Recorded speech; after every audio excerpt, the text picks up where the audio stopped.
Camera, sound, marker, and action.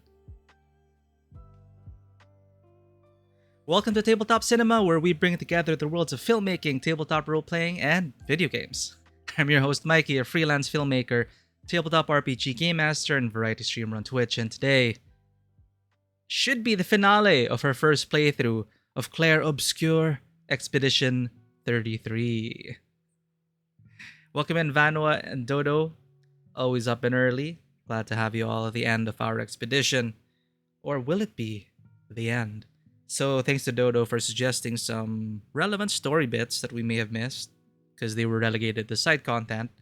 And that's what I felt was quite sorely lacking in our playthrough during Act 2, because we just kind of went through the main story. So we lacked a bit of context with some things, I'm assuming. Which is a shame, because I felt like Act 2 was meandering in many ways, with a lack of character development. I was just watching Ponder earlier, and we were having similar thoughts about how, I don't know, Act 1 was very strong. I love the balance there. Then Act 2 just kind of went all over the place without really saying anything relevant, and with a lack of character development. So maybe it was relegated to side content. I guess side content would have brought out more of the character, more of the party. But even the writing quality itself just kind of, I don't know, it just didn't feel as strong ever since we lost Gustav. So now that we're at the bookend of the story, will it be a satisfying one? We're at the epilogue, at the ending, and endings are notoriously difficult. So let's see if it wraps up the story in a satisfying way. We have our own speculations, but at some point it's just let the writers give us that ending. And our speculation can come after. So let's go ahead and switch to game mode. Couldn't even reach the things I suggested before now. Couldn't? Oh, so it's really endgame stuff. I don't know what's going to happen after the epilogue. No spoilers. We're going to see. Lex Zodiac, welcome in. We are just about to begin the epilogue. We stopped last stream at the beginning of the epilogue. We haven't gone through it yet, so hold on tight. Spoiler alert.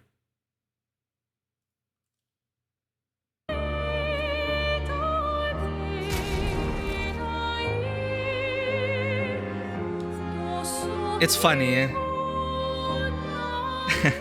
We're playing as Alicia, but the character they put there is Mael, because I got my speculations. Let's go. The Manor. This supposedly takes place in the past.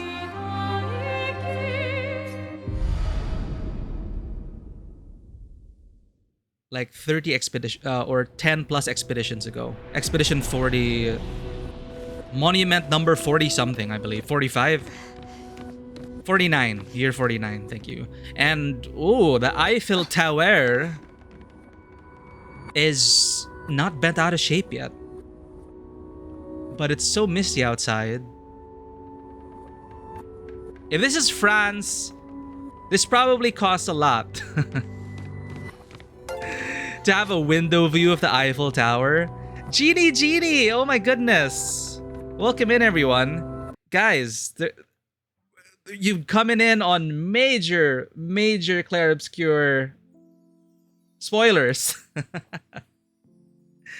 But long time no see, Genie. One of our favorite streamers from Down Under, going through a first playthrough of Cyberpunk 2077. It's a good time over there. I love Genie's chaotic, cozy energy of her and her community. Always great hanging out there. Been big lurky because I actually haven't finished Cyberpunk 2077. I hope to return eventually, but I've been there catching glimpses, and it's fun times. It's nice seeing someone go through Cyberpunk for the first time. So if you're interested in that, please go check out Genie and join her community. I'm up to this point in the game. Crasher Cohen, welcome in. Darren, Abderian Red, Crasher Cohen, yes. Well, no context with that image except for what you saw, but the Eiffel Tower. I mean, it's France, so Spoiler alert, this is major spoilers. We are at the end. Okay, so I'm gonna give people like a minute to settle down. But thank you again, Genie. If you need to dip out for spoilers and post-stream self-care, please go ahead and do so. Streaming is a very tiring thing, despite what others may think. And we've all been there. And get the rest you need, recharge, and have a rest of a wonderful week for you. Yes, lurk, leave if you need to. Just please avoid spoilers if you are sensitive to that. Clair Obscur 33, Expedition 33. We're at the end, and well, it's a good game. It's a good game. It starts off very strongly. I love Act 1, and I hope more people get to experience it. It's the timing of its release and the zeitgeist surrounding this release, this game, is quite powerful, and for good reason. There are a lot of good things about it within the game and beyond the game itself, with the amount of love and reception that it's getting, the narratives that have been forming through social media about the game's development, about the developers, everything and all that. It's gonna leave an impact, I believe. It's gonna leave an impact, or it already has made an impact. It's not just gonna be a passing phase. So, highly recommend going through this. Final French to See 33. Which should be doing it a disservice. Yes, they're fans of Final Fantasy, they're fans of Elden Ring, they're fans of Souls games, and you can see it, but it's its own thing. But definitely, people have been calling it, well, I've been calling it Final French to See 33, and some people have been calling it Serif Sona. It's Persona, but Serif. Serif fonts, if you're not aware. You have another spoiler. Genie's heckin' cutie and so still. Thank you, Darren. I appreciate the kind words. You guys help us keep us going. It's why we stream. Thank you so much. You were so happy when I completed this game and could finally browse Twitch and YouTube again without spoiler fear, right? And I think it's a really great feeling to have, especially in a very interconnected, globalized world where it's just almost impossible to avoid trends and memes and stuff as long as you're hooked up to the internet. Very cyberpunk now that I think about it. But, you know, cyberpunk was thinking about that shit in the 1980s. Cyberpunk, which was originally a tabletop RPG from R. Talsorian Games. And was it R. Talsorian? Anyway, 80s TRPG. They envision all of this, and now it's reality. We live in a cyberpunk reality. What is my point? Yeah, it gives you a similar feeling to like Game of Thrones, to really high-end weekly release series where there's that buzz online, and also the anticipation and the fear of spoilers as well, because a lot of people are sensitive to spoilers. But to care that much about, like, for me as well, it's like I whenever I see a Clair Obscur video, I scroll past it. When I watch another streamer, I ensure that they're behind us in progress. And like watching out for those just really reminds us that a lot of people care about this story, and a lot of people are interested in experiencing this story without being spoiled, because it is a very interesting premise with many layers to the mystery. And at least in my opinion, a part of the mystery is not knowing and uncovering it for yourself, right? I think the players that finished have been quite good about spoilers, though. I nearly haven't seen anything in comments, etc. Yeah, which I'm grateful for. It wasn't like... What is the last game we played? Shadows. Dude, I don't know if you were there, but some guy some rando just came into our chat in the middle of our playthrough and then put all the spoilers, how everything ended. And it's like, really, some people, he just wanted to troll. Like, I had to ban him so quickly after I read the first sentence, but he literally just came into stream just to spoil us. It's like, I don't understand why people enjoy doing that.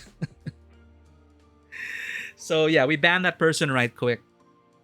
And as someone who is very sensitive for spoilers, I was quite traumatized before. Okay, before we get back into the game, to give people a chance to, like, again, spoiler alert, we're not on game because we are entering endgame territory. second to the last warning. This Clair Obscur epilogue. Do not watch if you want to experience the story for yourself. So yeah, what is he saying? Like shadows, spoilers, and I just keep remembering something that stuck with me ever since I was a kid was the moment someone spoiled the novel for me, Angels and Demons, written by Dan Brown. I did not predict who the villain was or who it was going to be.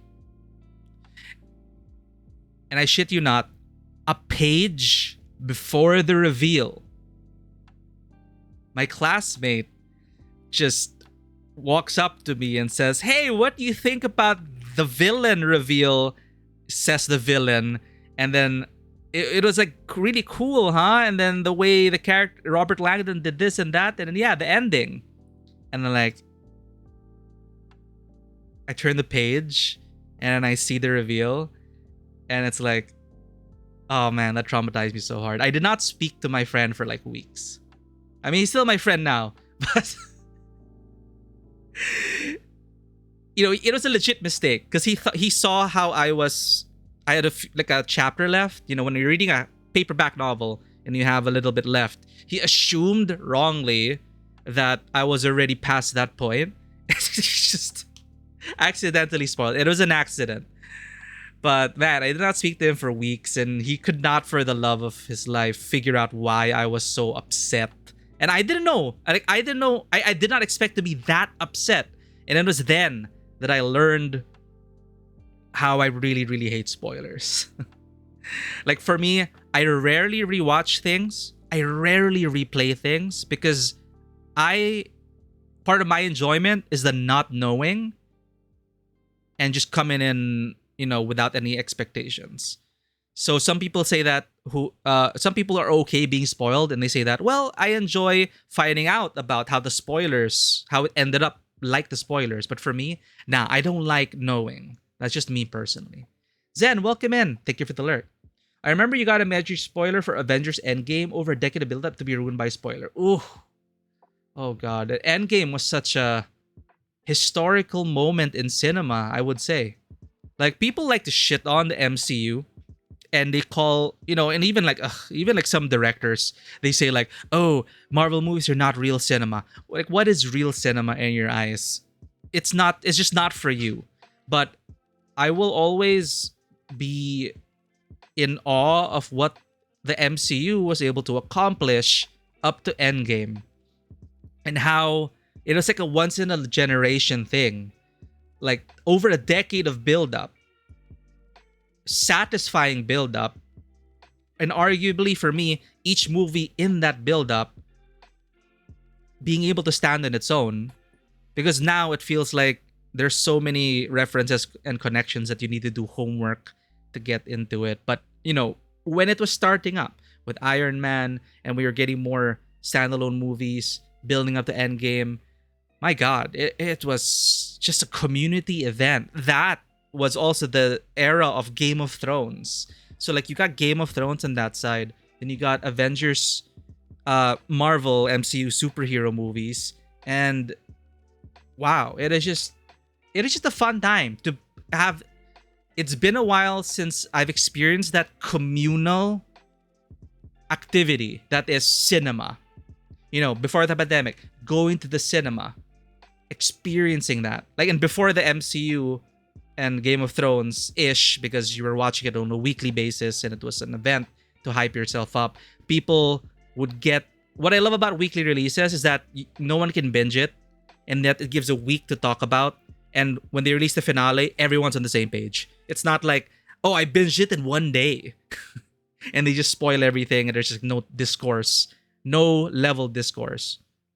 So Game of Thrones, Avengers, that time, and before that, it was for me Lord of the Rings. I miss that. Just the communal passion that is shared for certain movies and certain series. It's been a while. And some would say that it's because of the format of a lot of series. Netflix really popularized the binge watching, the release all episodes at once. There is merit to that. But yeah. you stopped watching any superhero stuff like 15 years ago. Well, 15 years ago was like, that was still the MCU. The MCU was still around 15 years ago, right? Like, when was the first Iron Man? And Iron Man 2 and 3 and all that, right? Endgame was such a long time ago, now that I think about it. So, you love the MCU up until the point you had to start watching TV shows as well to keep up. Yeah, that's when it got complicated for me. I just ended up watching my favorite superhero, Hawkeye. Because I love Hawkeye. I love Matt Fraction and David Aja's run on Hawkeye. For me, one of the best comics I've read. Matt Fraction did such a good job making Hawkeye so relatable, and Kate Bishop super awesome. So I watched it for that. Since the series was supposed to be based on Matt Fraction's Hawkeye. But after that, everything else surrounding that, it's like, it felt like homework. So I'm not in tune right now with like Marvel. It's funny that you watched Iron Man when you were a kid, but had no idea about post-credit scene, right? That's before we knew anything. Before that first post-credit scene, which is about like joining the Avengers, approaching Iron Man to join the Avengers, I think, with Nick Fury or something. But, that spawned this, this cinematic community of, and it brought all sorts of people. Because superheroes, it's not something too complex or too heavy. And it is for everyone. It's for the family. So that is fun. You get the passion with games now, though, so all good. Learn about it way later. Endgame was 2019. Okay, so 2019, just before the pandemic. And then Iron Man 2008. So yeah, imagine that. Iron Man 2008. Anyway. Okay, I think that's enough time. About, just to end on this conversation, the passion with games now. I'm feeling that with Expedition 33. Expedition 33 feels like the circles I'm attached to, the algorithms that have been granted to me, makes me feel like I am also part of this expedition. Similar to like Helldivers became such a great social media hit. Also, thanks to great social media managers and marketing teams that was part of it, it really felt like we were in it together. We were in it for managed democracy and the satire behind that. And Expedition 33, we're all expeditioners, and we're all looking to each other to see how other people experience the story, how other people relate to the experience, and there's some satisfaction in watching people go through that. And before Helldivers, it was Baldur's Gate 3 for me. Baldur's Gate 3 was such a huge phenomenon, at least, again, within the algorithms that I'm in. Wow.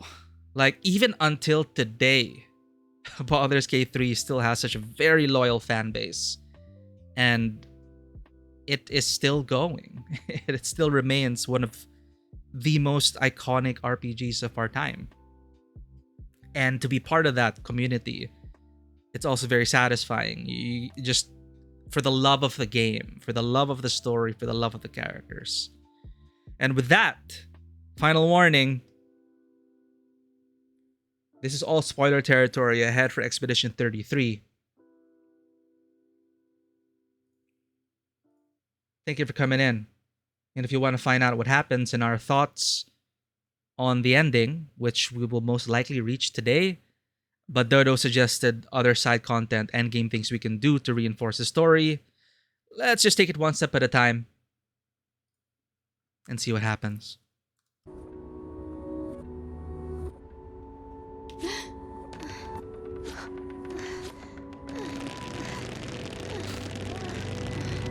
I just wanted a better view. That's so weird.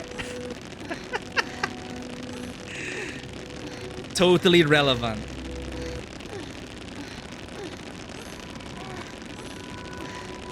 You're gonna be cursed alongside me, chat. You will witness this cursed imagery together. Look at the arms. It's like the hands. Some horror movie shit. Okay, I'm legitimately stuck, chat. Wait. Okay,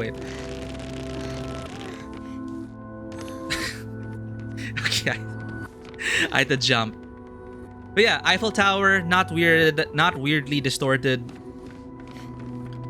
We are in the oldest house. Sorry, the manor. When we first entered the manor, I was calling it the oldest house because it just reminded me of Control. You know, a location, an anomalous location with its own laws of physics, you know. Typewriter. I just want to see if we can glean some clues from the environment. But it all just seems like generic material to me. Save for this, I guess. I mean, I guess Alicia records her memoirs. It's the dog again. It's a nice bookshelf, chat. I wish I had a bookshelf like this. So I believe we were called by Mother. That's how the epilogue started, I think.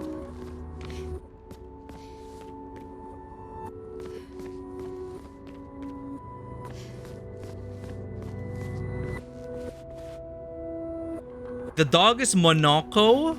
Wait, like the developer's dog's name is Monaco?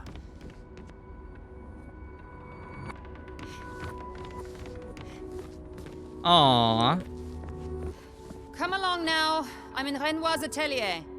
Okay, we were being called to Renoir's atelier. I always like that word. Such a fancy name for a room. Atelier.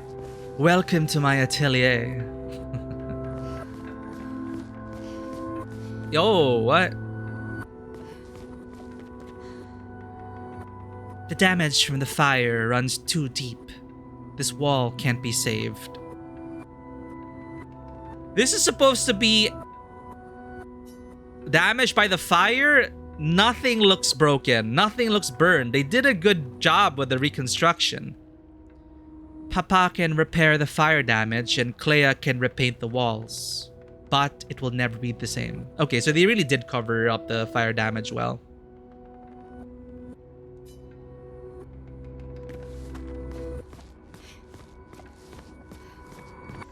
Oh!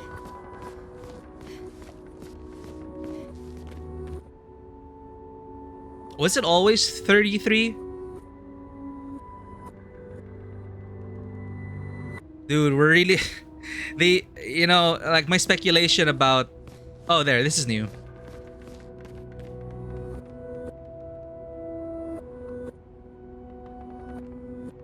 Verso... Alicia... Monaco... Ciel stand-in... Luna and Gustav. They just created versions of themselves. Okay, Renoir and wife. Verso and wife. And sister Alicia. I'm guessing.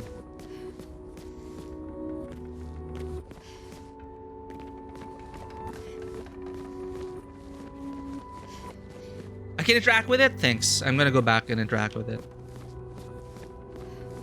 I just want to take a look at the paintings because some of them have changed. Vivi, thank you for the hydrate. We will need it.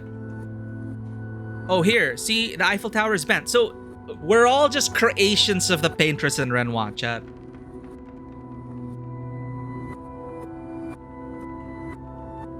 Welcome in, Vivi. Again, please do not confirm my speculations. But if we're gonna do the whole whodunit thing, I'm gonna say we're all just creations of Renoir and Alice, the paintress. I forget the name of the paintress. And that's why all these paintings are representing stuff that we as players saw playing as their creations. And the whole gommage thing is just erasing us. Like Renoir, the Renoir we saw was just a creation, a painting. That's why the curator was able to gommage him, erase him. And when I looked up what gommage meant, it's like a skincare routine for exfoliating, like cleansing your skin. It's just so funny. It's like, it's such a serious, heavy thing here to be gommaged. And then I learned it was just a skincare thing.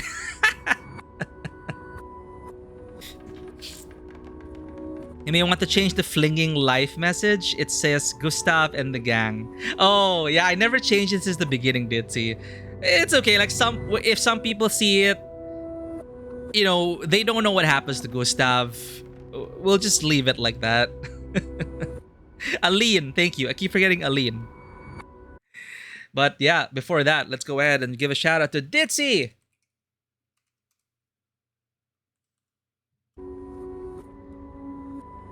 One of the most awesome Bat Demon VTubers you will have on stream. Been playing a lot of Minecraft and also is a fan of games like Outer Rim. So if you're into those creative city building, survival simulations, I'm sure Ditzy's got your back. Ditzy's been around for years and it's always great to have them. What's your favorite fruit that you dislike?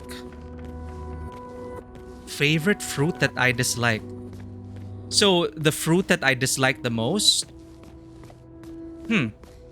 Off the top of my head, I just thought of papayas. I just don't like the bitterness of papayas. I'm sure there are other fruits out there, but I like sweet fruits. Oh, so before skincare, gommage comes from painting. So that makes more sense. Clair Obscur, or in Italian, chiaroscuro, one of my favorite painting techniques of one of my favorite artists, Rembrandt. Check out his paintings for a great example of Clair Obscur or chiaroscuro. And gommage comes from painting. So in relation to painting, what does gommage mean? Cleaning your canvas?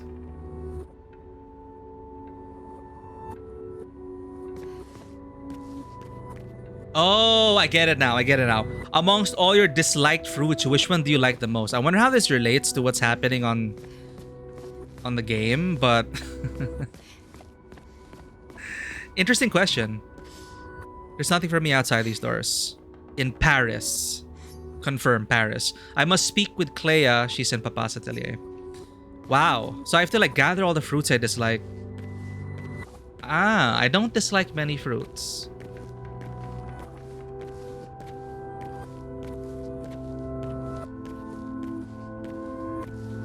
Yeah, I still think it's papaya.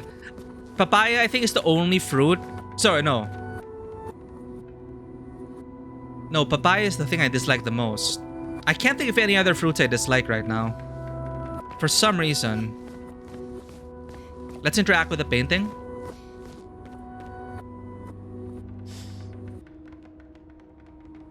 Verso. There will never be another family portrait. Well, there. Oh.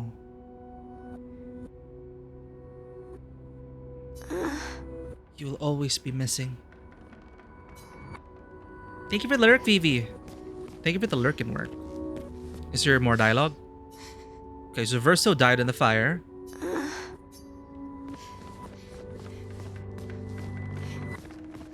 Ooh, Alicia quit dawdling.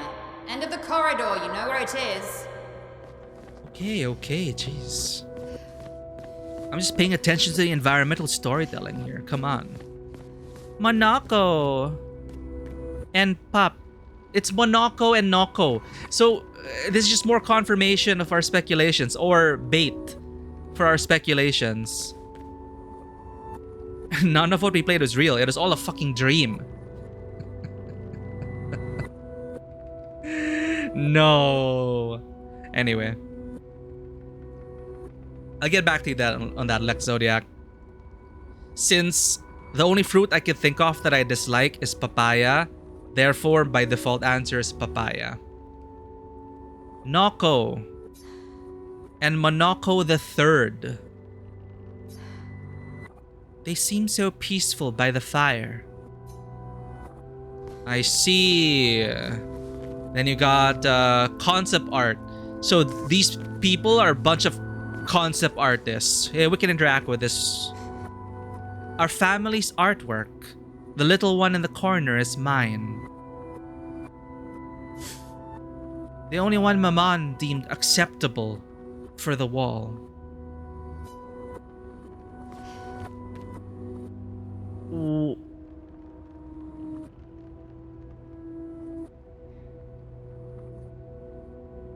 Is that the facade of the manor?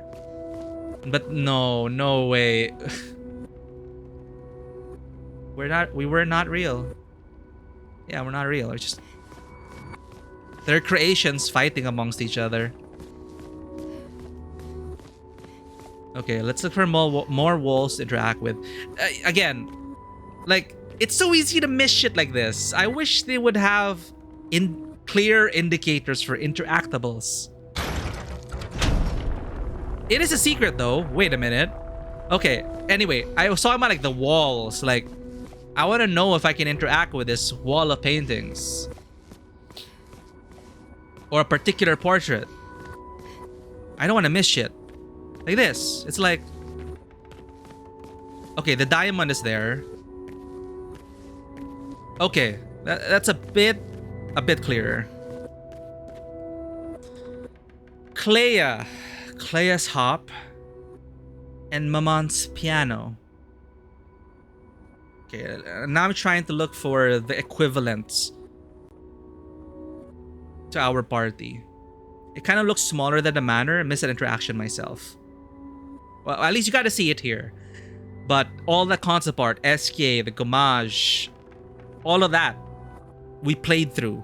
So we're all just products of their concept art. It did look like it did smaller than a manor. Now, where did we encounter that in the game?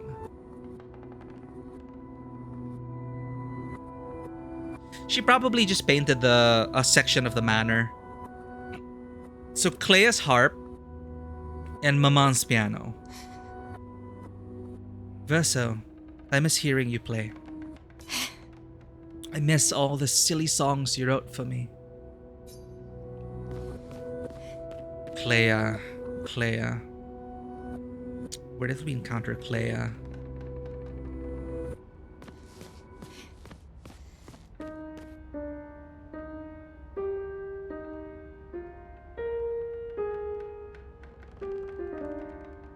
I don't know if that's the same as Mael. Okay, there was a strange interaction there. If we move the furniture, secrets happen.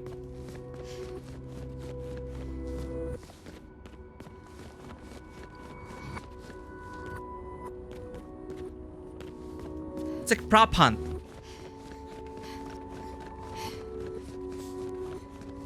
Okay, since we're at the end of the game, I'm gonna ask for a Peking duck here. Does anyone know which secret this leads to? Because I want to get the most out of this epilogue, story-wise. Like, I interacted with this, it flipped over, it seemed to open something. Like, what did it open? Was that meant to be the door? Look around more. Okay. Got it.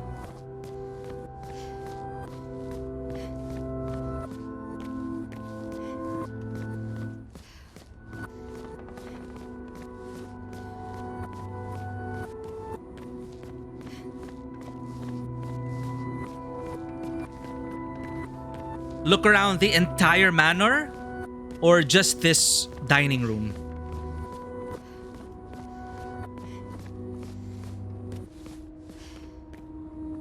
Okay, just this room. This. Oh my god, chat. We're never... Oh, no.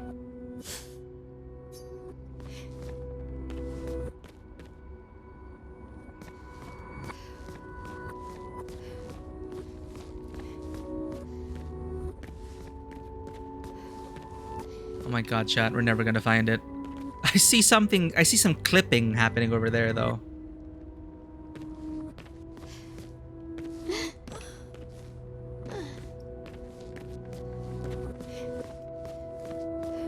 You kidding me? I can't find anything. Okay, one of the chairs. Too hard? Okay, you can tell me. I'm not going pixel hunting now during the epilogue. Here.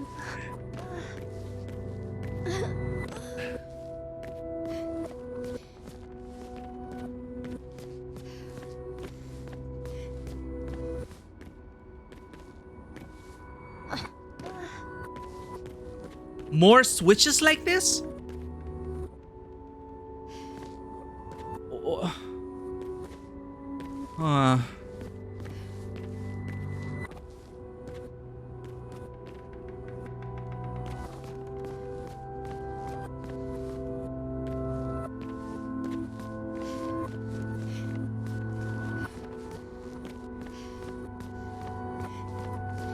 I'm just looking at the columns now.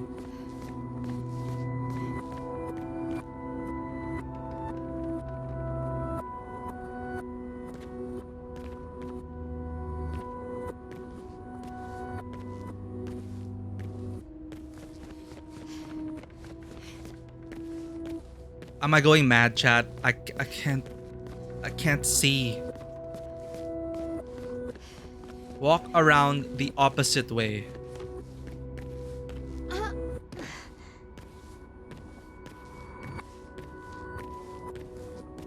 There.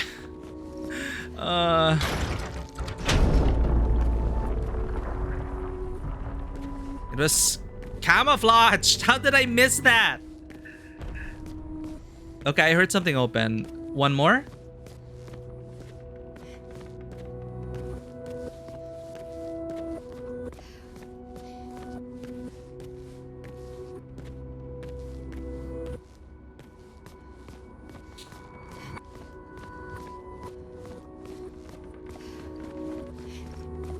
You gotta be kidding.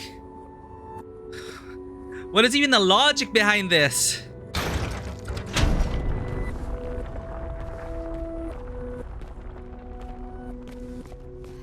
Three switches. Third time's a charm, right? We should be fine.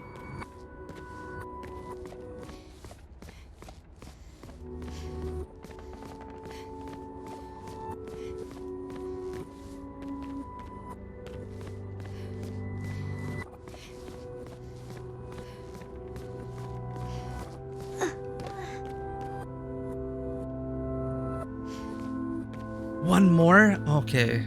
Fudge. You gotta keep your eyes open, chat.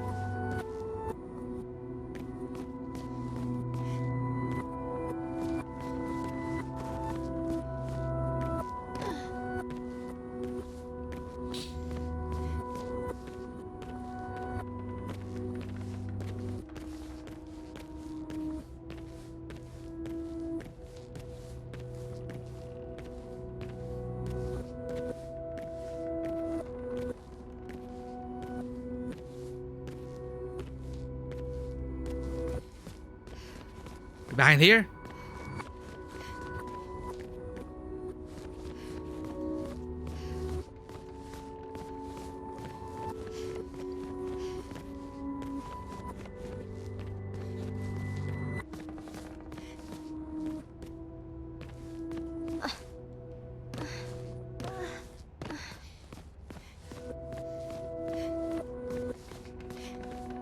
So annoyed.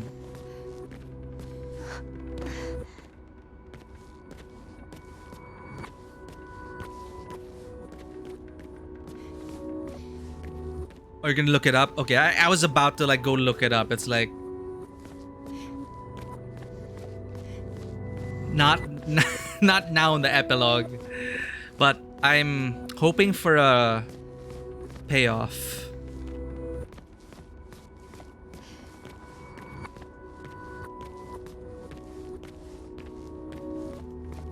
Fudge me. Where the... You're suspicious. This will slide, right? This will slide and we can crawl under there if we can find the freaking switch. Yo, Rick Scorpion, welcome in. Near the fireplace?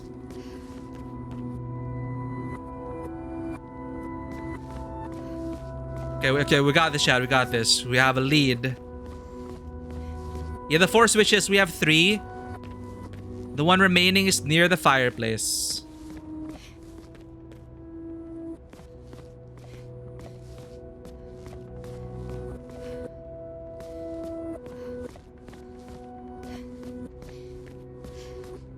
Come on, I just want to go. I can see where the secret leads. Just.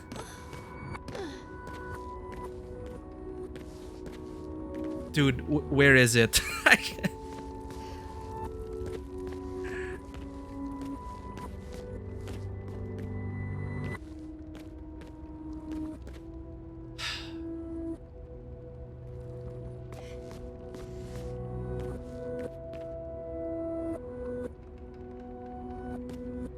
I'm worried about Googling because spoilers. Walk to the alcove with the grand fireplace. The final switch is on the left wall, a little below a large square painting, and a counter. Once you flip the switch, the hole in the wall's gate moves. Yeah, that hole.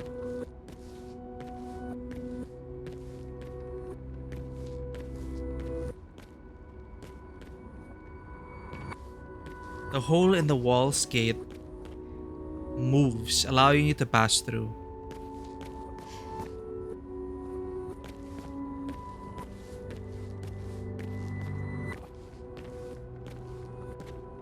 Left wall, a little below a large square painting. Okay, left wall.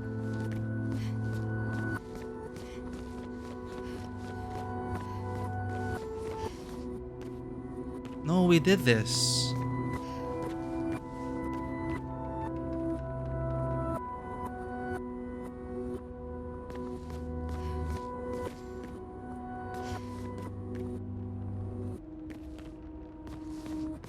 Oh no.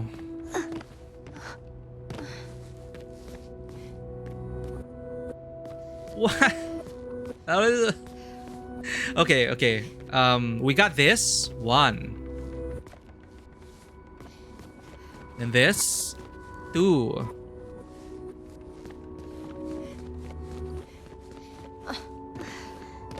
And then...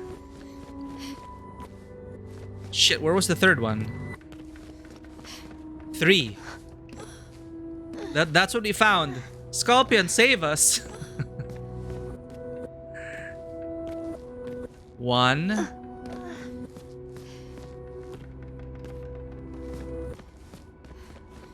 Normally right above what we identified as the entrance. Ah, okay. So in epilogue, they just removed it. Well, that was a waste of time. Damn you, epilogue.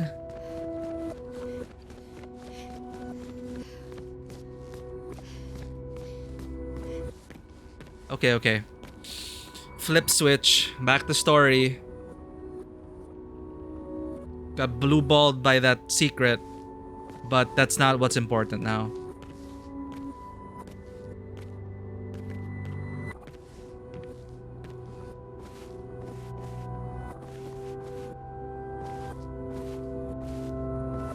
Alright, let's take a moment to process.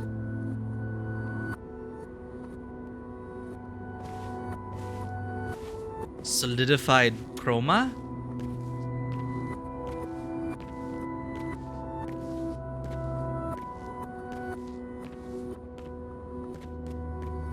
Paintings. Alright, chat. Let's go.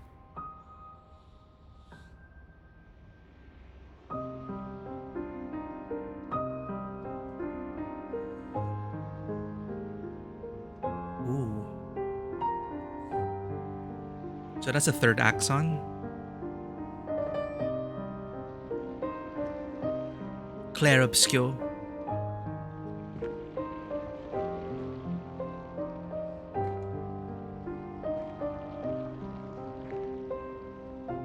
Huh?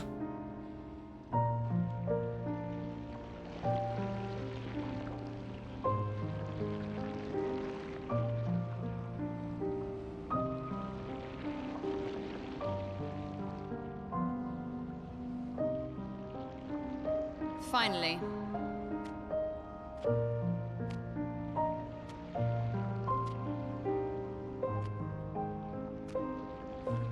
Our little shadow is awake. Clair.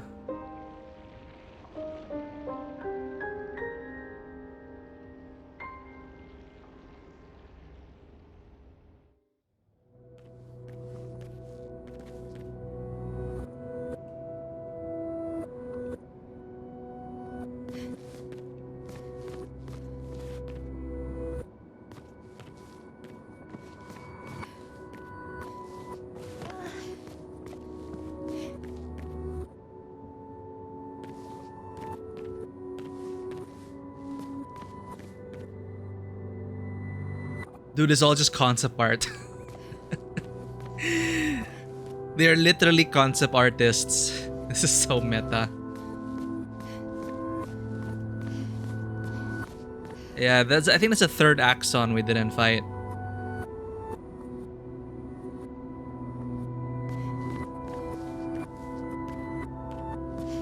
Can we interact with it?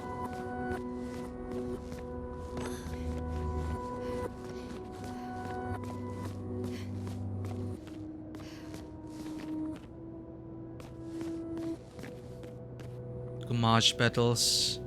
Oh, they've been sleeping here. Clair looks familiar. Reminds me of Gustav's sister. Kind of. Our parents are quite the stubborn pair. They're still fighting each other inside the canvas. Okay. That's one thing confirmed. He has her imprisoned at the top of the monolith, and she has him trapped beneath. It's a stalemate. Top of her monolith. The monolith with a number. She has him trapped beneath.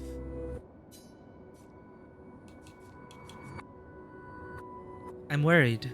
They've been inside the canvas for so long.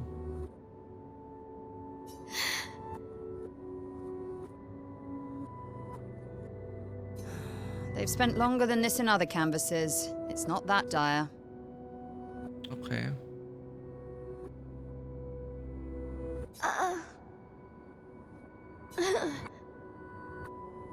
Yes, I know. Maman's been in there for quite a while already. Renoir is wasting time in there, trying to help someone who doesn't want his help. We have more urgent matters to attend to.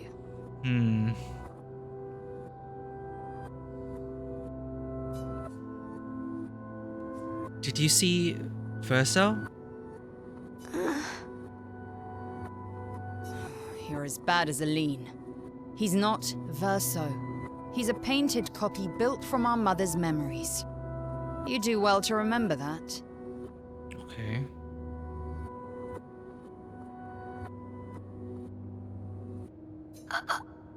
I know that. I'm not a child. Don't roll your eyes at me, sister dear. I know you're not a child, but you're not grown either. And too many in our family have lost all caution and sense of late. Alright, so mom and dad are addicted to video games. Continue. Okay, canvas. She called her Aline, but isn't that their mom? You're worse than Aline.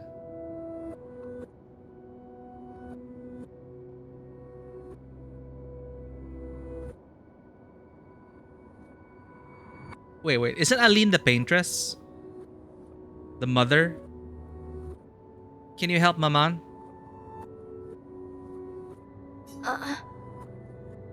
Help her do what? Run away and hide? She's already succeeded there. Dude, she just escaped into VR. Or in the electric state. She's addicted to the she's addicted to the Neurocaster. Honestly, if Aline wants to numb herself in the canvas, then let her. Grief is no excuse. We're all grieving. How does she understand her? She's a grown woman, and she was the head of the Painters' Council. She failed her responsibilities. Now the question is, they mentioned the monument is still there, and then year 49 on the monument. So I wonder if it's like a world within a world. So their idea of escaping the reality that is the current, it's like Inception, I guess. Anyway, let's keep going. Painters Council failed their responsibilities, and I guess she thought a way to save everyone was to just trap everyone in a painting. Like, I guess Soma, upload all our consciousness into the digital arc because the world is ending. I don't have time to coddle her. And before Verso died, she would have said the same. Verso was really, I guess, the favorite. Well, no, Verso's the only child who died so far. The two sisters made it out. Can you help Papa? I already have. Aline is more skilled than Renoir, but I've tipped the scales in his favor. It's so weird. Like, she switches between Mama, Papa, Aline, and Renoir. Okay, she tipped the scales in his favor.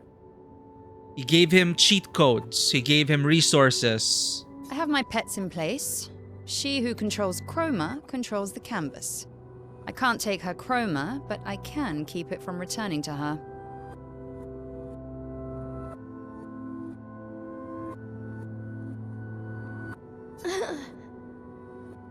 Yes, it's enough. It's just a matter of time.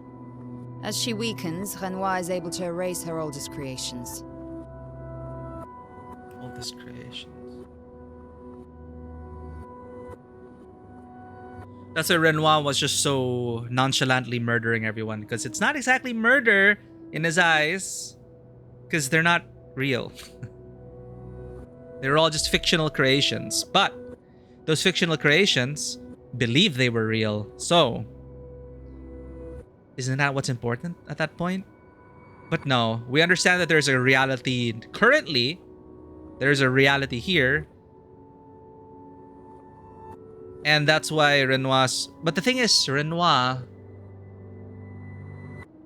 ended up deciding not to take down the paintress. Yeah, wait.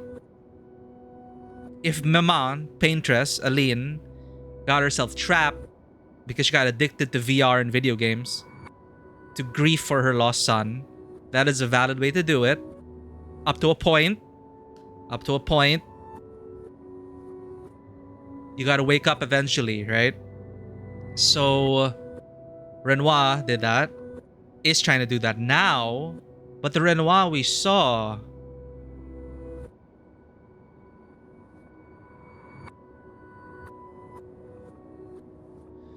was probably a creation of Maman. The Renoir's curator. So curator versus paintress, I'm guessing. Anyway, let's just wait for them to reveal everything. Yes, it's enough. It's just a matter of time. As she weakens, Renoir is able to erase her oldest creations.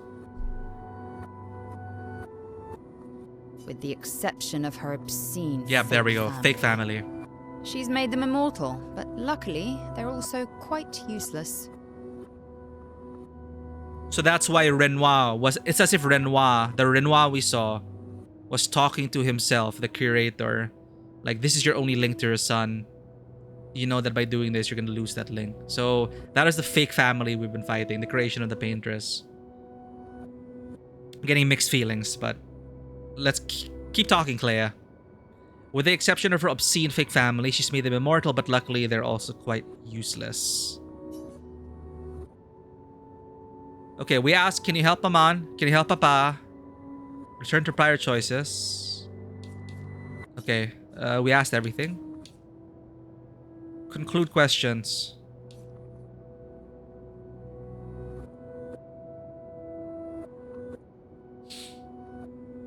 At that point, if they look like people, think like people, and believe they are people, you've created new sentient life, haven't you? Shouldn't you respect that life? Yeah. And that's the thing about our speculation was, so far, our speculation has kind of been confirmed that it's just two gods fighting each other with their own creations. And those creations, we experience their story from the perspective of the creations. So from our perspective, we were alive. And we will fight for the right to live. However, we are aware now that there is another layer of reality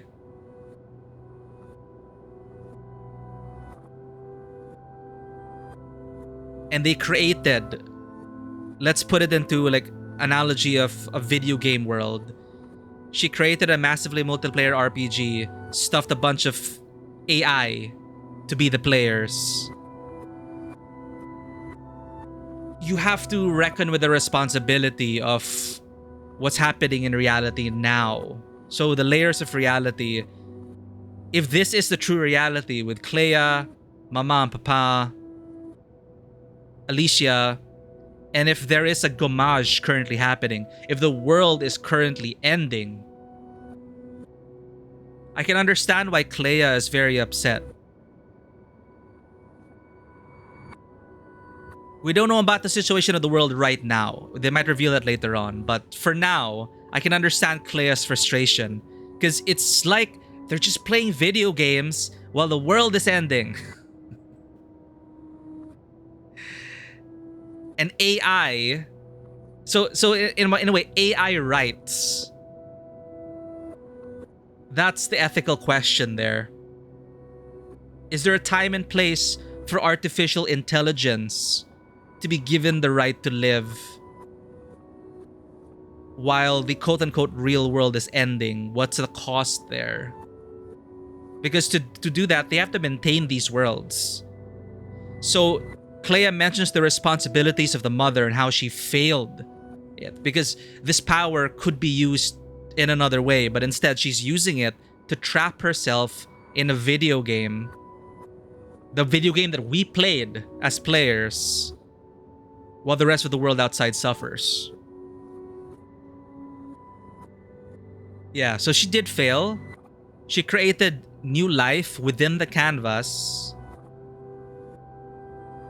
Exactly. It's the God question. And as gods, you can understand why gods can seem so... Oh, Vivi, take care. Thank you for dropping by. Hope you're doing okay. You take care, Vivi. Always great to have you. When you get your new PC and monitor, be sure to share it with us and all your creations. Take care, Vivi. Sorry, we're just speculating about all that.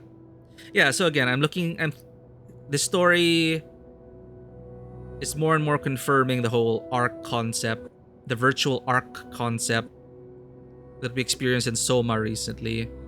And the question whether the copy...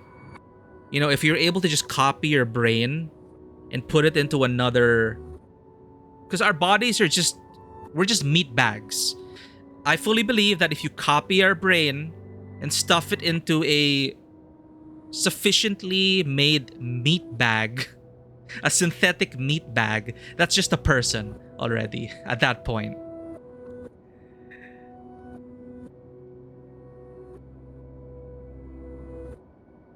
So it may come to a point where those lives matter. But as a creator, as the creator, I was just gonna say, to complete the point, the idea that that's why gods can just seem so heartless, because to them, they can just swipe away their creations no matter what they think. They are so divorced from mortality that they cannot understand what it means to be mortal, or they forget what it means to be mortal. They forget what it means to be mortal. And thus, from the mortal's perspective, the gods are silent. The gods are negligent. The gods are selfish. But from the gods' perspective, which we are now acting as the effective pantheon of gods. This family is this world's pantheon of gods. and these gods are squabbling with each other. Now, I think the biggest question, which we'll continue now because these are just all speculation. What's very important now to find out is what is the current situation of this version of Paris. Because the Eiffel Tower was still there. They did say Monument Year 49, but is there a gommage happening? And what were the responsibilities of the Painters Council? So let's see if there will be another round of questions. Because if the Painters Council was supposed to act as the Noah's Ark of salvation for this world, then obviously she's squandering...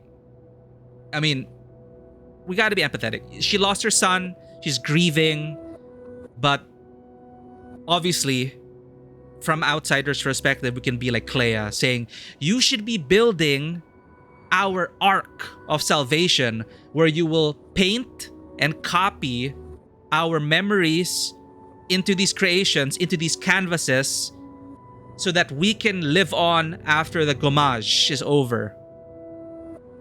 But she's just stuck in her own world now. So we can see why Clair is very upset. So that's where I currently am with my speculation. Let's see if we're rewarded for that. Conclude questions. I need you to take care of yourself while I'm gone. All right, Clair. You're leaving? Don't be naive. The world doesn't stop simply because our family is in mourning. That's the harsh reality there. The conflict is spreading, and there are things I must do if we painters are to survive. Okay. Conflict. Painters fighting for survival. I want to help. You will do nothing. You're too weak to do anything useful. You'd be a liability. Wow. The writers used you against us once before. They won't hesitate to use you again. Okay, we get the writers now. More proper nouns shoved down our throats. Painters with a capital P, writers with a capital W. So there's some conflict between the painters and the writers. Are they fighting each other for how they should save the world? Because that's also what happened in Soma, right? There were different factions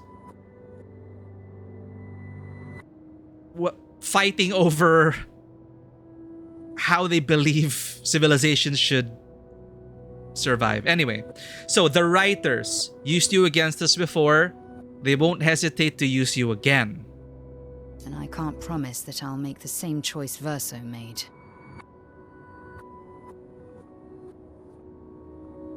Wishes to sacrifice himself to spare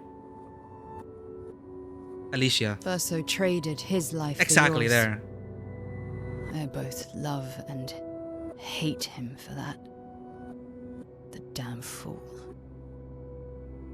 Although, if you really want to be useful, then enter the canvas and help Renoir. I need him back here sooner rather than later. Okay.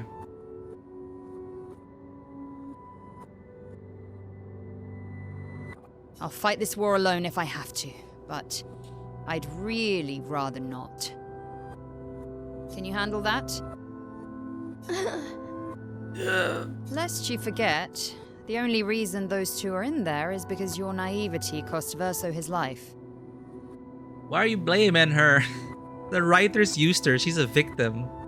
Well, this is Clair's way of grieving. She's angry. She's finding people to blame. She's lashing out. And it's just unfortunate that she's lashing out against her parents and her own sister.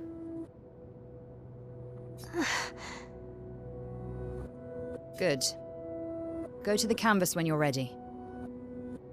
And repaint your throat when you're in there, before you completely forget how to have a conversation. Spoiler alert, she doesn't. Lest you forget, the only reason those two are in there is because your naivety cost Verso his life. Good. Go to the canvas when you're... And repaint your throat when you're in there. Okay, chat, we're gonna log in. And for whatever reason, Alicia didn't give her character a voice. She probably skipped it in character creation. She like clicked create and then she logged in and she was like, oh shit, I forgot to choose a character voice.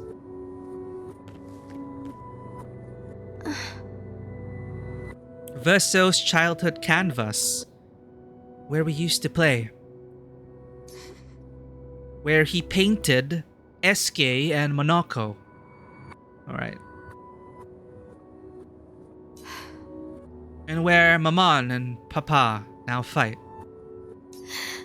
Claire's right. It's my fault. No, don't blame yourself, Alicia. I should help fix this. And I do want to fix this. I do. If I can, Verso would have. And it would be nice to talk and breathe again without pain. Without my face being... Oh god, Jet, she totally messed up her character creation then. Not that that's the reason to do this. No, it's... Actually, no. Again, sorry. No, that is a mistake. She logged on as another character. She probably logged on as Mael. I forgot. There is also the fake family. The fake family created by the paintress, by Mamang, which was fake Renoir, fake Verso, or was Verso Renoir's avatar? So I can't help it. I'm relating it to like an MMORPG now. So not that that's the reason to do this. No, it's the right thing to do. After everything I've caused. Enter the canvas? No! Don't log into the game yet. We need to talk to everyone.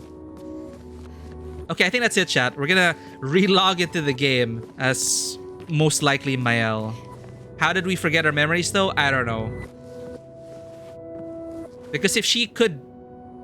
If she would paint her face again and paint her throat, then that's a Mael. So the Mael we saw was... fake, sorry, Alicia, fake Renoir.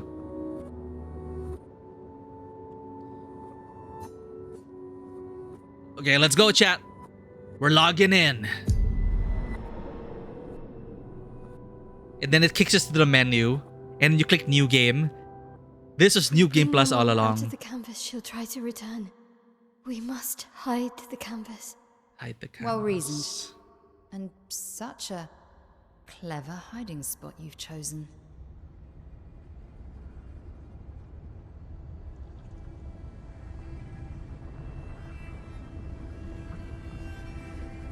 She'll still find it, but I'm impressed.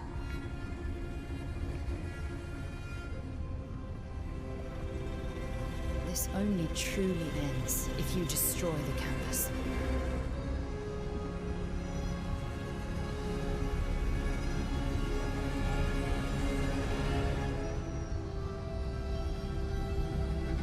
Means stopping the final sliver of Verso's soul from painting.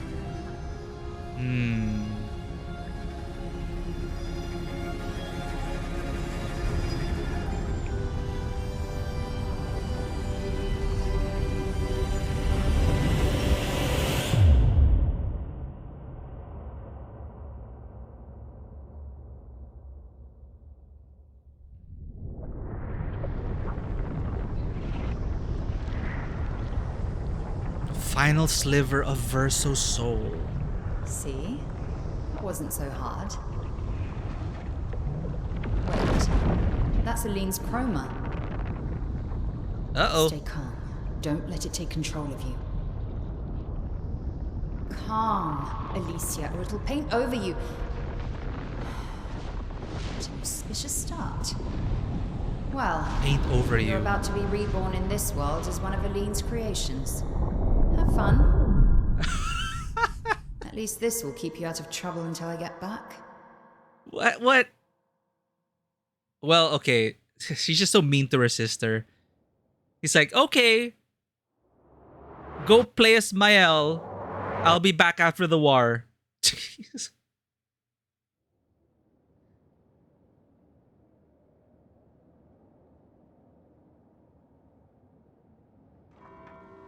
Dude, this is so cyberpunk. This is so sci-fi. But with Belle Epoch technology and terminology, and it's interesting. Magic instead of science. She's a girl. She's a girl. She's beautiful. What a lovely voice. My love, did you decide on a name? I am. Yes. Oh, my darling girl. We have precious little time together. You'll never know us. But I want you to know that you are loved. I want you to know you're not alone. You will always be the beautiful child I held in my arms. You will smile the brightest smile. You will cry iridescent tears. You will know love, and you will know pain. You will know loss all too well, because we live in an unforgiving world. But you are strong, and you will survive. You will struggle, and you will learn. You'll find people to call your own, and you will shine as their guiding light. For you will change the world, and the people around you. You'll forever be our princess.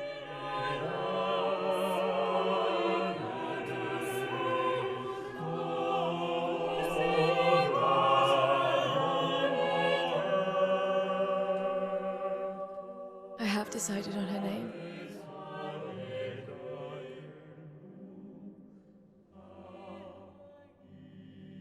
And her name will be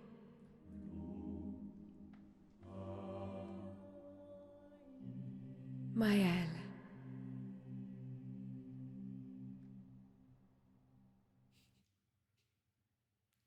She logged into the wrong server.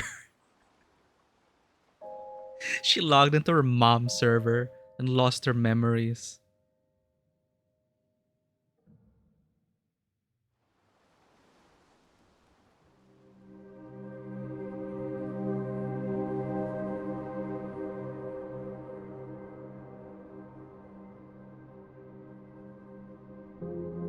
So, what happens now?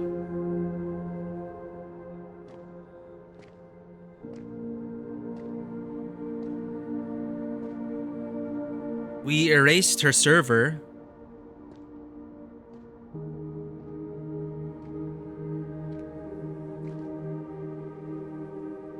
Is that you, Renoir?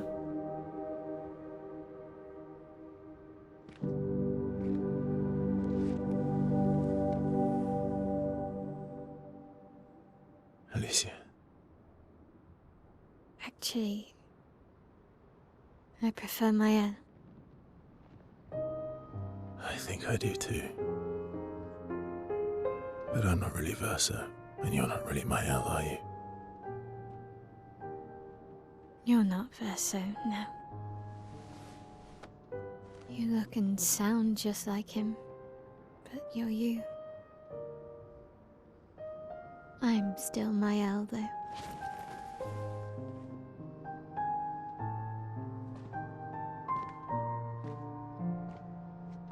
You should have helped me remember. Yeah, I wanted to, but Oh no, or this is the last vestige of Verso. I'm sorry. I'm sorry, too. If I'd listened to Maman, if I hadn't trusted the writers, Verso would still be alive, and you Wouldn't exist. wouldn't be caught in the middle. Maman did a terrible thing, painting you into Verso's canvas, giving you his memories, pretending the fire only took me. But I'm glad you exist. Your father was right to erase everyone. It's better this way. Better for who? Verso would never have wanted his canvas gone. He loved Esquier and his gestrels and Grandis. It was killing our mother. Staying here so long in a make-believe world with her make-believe family. It's not make-believe. It's not. You're not to me. Oh no. The AI is having an existential crisis, chat. It's sad. Papa's here. He'll help me fix Lumiere. Will he? Maman painted a rather unflattering portrait of him. Damn. He's much warmer than the Renoir, you know. I bet.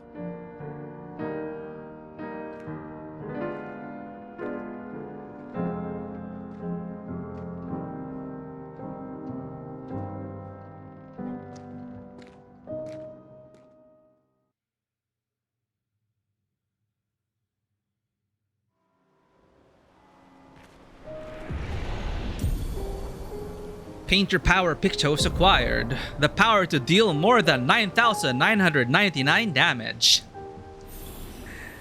Mael has recovered her memories as a paintress. Mael now has access to new skills. And this is our little AI follower. But no, he's Verso. Your father was the one erasing everyone. Why would he help repaint everything? I hid the canvas before I entered, so Maman can't come back again.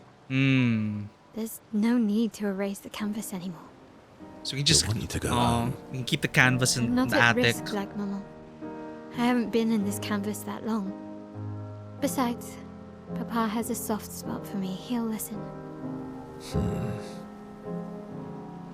Dude, if you... So now we also have to wonder. They mentioned prevent the last vestige of Verso's soul from painting.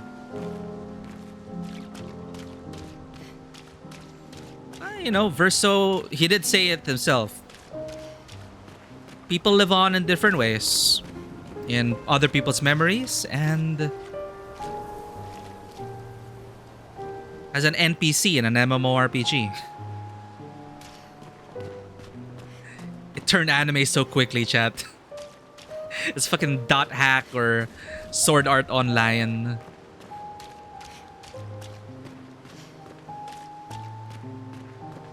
Oh yeah, it's interesting that we started as, you know, our perspective was that of the creation. So that already shifted our perspective from the start. That already influenced our own biases, and we were alive. We are alive. That was our perspective. We had no idea about who created us. The whole world is essentially, the world is a simulation. Like today, now, I could tell you guys, maybe the world is just a simulation, you know? Maybe none of us are real. But we know we're alive, right? So, I'm sorry, Verso. Some existential crisis going on for you. I get it. He has basically seen the seams of the world. He has basically confirmed with his own eyes and very being that the world is just a simulation. So, and I'm sure each and every one of us will have a different reaction to that if we eventually are confronted by the fact that we live in a simulation.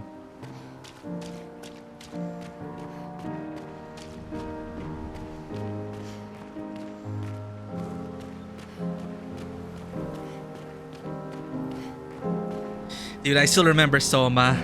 Man. I shot my copy so fast, chat. I panicked. I panicked in Soma. You know that moment. You know that moment when you are aware that there is an other you. That you are still there when you should have been in that other body. And then you're like, no. That's just a copy. Bam. I did not want to have an existential crisis. I'm like, no, there is just me. Yo, Water Shalone. Spoilers. Spoilers, Water Shalone. If you are going to play this game, we are at the end. We are at the end game. The secrets have been 90% uncovered. Okay. Welcome in, Water Jalone. Huh? So dark. Okay, sorry. The Unreal Engine.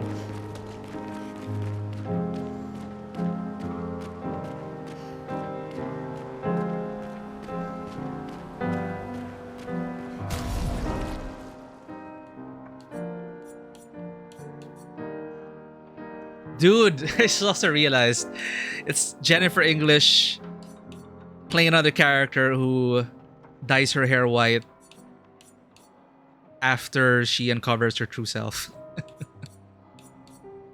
Alright, Shadowheart.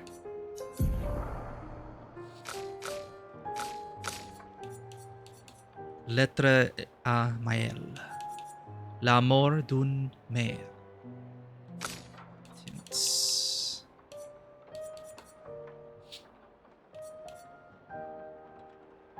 You just like the gameplay? Oh, hell yeah. And that's good. Because I think that was the problem I had with Act 2. It was, for me, reliant on the gameplay rather than the writing and the story.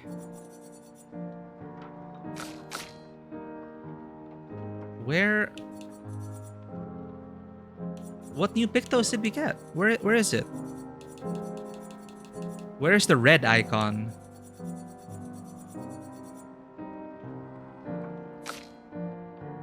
Okay. Painted Power. Let's do that. 25% increased break damage on burning enemies. Mark requires one more hit. No longer gain AP on parry, plus 1 AP on getting hit. Let's remove that now. Let's put Painted Power.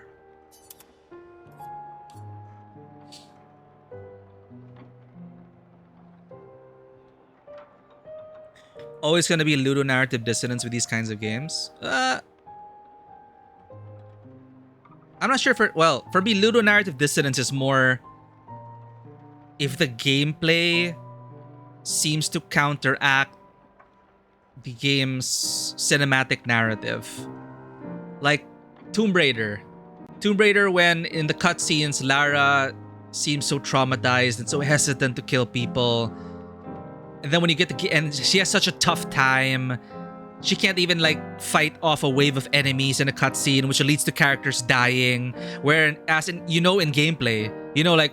But in gameplay, I can kill 100 men and not bat an eye and have no trouble killing all those people. And yet in this one cutscene, one of Lara's friends dies because she's incapable of fighting. So it's like one of that. That's where the dissonance comes in. Here, I didn't really feel that. Like, I didn't really have a ludonarrative dissonance. It is more... Yeah, I get people like the turn-based fighting and fighting mobs and all that, but it's like that made up most of Act 2 for me. I just wanted to get to the... I wanted more character development. More interactions with the character, more banter, more writing. I didn't want the story to be rushed, no. But the use of time for me in Act 2 was skewed in one way versus what Act 1 set the tone would be. Act 1 for me was a great balance between meaningful combat, great character development, and poignant scenes.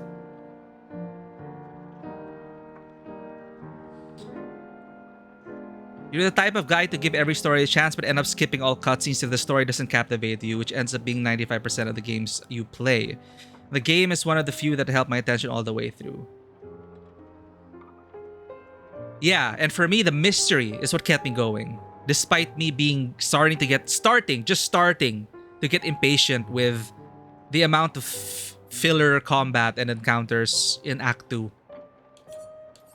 It's like I was just waiting for the next hard-hitting moment or waiting for deeper character development. And then we were defeating the Axons and things were happening and we were just left to assume that, this character was specifically chosen for reasons, or this character saw something similar because of some imagined backstory we have of the character. But the build up to that, the bonds between the characters, I just felt like they forgot it in Act 1. In Act 1, you felt like we were starting to learn about each other and get along. Then there's just a whole bunch of nothing in Act 2. So I'm glad that we're back here. character focused now, but I get it. Act 2 was trying to build a universe for us, and they chose to focus on that, and I think they did well. I already mentioned it before. I would love to adventure in this universe and all of that. But now I'm kind of mixed because we understand now that it is a virtual world. But the war with the painters, the writers, and all that, I'm still curious about what's going on outside the canvas. Because when you paint, it can also be a reflection of the real world.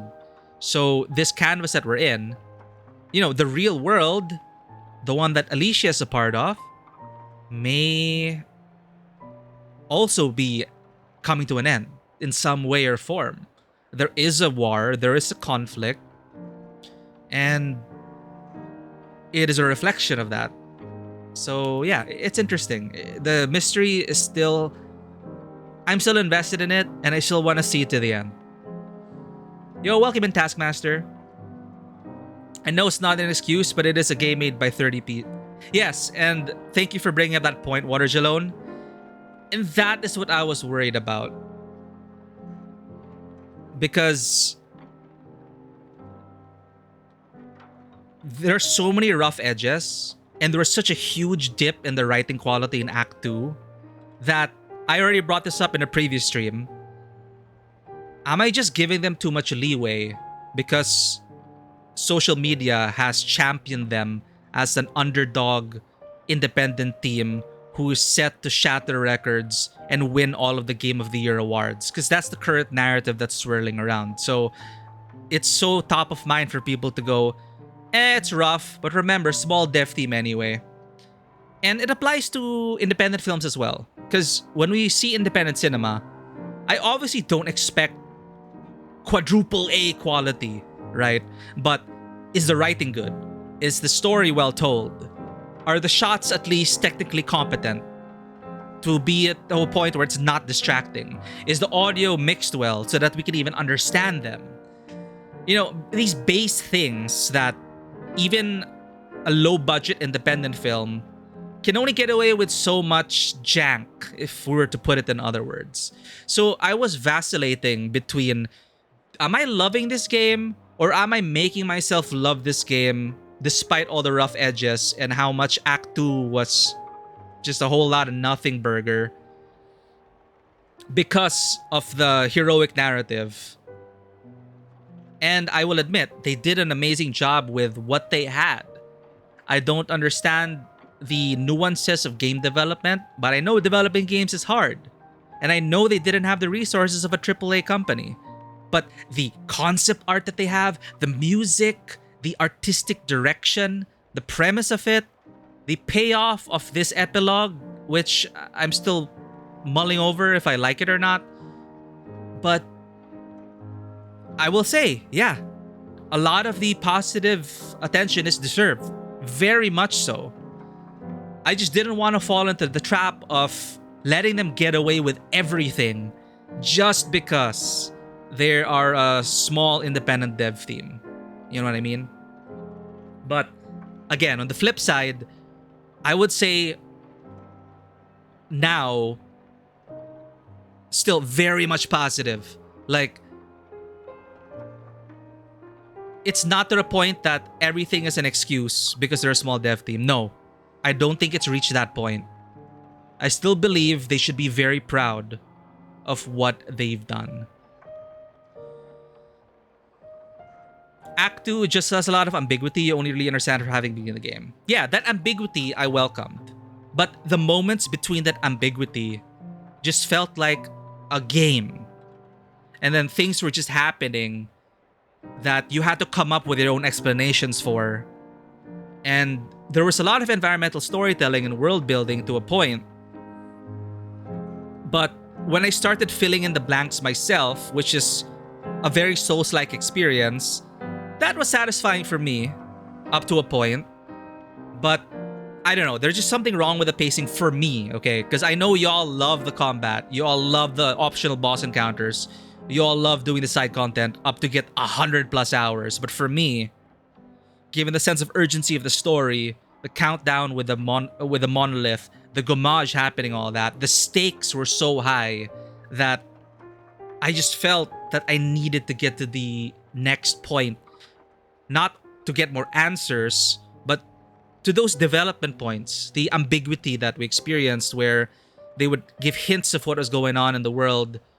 It just felt like in between all that was just, to me, not a very compelling experience. So 30 plus, more than 70 people outsourced. You all feel free to have different things. You wanted more story. I don't mind fighting for it. Okay, I get it. I get it.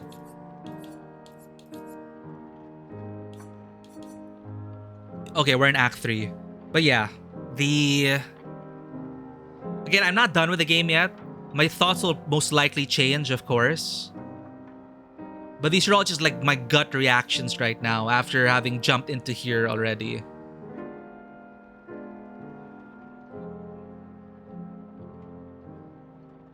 And more, it's less of the filler and more just the quality of the writing. I don't know what happened. I don't know what... Like, I would not have felt so negatively about Act 2 if we just saw, if the characters just interacted with each other more, and if the dialogue they had were more meaningful, and if we had a sense of their growth as people. I think that's what was lacking for me. That's why I felt like it was empty. I felt like it was empty because I just felt like the game forgot about the characters, and it was just about defeating bosses and building powerful teams.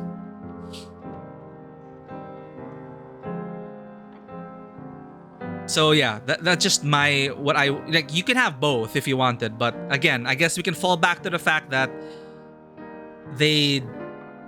of course they couldn't have all the dialogue that they wanted, all the character moments that they happened, because that is development costs, budgetary constraints, time constraints, and that's how it is.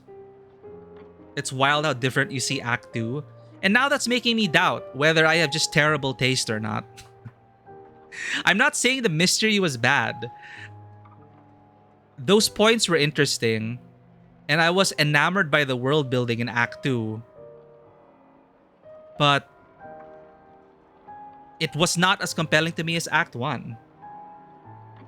So now I'm doubting whether, man, are my feelings even valid? Or did I just not get the game? It's one of those things. It's like, why does everyone love it? But why do I have a problem with Act 2? And why I feel like, for me, it was lacking in character development. That's just my initial impression on that. I felt like they forgot about the party along the way, and the chemistry between the characters, and the relationships they were building. I just didn't feel rewarded. And then now, it's too late. They're gommaged.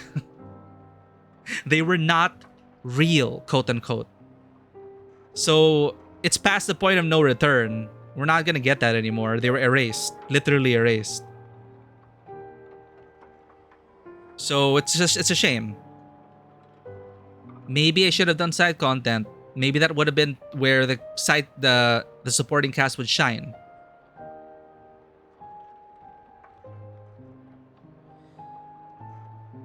Streaming it maybe grabbed you less. Well, no, I already said streaming has made me appreciate the game even more.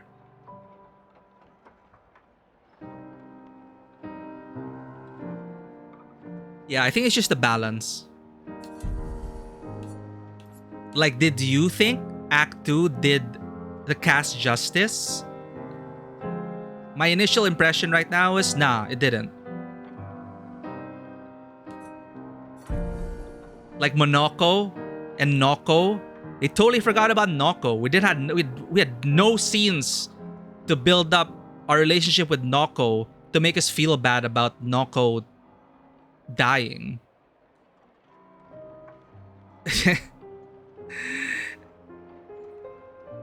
And we had forced camp scenes, yeah. But you know what? I want a double of that. I'm going to be selfish and say that the writing was great. Oh, okay. Well, it got to a point where they were starting to, for me, they were, I don't know. It felt, the dialogue at camp, it didn't feel very substantial. It felt very rushed. And it got to a point where people were just shouting the painters like shouting their values, like, this is the way I grieve. Like, I don't know, it just didn't sound like real dialogue to me anymore.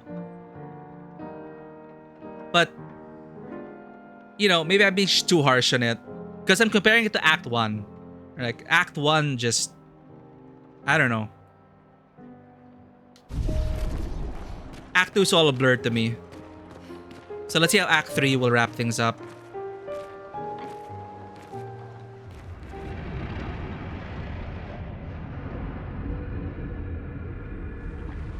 I wanted more time with my party. That's all I was asking for.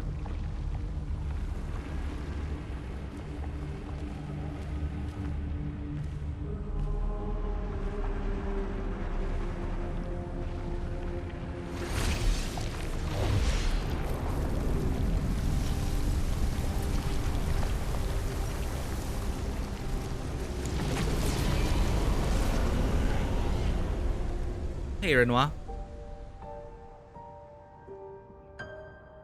Papa. Alicia. It's so dangerous logging into this canvas, though.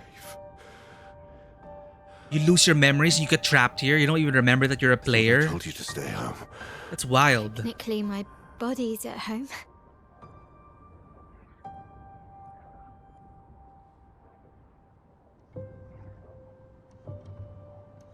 Oh no. Some of Eileen's finest work. I regret that it caused you so much pain. What Eileen did was unfair to you most of all. Please, accept the Descendre family's apologies.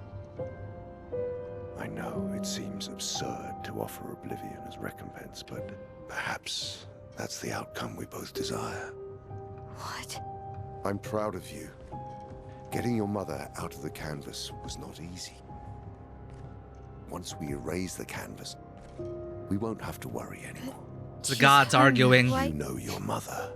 Verso painted this canvas. It contains a piece of his soul. She'll never willingly part with it. No. For the sake of the living, we must part with the dead. Damn. No, Papa. See, I hit the She canvas. will always find it. This is our only opportunity, while she's too sick from her prolonged descent into the canvas to return. No. Papa. Papa, please. This is Verso's only canvas. You can't destroy the last piece of him that we have. This is my home now. You can't just decide. You're home? Uh-oh. After all that with your mother, you want to stay? You know how little remains of my life outside. Alicia, you'll die. You've already been here longer than you should. But No. Look at me, I said no. I am not letting my daughter risk her life. Alicia. I'm not, Mama. I'm not going to lose myself if I stay. I know full well you will, and I am not doing this again! No!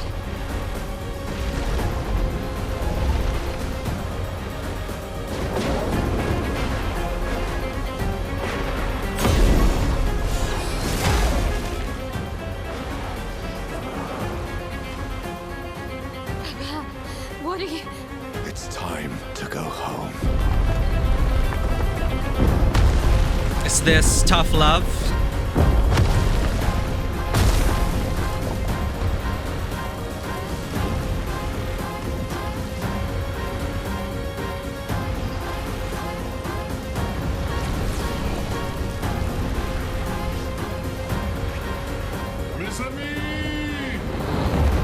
Hey! All aboard! Verso, come on. Come on. Dude, imagine being Verso right now.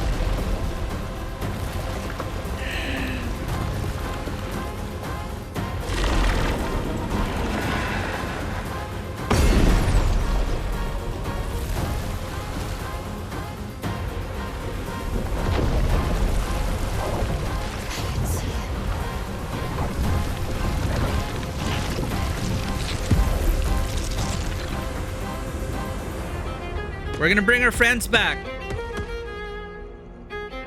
We're gonna respawn them. Easy.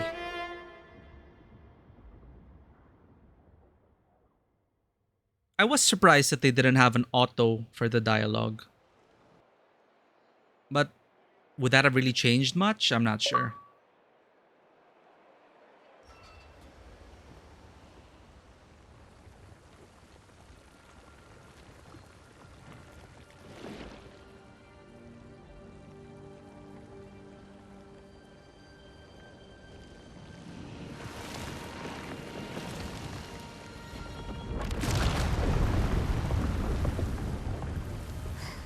Will they have their memories though? And what'll happen once you tell them that they were just creations? That life is just a simulation.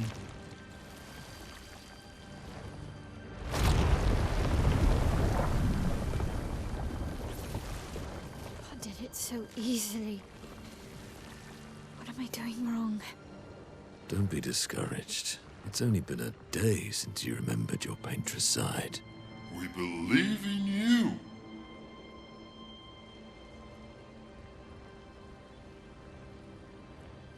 Remember them.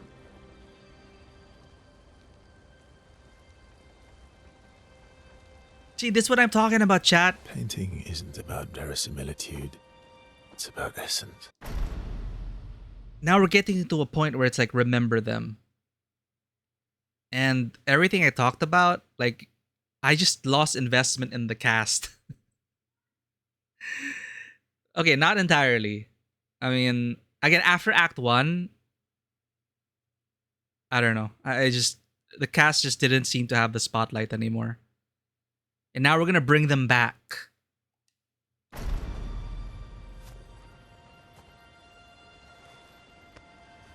Truth of who they are. We had glimpses, but we never really got to talk about it. Right? She who plays with wonder, he who guards truth with lies. They're the essence of your mother and your brother.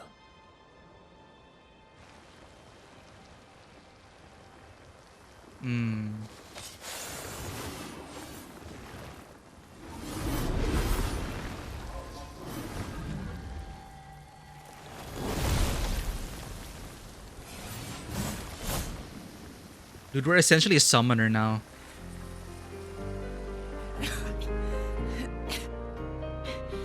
Wake up! We got a canvas to defend. He got marched.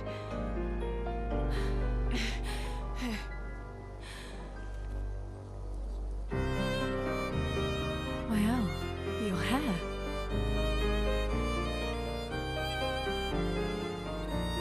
Who's gonna tell them? We have much to talk about.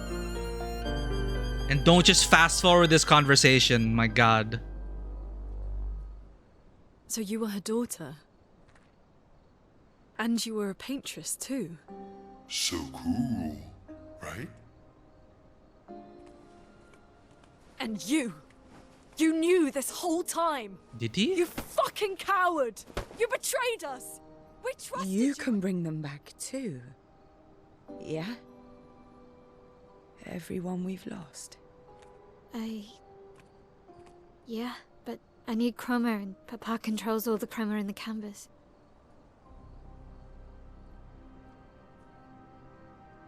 No. Not all of it. The expeditioners. The ones killed by Nevrons. Mm-hmm. Gustav noticed their chroma remains in their bodies. Ah, They never dissipated. there Like we the go. Gamage. Payoff for that one line in Act Soul 1. chroma and not pure. It won't be like bringing the two of you back, but we could use it in other ways.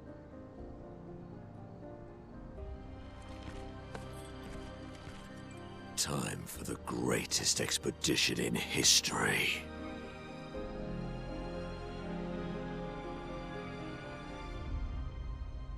Well, the veil is lifted now. Ugh. Alright, I guess you just accept it. It's like, okay, let's move on. Let's do it. Lune, I was right not to trust you. And what would you have done in my position? I thought Verso was also in Mael's situation where he didn't have the full picture. And it's only after the mass gommage.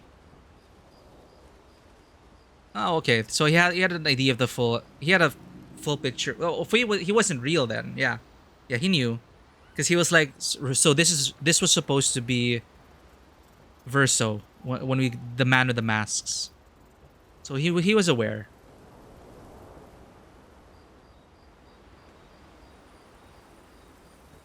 And that's why he was so edgy. Because I guess he knew that he was just a creation. I wouldn't have betrayed my expedition. I would have warned them that everyone they cared about was about to be erased. That they were about to be erased. I would have told them the truth. Because after everything we've been through, we deserved that. So you choose your expedition over your mother? That's your problem.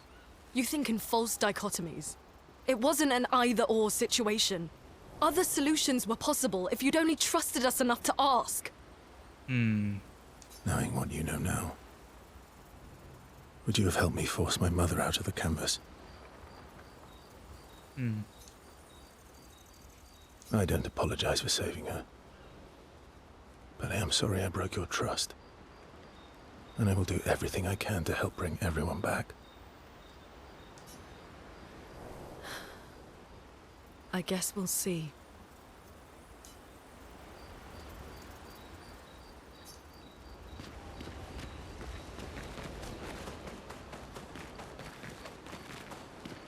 Save it.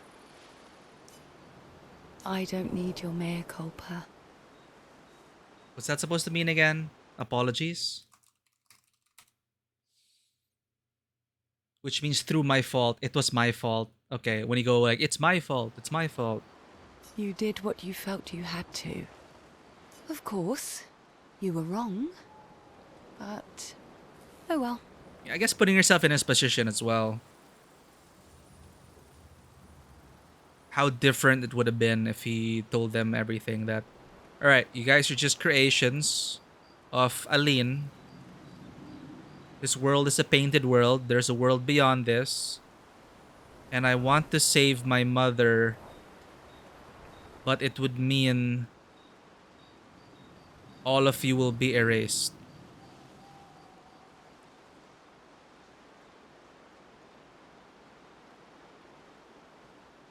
And I don't think Verso... Do you think Verso knew that Mael would... Or that Mael was Alicia, just forgotten her memories, and that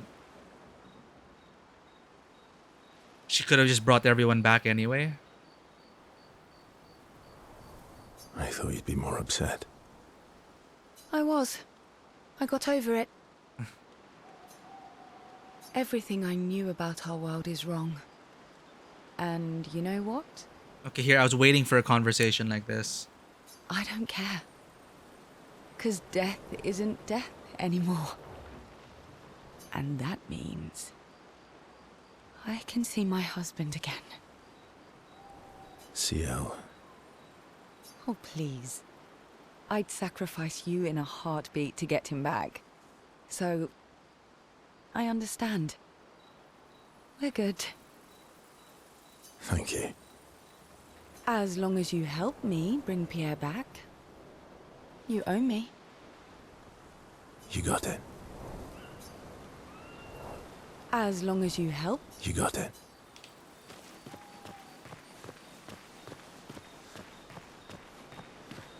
Okay, so Verso, aware of everything. That I'm not Verso, but I am also Verso. And I need to get my mom out because she's sick. And this is literally killing her if she stays here. So I need to force her to log out. So I kick her out of the system, but all her creations will get deleted. He probably did not foresee Mael awakening to her powers as a third painter in the MMO to reconstruct reality.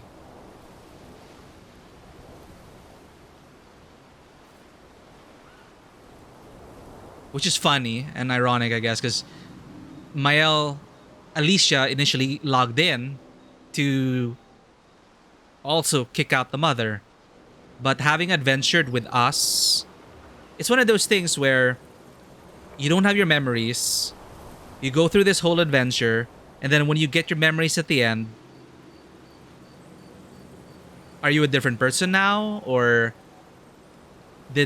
was everything meaningless then? Was the whole adventure meaningless? No. For Alicia, she ended up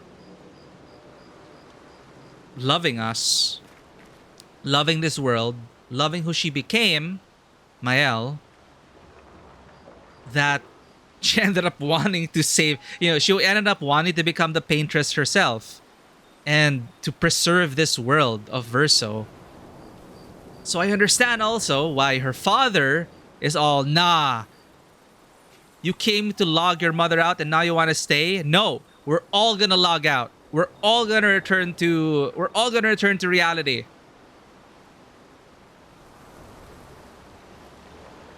Yeah, she basically lived a life here because when she logged on, for one reason or another, she logged on to her mother's server, which reincarnated her. So she lived her whole life here. And it's not something you can just dismiss. Despite the heavy ramifications of, learning that this is just a simulated world. This is just a painted world. It is all real to us. It's like what we were talking about. So, of course, we'd fight for what was, we would fight for our right to live. Despite being created by, these gods who could just erase us on a whim. Not to say I told you so, but I do believe that I did, in fact, tell you so. That's true. Thanks for the support. Was it worth it? What will you do now? I'll do my best to earn their trust back. Quite a steep hill to climb. Not to say...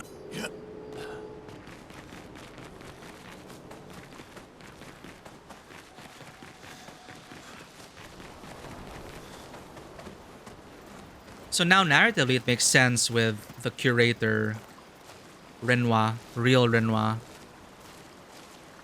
needing more chroma on his side to pierce the server of the mother, the bubble of her mother, to forcefully log her out. So we hacked into her game world, chat. We hacked into her game world, her Minecraft server, and we destroyed her world. Imagine losing your save file. And I sometimes think about that. Like, I get nostalgic when I finish a game and when I get invested in the characters. I think I can totally relate that way. Especially in an MMO, it's like the bonds you formed along the way, the stories you experienced, and then sometimes I wonder what happens to those old save files. What happens to all those people we got to know, who got to live their life, even though it was scripted, even though it was fated, that they were coded to act in specific ways, it is real to them. And we got to grow up with these characters. And then when you're done, right? And when you got to delete the game, sometimes I leave the games. I leave the games around. I used to do that because I didn't want to delete the worlds. I wanted to keep them there. So, relating to that is unexpected. Coming from this right now, at this point in the story, did not expect to relate to, creating these virtual worlds and stuff. And hell, even Doki Doki Literature Club, right? You start to grow an affinity for the literature club despite them being just AI, right?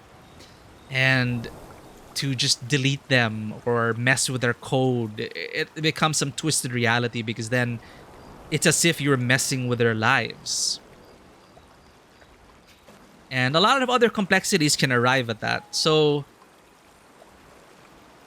yeah, I would still venture in the world, but it's now changed because we all know it is just painted.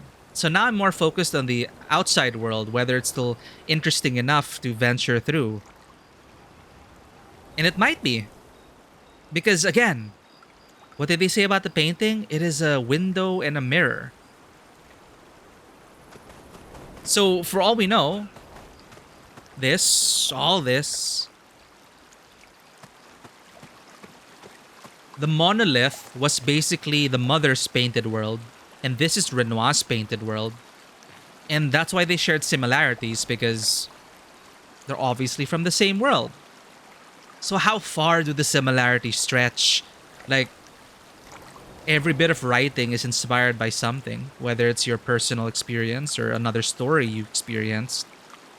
That will still manifest in your work as a reflection of it, but also a window to your own interpretation of the story. So, yeah, it still makes me excited about, I was worried. I was so worried, chat. After the veil was lifted, more or less, I was so worried that I just lose interest totally. Because, oh, it's just a simulation. It's just a painter. It's just a painting canvas. And we're just trying to log our mother out. But, having experienced this facsimile of the real world is giving me a bit of hope that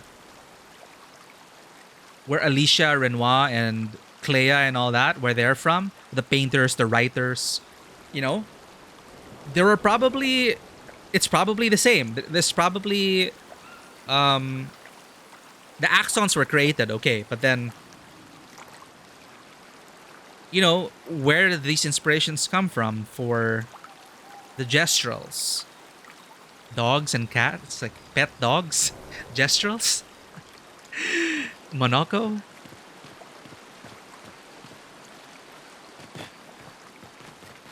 Did you find another lost gestural? No. We only found one. Your best MMO memories are still available to play, but it's a shell of what it once was. I have a bunch of videos and stuff from back then. Yeah. And when an MMO and, the end of life for an MMO, it's so sad. Like, I played Star Wars Galaxies. Even if it was just for a short time. Just to be there at the end when they would pull the plug.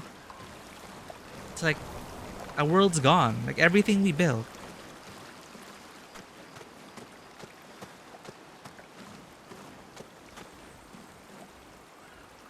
From a child's mind makes total sense. You mean about the gesturals? Like, they're my pet dogs and cats. And maybe that's why they were so, quote-unquote, simple. Like, this is Verso's canvas, now we know that. And they were just inspired by his dogs. And they're always fighting, play fighting and all that. I can see it now. Yeah, That's it, that's all he says. 1 out of 9.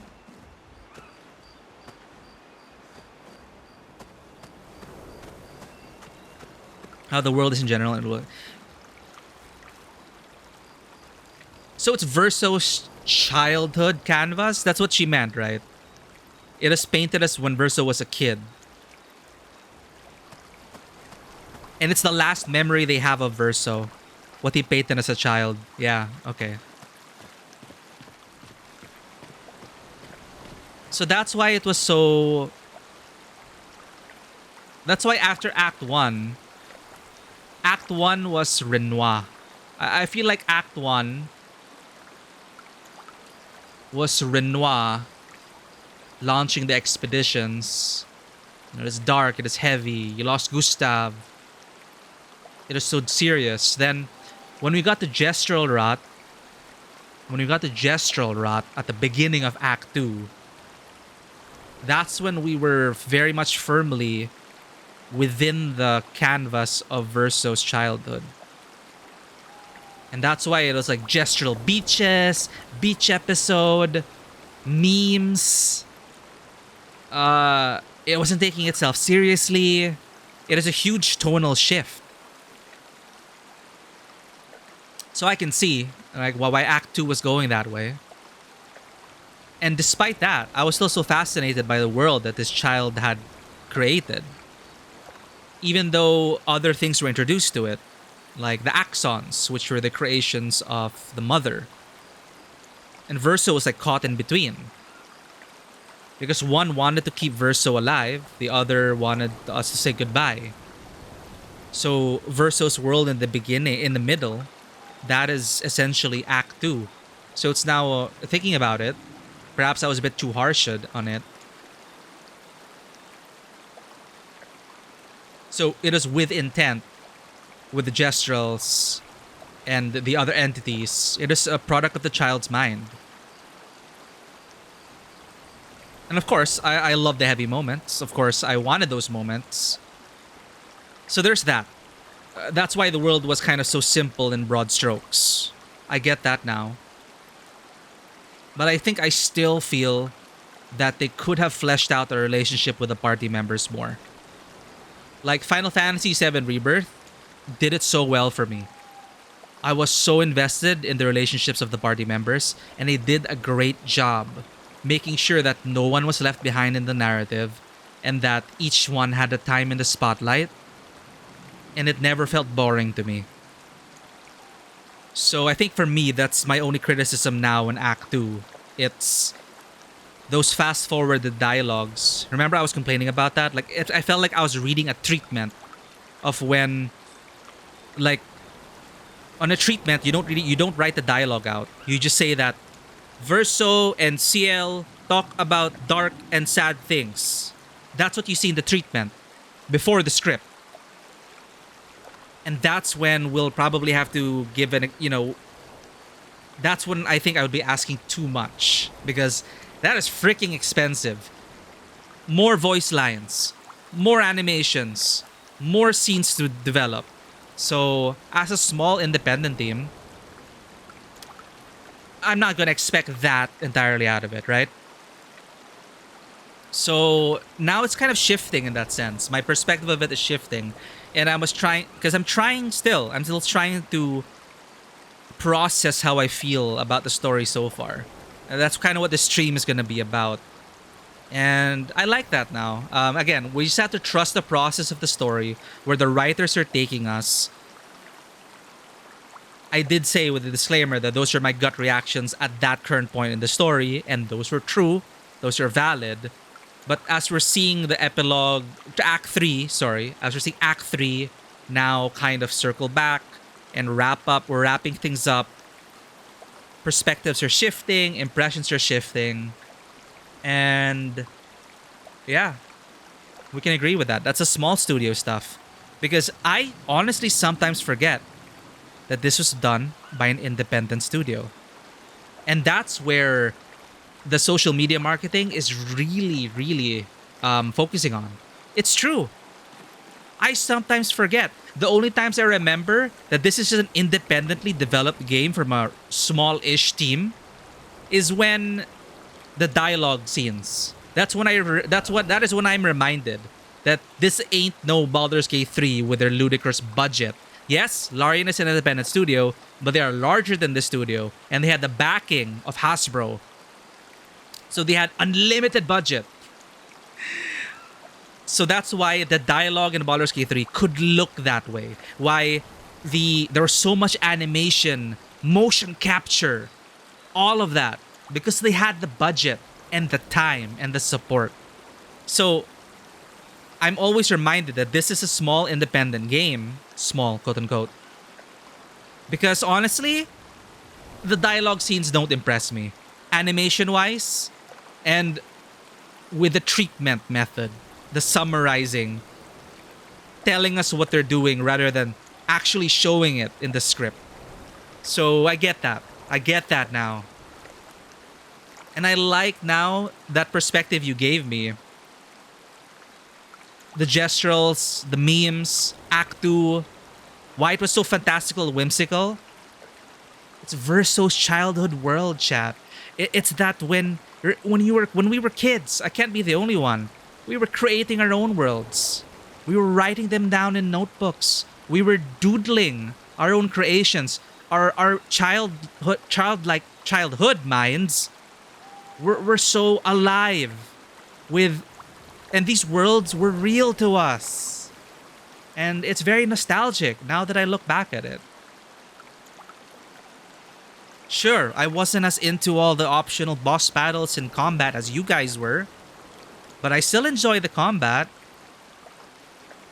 And now, like, I'm looking at it in a more positive light, with a more nostalgic lens. I'm able to relate to it a bit more now that Act 3 has revealed certain things about it. And yeah, it's like, now I'm back to, yeah, they didn't have enough budget to give me all the bells and whistles, so I'm probably too unfair to expect cinematic and dialogue quality on the level of Baldur's Gate 3, for example. That's just too much.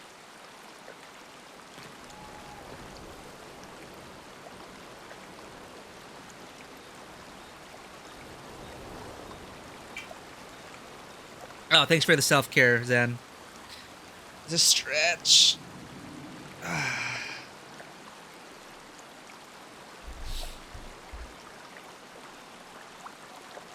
Thank you for the care package, Zen. We're just talking about the story.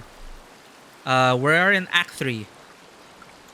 It's really the budget. I think they said it was something like 15 million compared to... Yeah, right? BG3 had unlimited budget. Well, you know... They had enough budget to give us what they did in Baldur's Gate 3 with the fidelity in the animations and the motion capture. And why it felt so much more engaging is because the dialogues between the party were motion captured by the actors. So if we're just talking squarely about cinematic storytelling, obviously, like, the one with the higher budget is able to execute their script with a bit more fidelity in terms of graphics and motion capture, right? So it's kind of unfair to compare that now. You didn't want to say something to that before. You got it in the story. I must confess it irked you a bit how he talked about it. Sorry about that. But again, those are my reactions in the moment. And maybe I should, that's why it's one of those things where sometimes I should just shut up and play the game. And that's a prudent way to go about it. But I enjoyed talking my way through it, and I just hope I didn't annoy people, and I hope I didn't piss you off. It's just, those are just my thoughts in motion, and those are never going to be my final impressions of it. It's just, that's how I felt entering into the epilogue.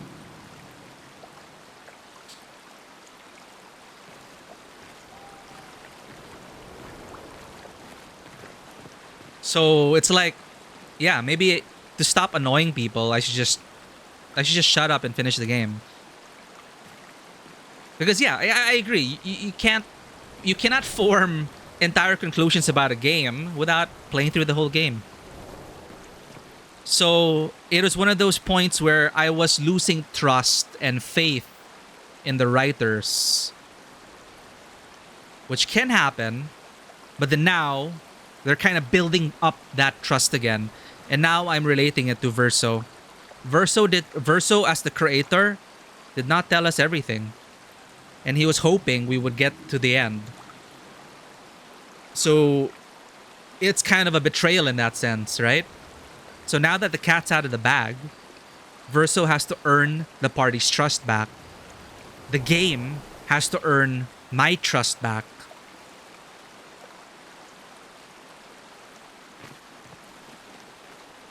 We have to push Papa out of the canvas before he erases everything. Yeah, so now it's like, okay, you were sent here. You were entered, Clair sent you to log out your mom, but then now you want to stay. So it's like, oh, interesting. So Mael is choosing this virtual world as her own reality. Oh man, but then it's like, you're just gonna rot away.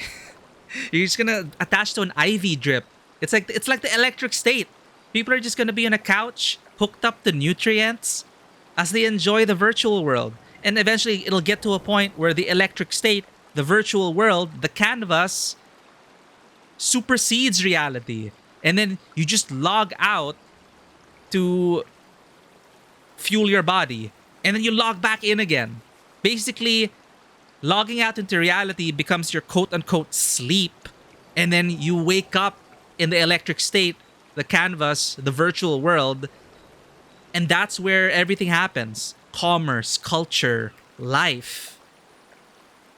Which is scary from an outsider's perspective.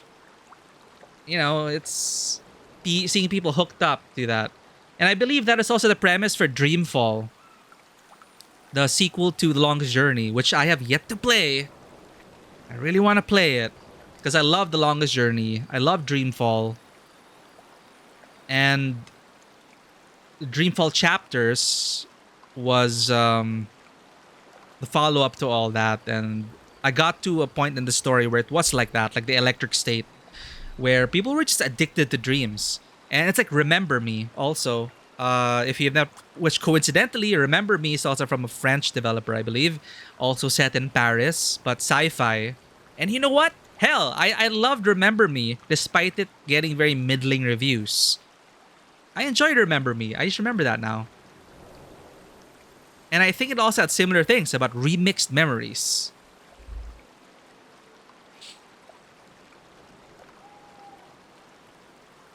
It's just hard not to say something because of spoilers. I appreciate that, though. Yeah, because, you know, the speculation can be wrong. But you're like, yeah, we're not done yet. So like, I know the urge. Like, I can't tell him. I can't tell him that it's Verso's childhood canvas. I can't tell him that it's like these are the caveats. So yeah, we're trusting the process.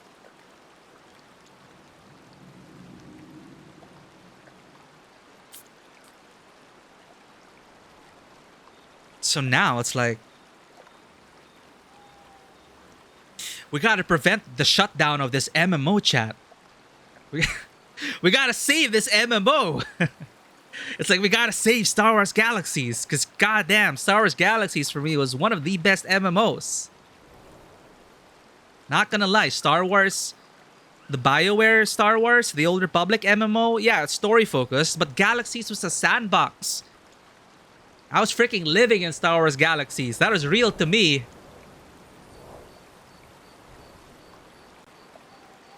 We have to push Papa out of the canvas where he erases everything. Sorry, it's real. I'm surprised he hasn't already. Chop, chop, get to it. Yeah, sorry about that. I talk too much. He's been weakened by his battle with Maman. And this makes sense to me now. Probably why he hasn't come after us. But it won't stop him for long. If you and your father keep fighting, you risk breaking the world again. Another fracture, but this time, it might be you trapped inside the monolith. What's the alternative? Maybe you should go home. Just log out? No. Verso. Dude, I wouldn't be able to. If we eventually get to a point in technology where it's full sensory experience, because that's how animes do it, right? The MMO animes, like Dot Hack. When you log in, you're logged in, body and soul, and you feel and see and smell everything. Like if we ever get to that point in technology, like I don't know if I'd be able to just log out, honestly. You're fighting each other, but you're all doing the same thing. No. Eileen wants her son back. Renoir wants you and Eileen back. You want Gustave back. The cycle we needed to break wasn't the gommage. It's your family's cycle of grief. You're breaking the wrong cycle. That's what it means now. You're breaking the wrong cycle.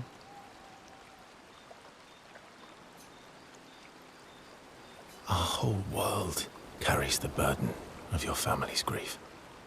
And this is what Ditzy meant about irresponsible gods.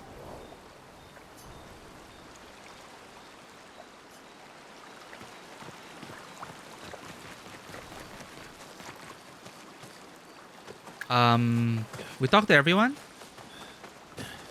SK. Everyone's mad at you. Are you? Iski can be sad, or bad, or even rad, but never, ever mad. Oh. Bad things happen when we get mad. And this also explains SK now as a product of childhood Verso. Why he's like the imaginary, the pillowy, bubbly, imaginary friend who could do no wrong. And it's like the strongest entity in the world. That makes sense now. Because, as kids, we weren't thinking about like, we weren't thinking about writing concepts and limitations of power in the plot and stuff like that. No, we were creating the most powerful entities ever. It's like, I'm the most powerful, SK is the most powerful. There are no flaws. That's how we were as kids.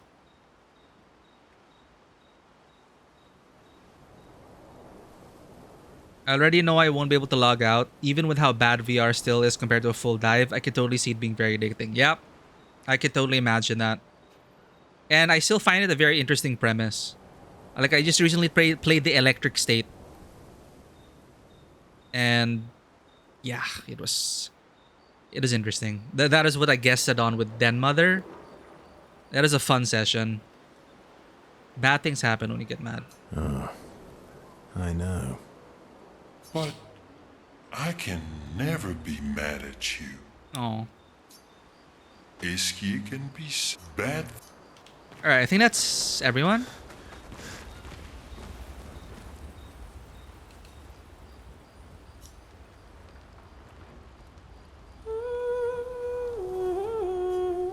Mael finds a spot where she can write. She writes about everything. The painters, Aline, Renoir. So no matter what happens, the truth will be written somewhere. Mael immerses herself in Gustav's journal, poring over every detail. She will forever cherish his memory. The memories of Gustav inspire Mael.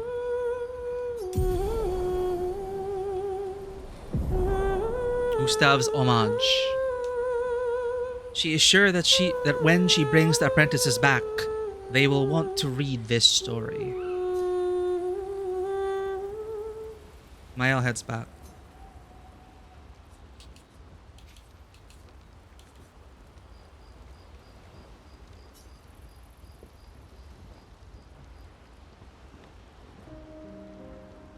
The greatest expedition is to trigger this time to move on.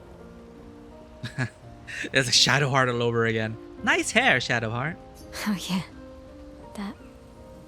I can't believe there's another world out there. Yeah. A world I'll never get to see.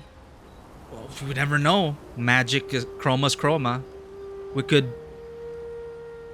implant your chroma into a physical shell. Maybe that's possible. We can download these characters and export them into the real world. Sorry, the other world. Let's say this world is real, chat. Because it is. This world is real. I will refuse the existential crisis that we are just life doesn't matter. No. This life matters. This world is real. Luna's real. Ciel's real. And we are going to fight for it. We can think about downloading and exporting you to the other world at some point. I'm sorry. I didn't. My memories. I would have told you if I'd known. So it is a devious move by the mother. Kind of devious. To erase your daughter's memories to force them to relive this world. But no, it is out of kindness. It is out of love. It's tough. It's like if I had the chance to give life to my daughter after knowing, I would want to give my daughter a good life. Something that isn't full of pain and loss, right? And that's why the paintress created Mael. Don't apologize. You were trapped too. You lived among us. You're one of us. Even if you're also one of them. Yeah, and whether the mother saw this far or not, this is her final gift. This was her gift to Mael. It's so weird. I have memories of 2 childhoods, 2 homes, 2 Lumiere. This is the kind of conversation I want. Give it. You're not an orphan anymore. You just found your family. Don't you want to be with them? I love my family, but they're all gone. In one way or another. And you're my family too. So are Gustav and Emma. And I didn't see it at the time, but all the families who took turns taking care of me. All the paintress's creations. She was always watched over, to a point, right? That was her mother's work. Maya. This is a lot to take in. Yeah. But for the first time in a long time, I have hope. And they're taking it very positively. Surprisingly, but a pleasant surprise. They're quite positive about, you know, like learning about the world. It's just a simulation. Instead, they're focusing on, you know, what they love and what they're fascinated about. It's just Luna, who wanted to know the world, even now knows even more that there's a world out there, and she's holding on to that hope. And Ciel is, I can bring my husband back?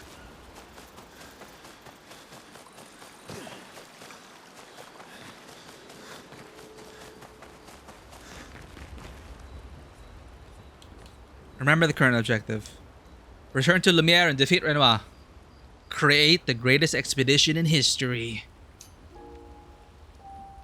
So this is what you meant. This is the... Clair, obscur, trouble, rature, clair, obscur, guardé aux peintures. Alright, this is gonna work. Oh. Clair, obscur, trouble de rature, courera et fait. Clair, obscur, guardé aux peintures. Okay, we're gathering all that paint. Clair, obscur, trouble de rature, Ugh. courera et fait. Clair, obscur, guardé aux peintures, trouvera. We're backing them up, chat. Then we're gonna respawn them all.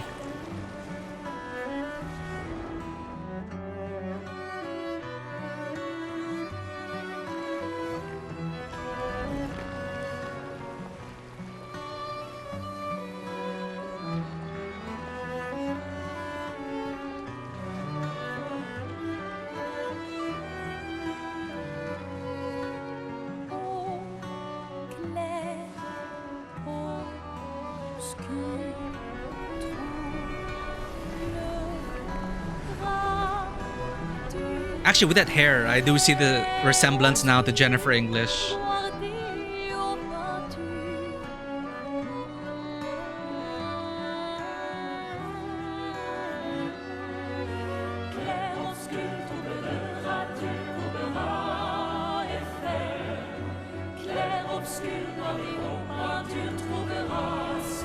And this time we have a chorus.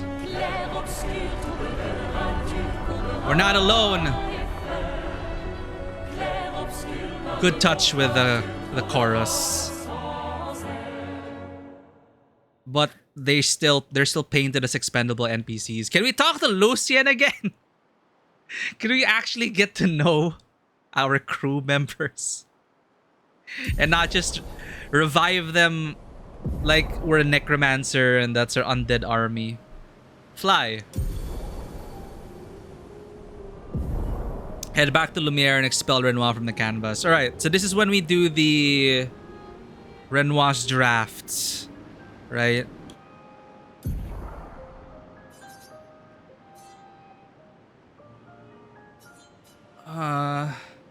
Or do we just YouTube that? Do we YouTube it? Or is it doable? Wait, I was gonna open up your message. Camp? Okay. Backlog of dialogue? I was surprised there wasn't a spend time with. Who's going to upgrade our Pictos now? I can do it. Oh yeah, that's true. Ah! You have become level up lady. You know, bonfire, level up lady. We're back. Yo, Drakenson, companion quests? I'm here for it. Companion quests? That's what I wanted more of! That's what, you know, that is exactly what I found lacking in Act 2. Companion quests. I don't usually get this nervous, but... Oh, I'm nervous. Yeah, I can see that. Companion quests, chat. It's not that I didn't care before. I cared about the mission, but now... Now it's personal. Yeah, the world's at stake. Well, the world is at stake again. So, yeah. Do you want to spend time with CL? Yes, okay. Verso approaches CL with conviction. I'm going for a swim with Esquier. Care to join? Did Esquier put you up to this? Whatever do you mean? Esquier's been nagging me incessantly about swimming lessons.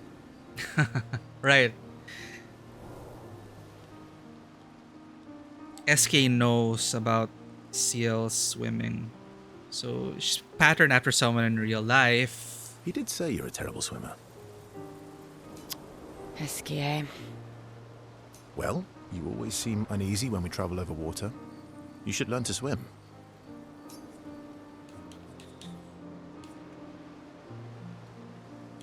That way, you can save me if I fall into the water. You can save yourself. What happened to teamwork? What if I'm injured or unconscious? Good point. Your hypothetical situation is quite specific. Sorry. Good short anecdote. I just remembered some of my Call of Cthulhu adventures. So basically in Call of Cthulhu, there is a skill, okay, for swimming. Alright? And nobody ever invests points in swimming because they don't expect to swim in a tabletop RPG adventure. So it's so funny when it's like, alright, we're jumping overboard into the water. Roll for swim. And the whole party's like, yeah, my skill points went into guns and library use and investigation, not swim and climb. So it was such a sorry sight, and we all just drowned. Anyway, your hypothetical situation is quite specific. I guess it is a good idea, though. It is. Go get changed and meet me at the lake. You get a quest for everyone, pretty much. For sure, do that. The other things I wrote are just additional background story. If we're lacking time, we can YouTube the background story. But the companion quests, I want to do that. Okay. Do the companion quest and get all gradient skills for each companion after that Lumiere. Okay. Yeah, I want... Again, this, for me, is the heart of the game. I would have been more devastated by their loss if we had more companion quests before Act 3. So I'm glad that we'll be able to spend more time with them at least. It's just different now because... Interesting. It's a different perspective because now we know. Verso and CL get changed. Verso reveals that he keeps secret swimsuits in Monaco's bag. That's kind of creepy. And a lady swimsuit as well, just in case. Sneaky Verso. Take a peek at Renoir's stuff. If it's too difficult, then we have no choice but the YouTube. Because we're not high level. For the record, I do know how to swim. I mean, I grew up on an island. Okay, this is where the budget went to, chat. I can see it now. Yeah, small dev team, they couldn't give us more of this prior to the epilogue. So they decided, all right, we gotta make an executive decision. We gotta make these companion scenes in Act 3. It's just I have an aversion to swimming. Oh, I can help you with that.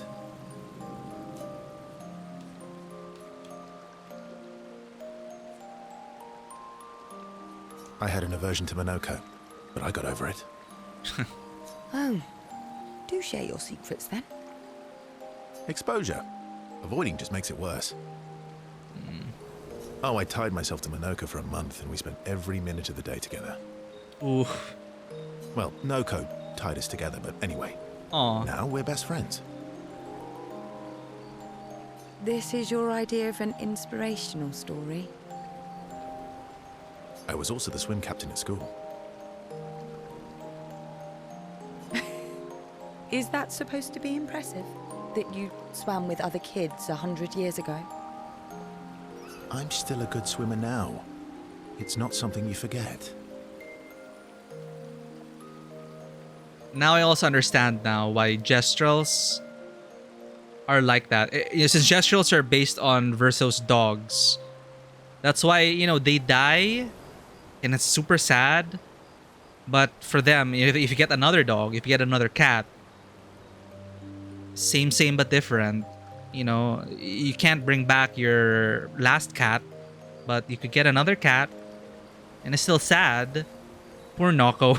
So Noko was supposed to be the puppy, but then they just forgot to give scenes to the puppy. All right, Noko deserved more.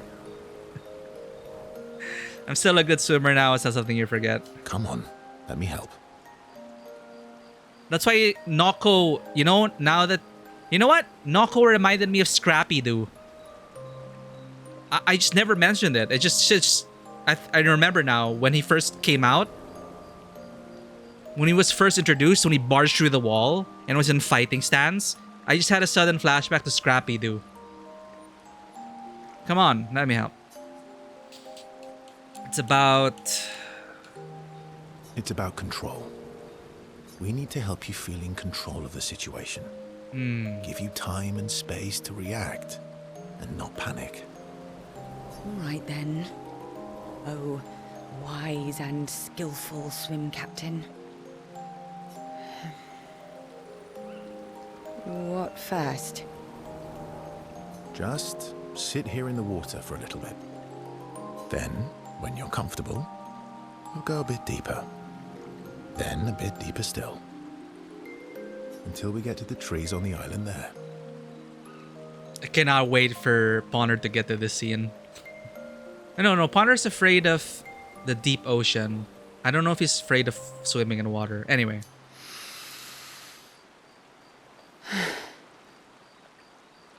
Ciel gathers her courage and enters the water.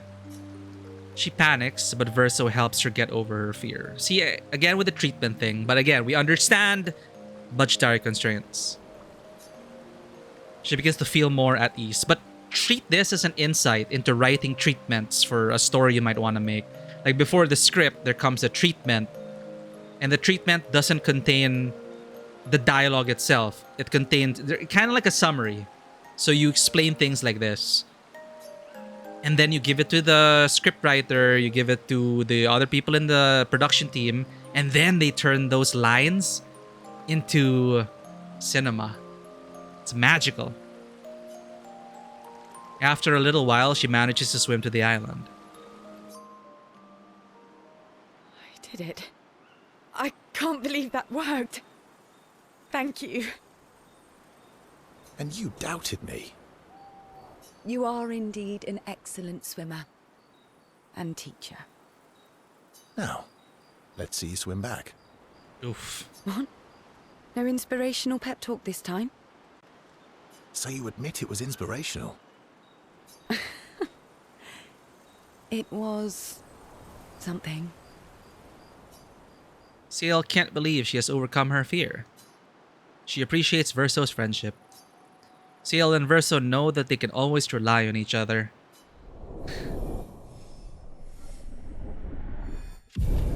Yeah, deep waters. Like whatever's in that deepest trench in the world. I can imagine an entire like civilization of terrifying underwater beasts. Terrifying to us, but to them, they just exist. They spend a bit of time on the island together, celebrating, then head back to the group. Let's play Ciel. Ciel.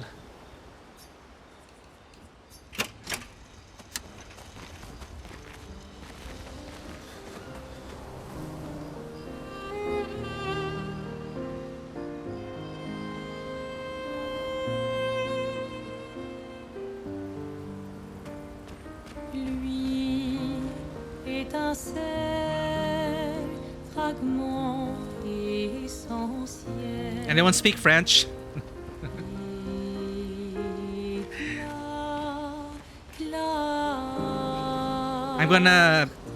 I feel like it is a celebration of life, being true to yourself and living life to the fullest. That's my impression of Ciel.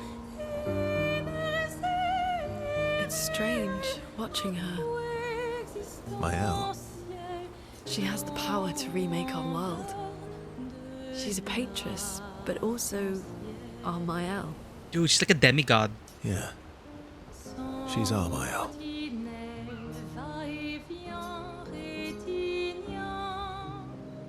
Verso approaches Luna, sensing she has something on her mind. You said you traveled with other expeditions. Yeah. Some. Did you ever travel with the 46? 46? No. Why? Oh, nothing. I thought maybe. Oh, her parents.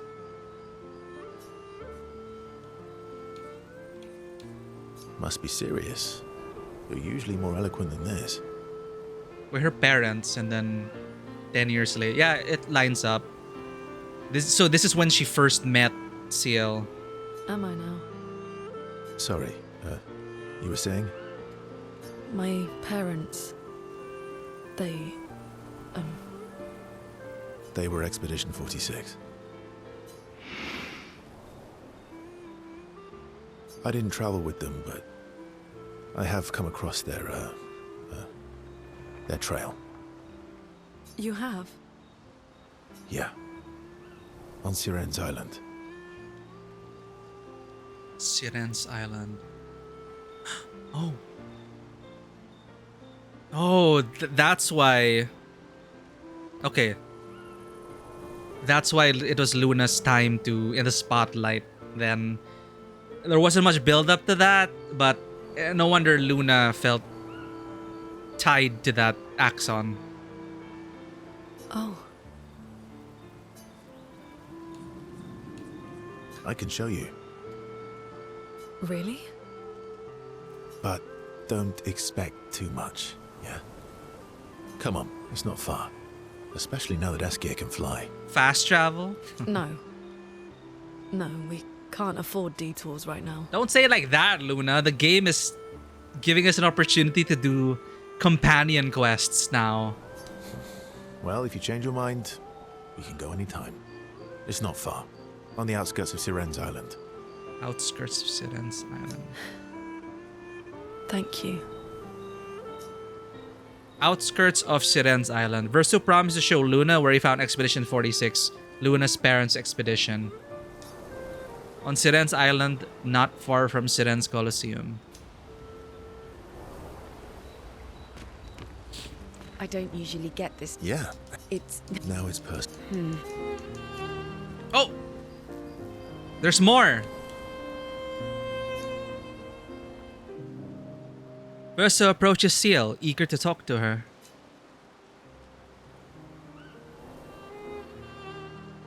You never told me. How do you go from being a farmer to running a school? What? It's not obvious.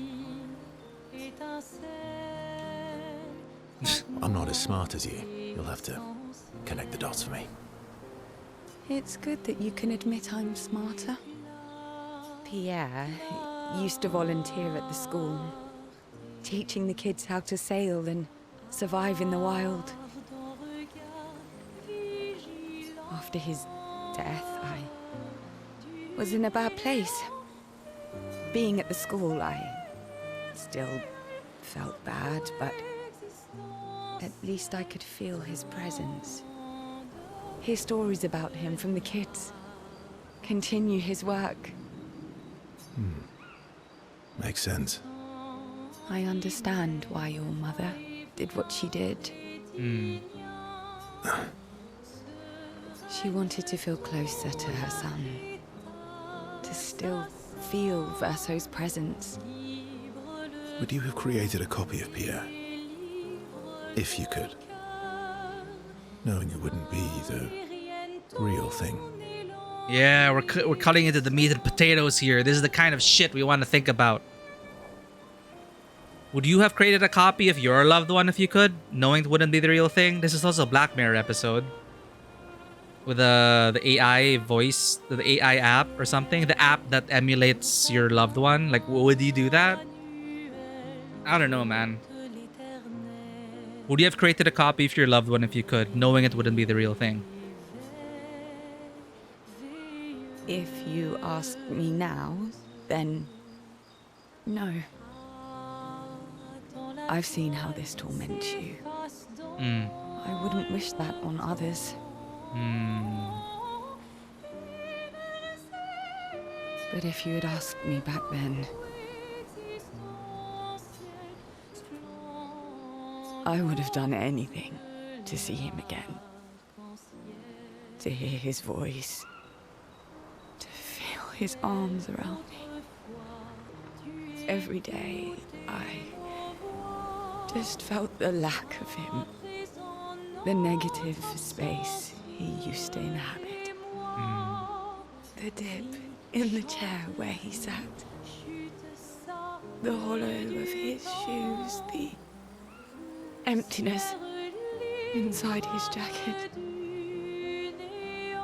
This is where the writing quality returns, chat.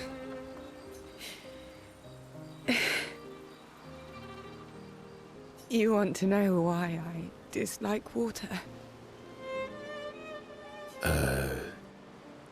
I tried to drown myself. What? When I lost Pierre,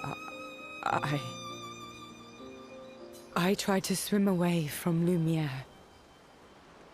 I swam for as long as I could. As far as the waves would carry me. Enjoy your dinner, Dodo. Until I could no longer swim. I was just enjoying all the juicy dialogue we're getting now. So they were really saving it for Act 3. Still wished for more in Act 2, and I'm gonna stand by that, but... But... I woke up the next day in Lumiere. On the docks. Oh. I was alive. And I have no idea what happened. Esque. What I didn't know then, what the hospital told me, was that I was pregnant. But that I had, that I had lost the child. Confirmed. CL. I desperately want Maëlle to bring everyone back. To bring Pierre back. But But I don't know how to tell you. I lost our baby. She would have been 6. I'm so sorry. Dark and personal, right? Yeah. Oh man, miscarriages, man, that I can really relate to.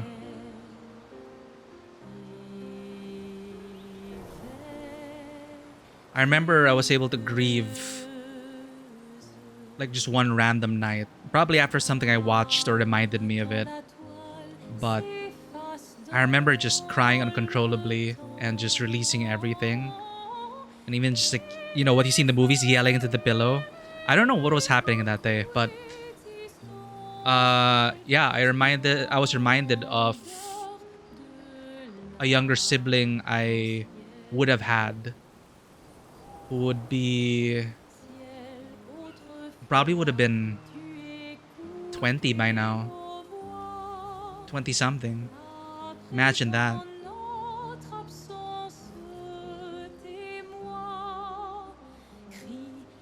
I would have had a younger sibling, would have gone through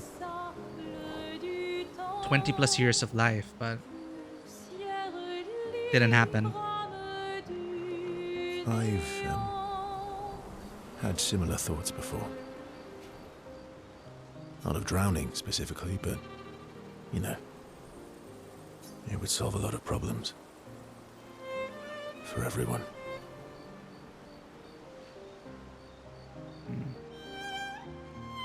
To decide for your mother, right? Like, I'm gonna off myself so you'll log out and face reality. That's tough. So, It's a choice. Like any other choice. it is. But there's a creature that Verso painted into his canvas. One who always helps people when they become consumed by their dark thoughts. You mean? Yes. Him. Yep.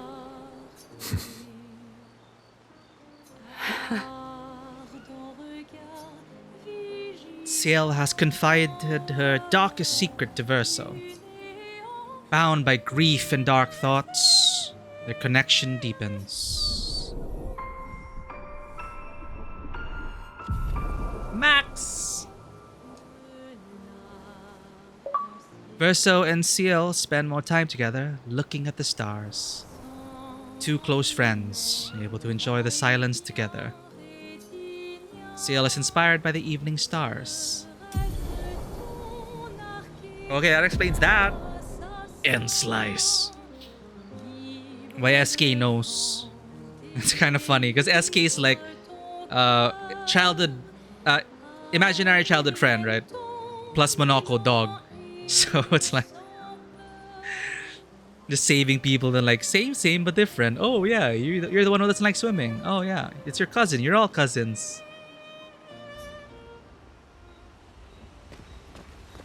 Is there anyone special you'd want Mael Oh, it's to different bring now. back?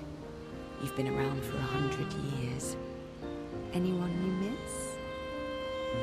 Yeah. One person. And all the expeditioners I traveled with. It'd be nice to tell them we made it.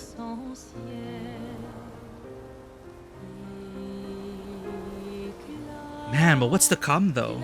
Like sure, you got your mom to log out before it was too late. But now Mael wants to stay hooked up. You know, she wants to stay logged in. That's gonna... Yes. And to explain things I never got a chance to explain.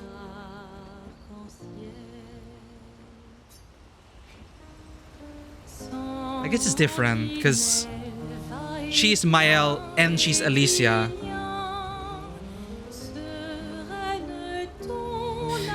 And That is the one thing I liked about Penacony. This is CL's song, right? Just quick.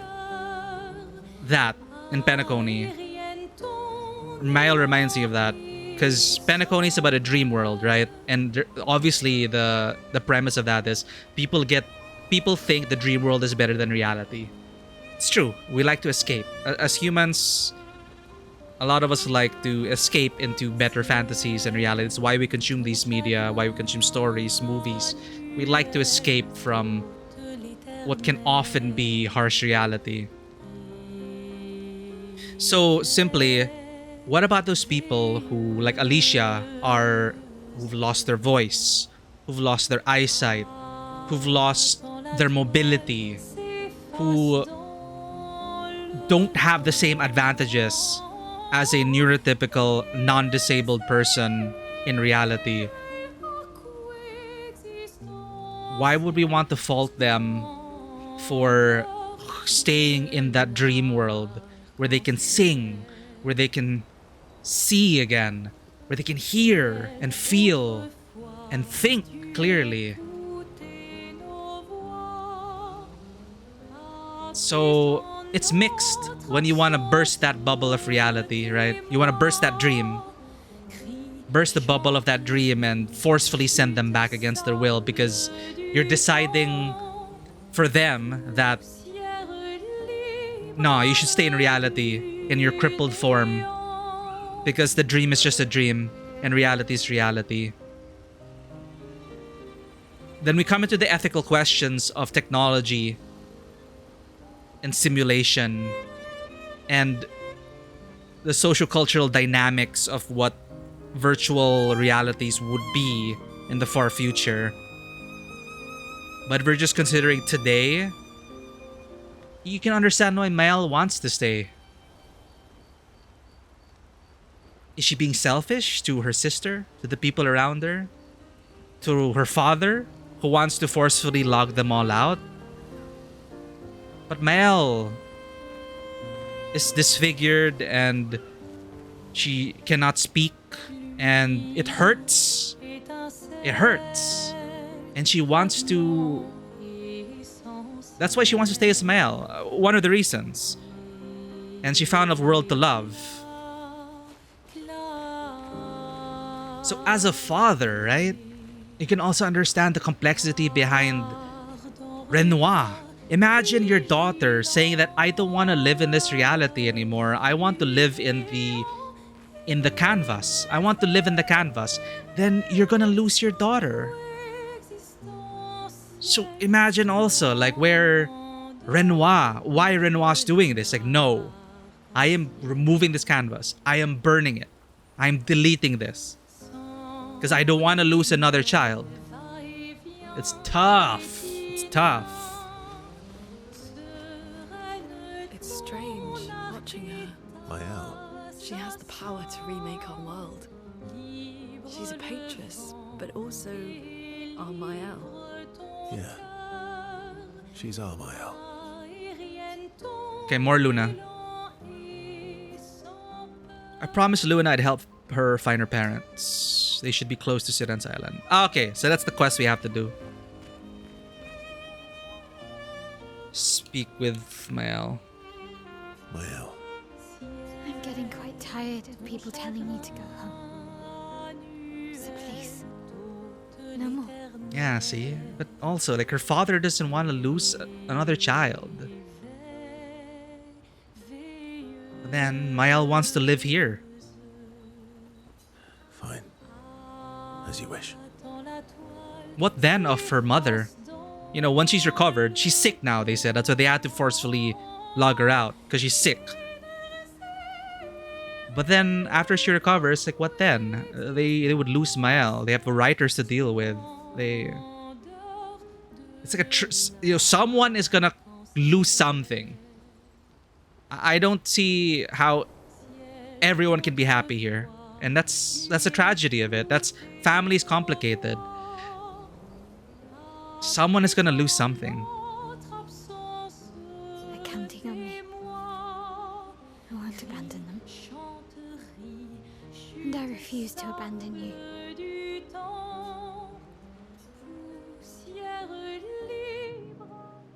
Mael asks Verso if they could talk by the lake. They walk there together.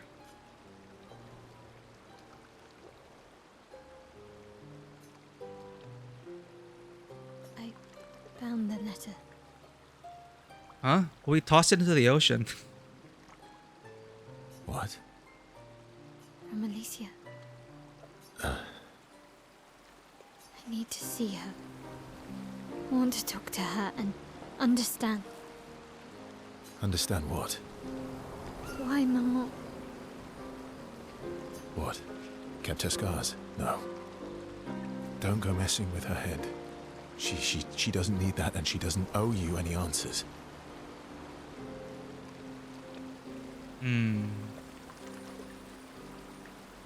She's the one who kept coming to me.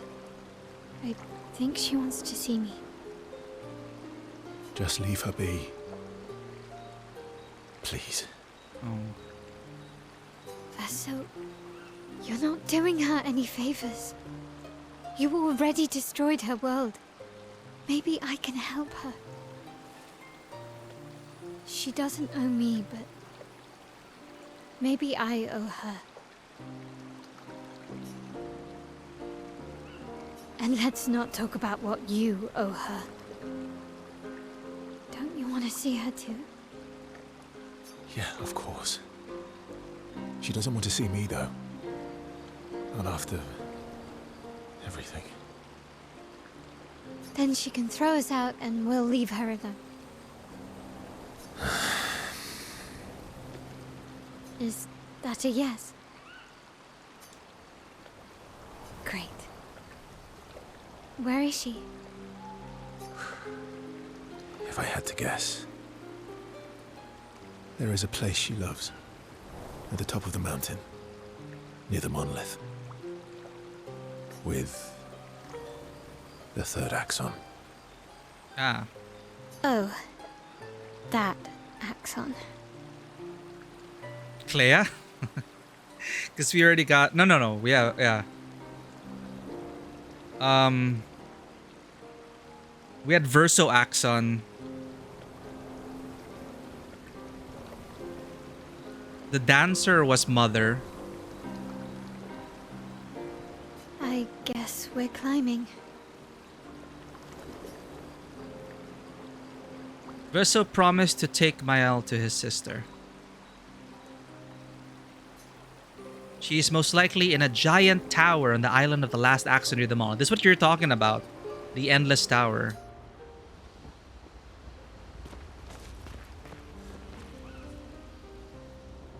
Mael. I'm getting quite tired of people Fine. counting on me. I promised Mael I'd help her find Alicia. She's with the last axon, west of the monolith, at the top of the tower. Is it too much to ask for a quest log at this point? No, we gotta manually follow the directions. Got it. Next. Dog. How are you going to win back that trust? You're really enjoying this, aren't you? Can't rely on good hair and charm anymore. So, what's the plan?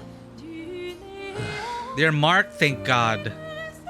Well, at least everyone's still talking to you. That's a start. Spend time with dog. Yes. Verso approaches Monoko, who looks deep in thought. So now we can't ship them because Monoko is dog. So that's why they're really best friends. This man's best friend is Verso's best friend. There really was no like romantic bromance and shit. Monoko is thinking about what happened after the paintress was expelled from the canvas.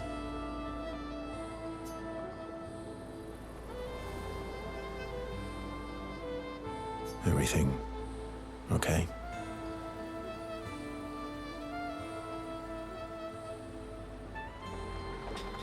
So the Gestrels were not affected by the... Okay, because they're Verso's creations. And why would the paintress want to remove her son's creations? How does it feel? Reaching one's goal after so many years. At the end of the day, I'm just a gestural. I always support you, but still.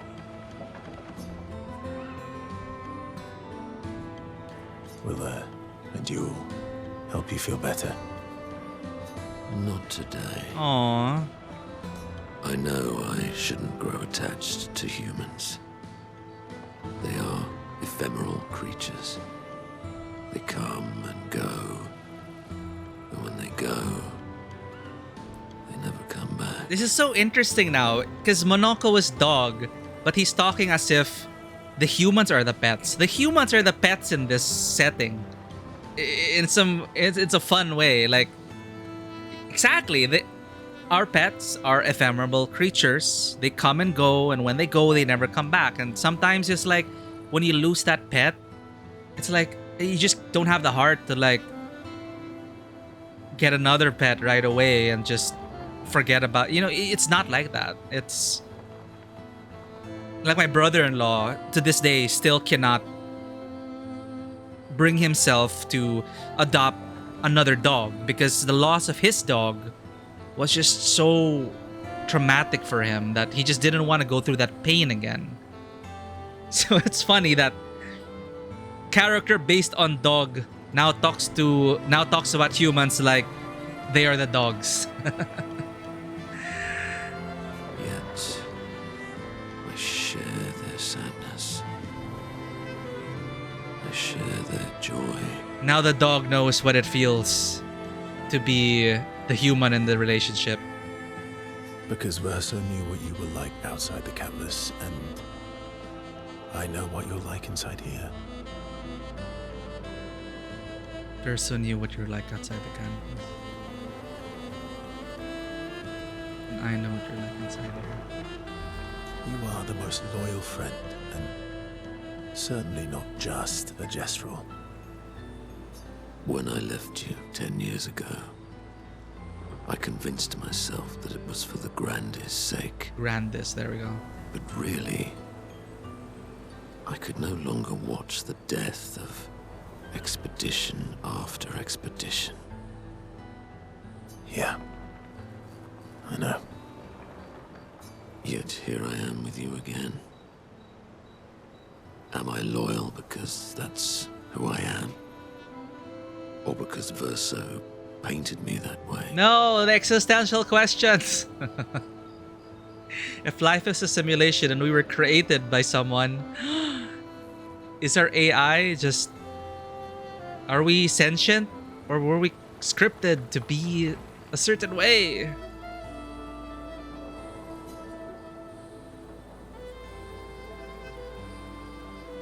So yeah, you can say, you're not any more real than I am. That's a reality we have to accept. But nah, you've kicked my ass enough times to know that it's just who you are. You've kicked my ass enough times to know that it's just who you are. That is very true. Now don't get too arrogant. Sometimes I wish things could go back to how they were before. When we could play with Clair, Aline, and Renoir. It felt like nothing bad could happen to any of us. Oh man, we really are talking to the dog. These are dog's thoughts. Good times never last. Bad times seem to have made themselves comfortable, though. That's a good line. Bad times seem to have made themselves comfortable. Well, it's up to us to make sure they go away. Want to go hunt some Nevrons? We are absolutely not ready to take on like in the good old days. That would warm my heart. See, now I can imagine Kid Verso with Dog Monoko going on these adventures that he crafted in his mind. And let's go get cut in half. Monoko is touched by Verso's willingness to endure bodily harm to raise his spirits. And Verso knows Monoko would do the same for him.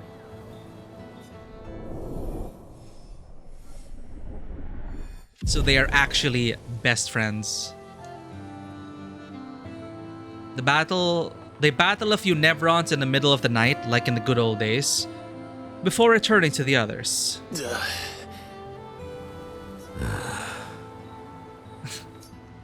What is that? So, You're really enjoying... can't rely on good... Well...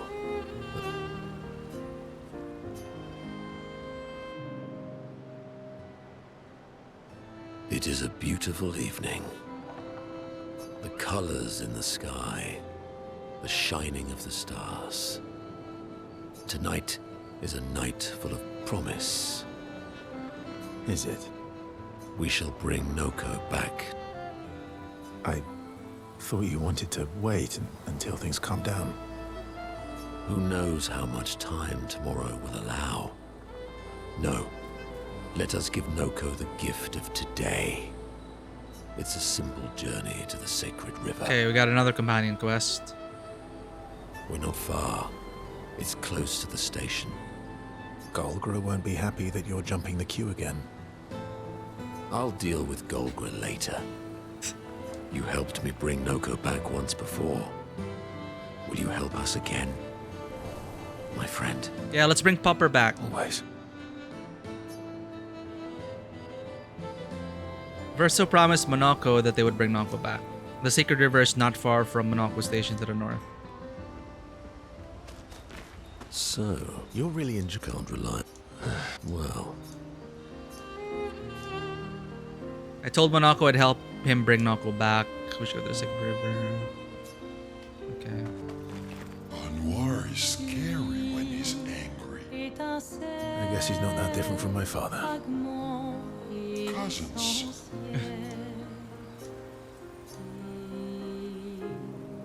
Verso approaches SK with something significant to discuss.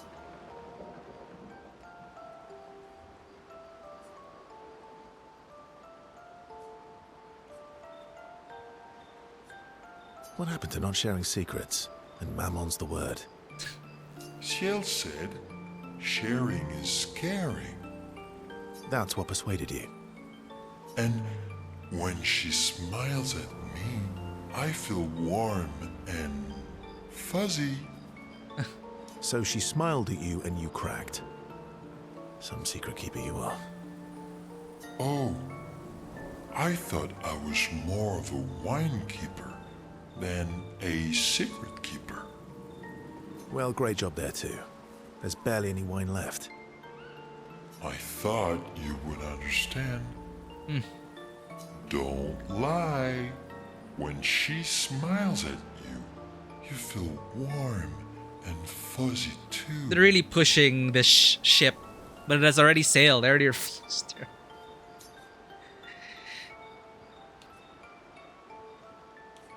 What? No, that's not true. Oh, are we bloody because we narratively went to fight Nevrons with Monaco? Are you getting warm? Your face looks kind of red. Oh, and she showed me a really cool rock. You gave her all my best wine for a rock. Better be a special rock. What's this one called? Oh, this rock has not yet introduced itself to me. So I don't know what to call it or what its special power is. Yeah, it's such a childhood fantasy thing, right? Rocks and powers. All makes sense now. Oh, but Lune's helping me study it. She knows a lot about rocks.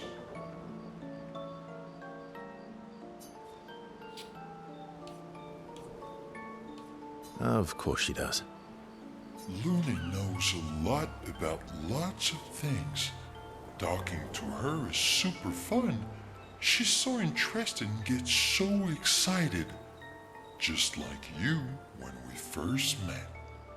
You had so many questions about me and you and your... She gets excited. You've been talking to Lune too? Yes, why? You talk to her all the time. You guys are always talking. Yeah, well, And you like when she gets excited about stuff too. that's not what... What exactly are you... No, forget it. We're getting off topic. You seem flustered. What was the topic? I'm not flustered. Want a hug? Of course. Yay! Who would turn down an SK hug? Verso is relieved that SK has stopped talking about what he thinks of Luna and Seal. And he's secretly touched that SK knows him so well.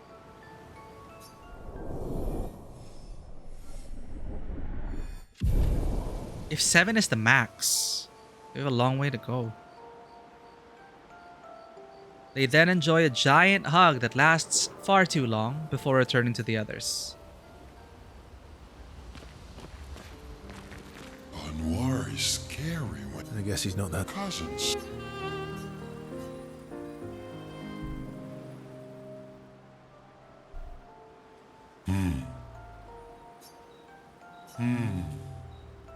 That's not a happy look. Why'd you hide sorry from me? Oh, I didn't, I was afraid the others would want to return to Lumiere if you could fly them back. Oh, okay. That's mean.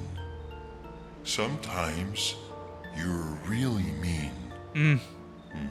But being mean is not necessarily a mean thing. Yeah, sometimes it's complicated.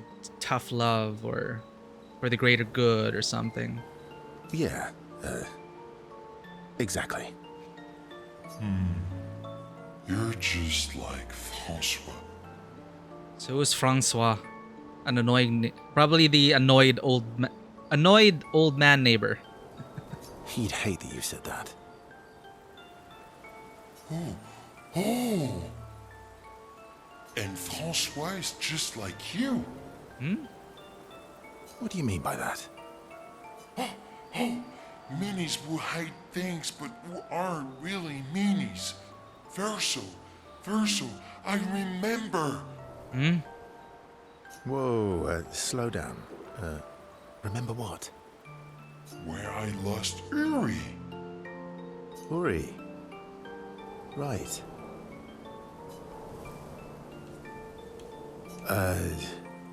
Which one was Uri again?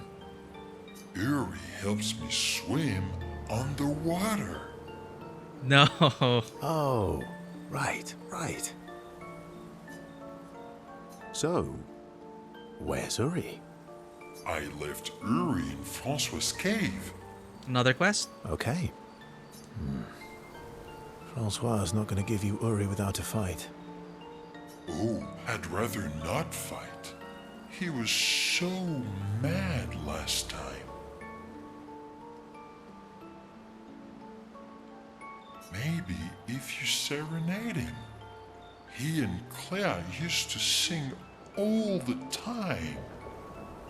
Oh, Clair.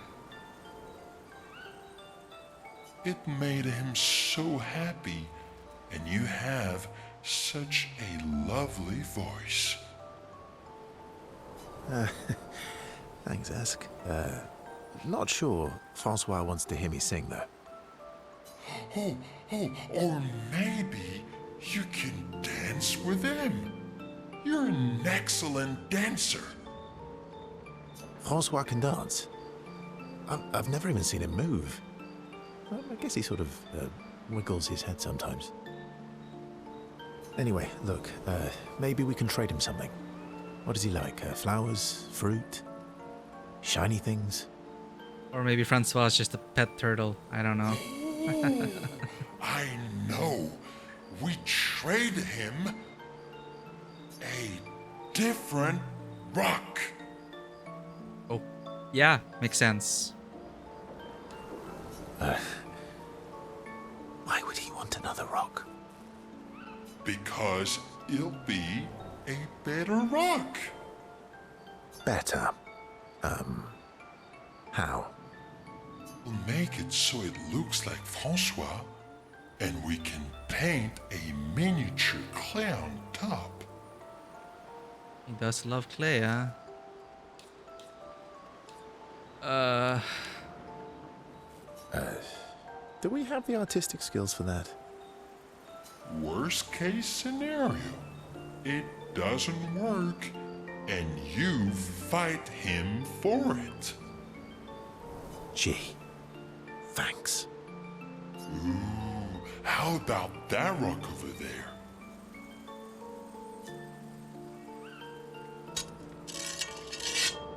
Cool. Ta-da! Doesn't it look just like him? I almost feel like Francois is here with us. Dude, I think he really is a pet turtle. All right. I'm ready. What? You want to go now? Yes, yes, yes. It won't take long now that I can fly. Let's go see Francois.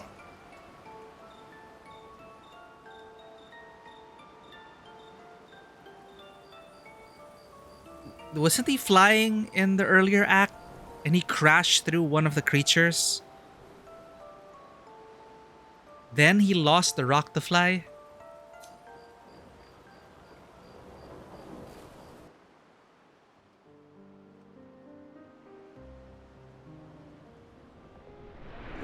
Oh, that is... Oh, we're here. You're back.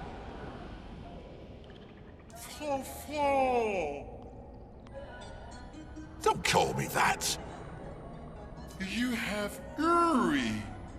Why didn't you tell me? Prove it. We'll trade you. Uri for this, lovely portrait of you. Is that supposed to be me? I think we captured your essence beautifully. No deal. You want Uri? Come and get it. I don't think his rocks and his abilities have any connection at all to reality. At all, really? Yeah, because as a childhood thing, you know, finding power rocks and powering up, like, I can get that. But within this painted world, I was just, yeah. I remember he did fly. He was flying already. And then he didn't have the ability to fly after all. And then he pulled out the rock and then we fought the paintress on the flying SK. You know, maybe he just lost the rock. He always loses his rocks, right? Then Verso was just holding on to it this whole time. Oh god. We're not ready. We're not equipped.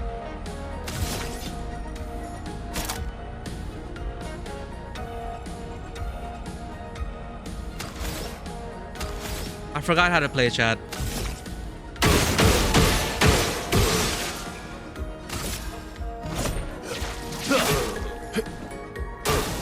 Not impressed. Ah, wait, no, this is the instant kill.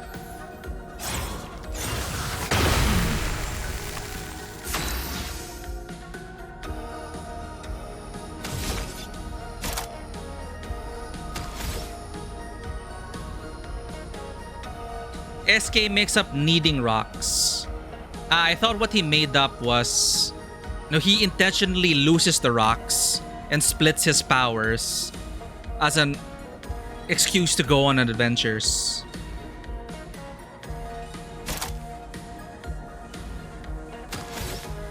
Because like right now, if he didn't need this rock, he could just go underwater. Like he could, like... It's a lot of effort for... Again, it's an excuse to talk to Francois and go on adventures. But I think he still needs the rocks to power up. It's just he intentionally loses them to go on adventures.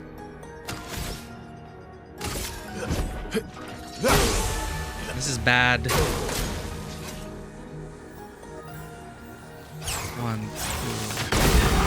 2. Punch! Here we go. Okay, we gotta live, chat. We gotta live. Just gonna dodge this. Let's carve a path.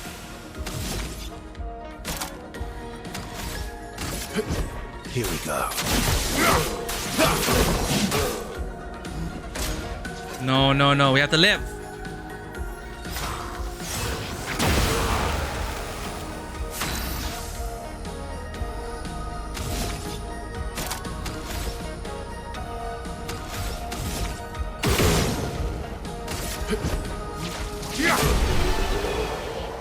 Yay, we got the rock. Fine, fine, fine. Here.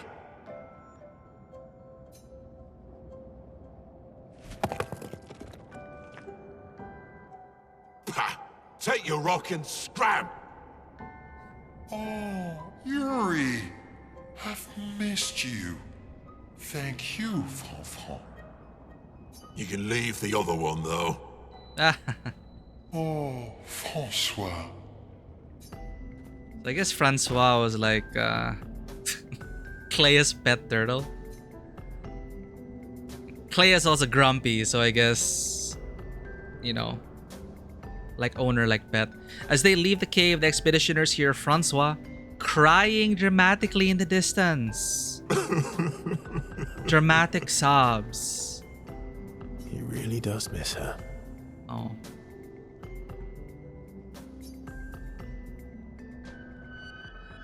I guess Clair died in the war, or is still fighting. She's on the front lines. Back at camp, SK swallows Uri, his new rock. Yeah, I think... yeah, year 49.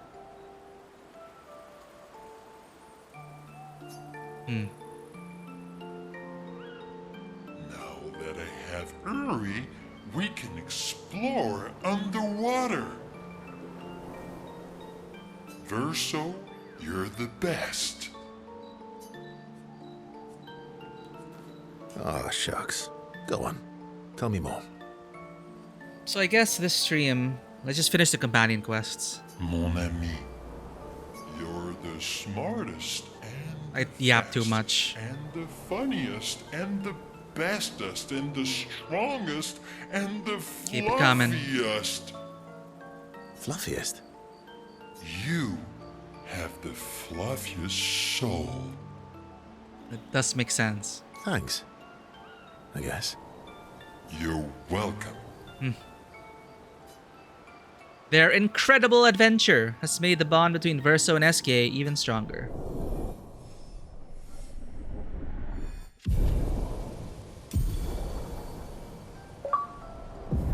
Underwater diving. Plane, train, and submarine. That's the name of the achievement. It really is a kid's product of a kid's imagination. And oh man, you need to get to Act 3 to look at Act 2 in a different light. I'm not gonna lie, again, Act 2, I was getting lost in Act 2. SK and Verso talk a bit more about random things before heading back to the others.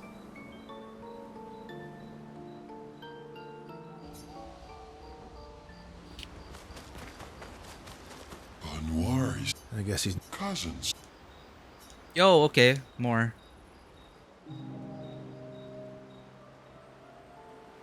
Francois really misses Claire, huh? Yeah, he waits for her every day. He stopped singing when she left. Oh. But it's okay. She'll be back for a visit, and he'll be all happy again. I don't know. I don't know that. She's fighting a war. You really think so? She'll be back.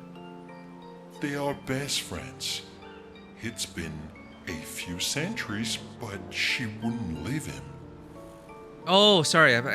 Again, the Clair of this world.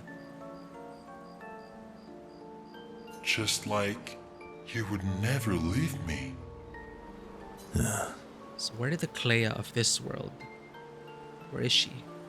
Do you miss Verso? I mean your Verso. The real Verso. Wait, no, Clair's not logged in. Clair's a creation of either Renoir or the Paintress and is currently gommaged. No, of course you do. Sorry. I don't know why I asked that. That was stupid. Sure, what did we ask again? I just wondered because you never mention him with me. It makes you sad. Does it bother you that I'm not him? You're my friend. Other Verso was also my friend. You are cousins. Same, but each different. Why would that bother me? Esquier, thank you, mon ami. Real Clair. Yeah, I think, yeah, this is Verso's painting.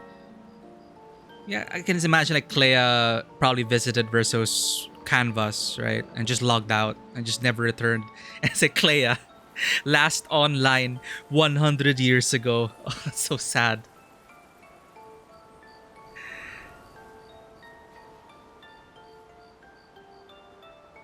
Is Clair's out there, you know, fighting the writers or something? Let's keep going on adventures forever. Sound of contentment. And this is where I think it's doing quite well. A lot of stories fall flat once they rip open the veil. Like, we don't have all the answers yet, sure, but we kind of had the big secret, one of the big secrets revealed.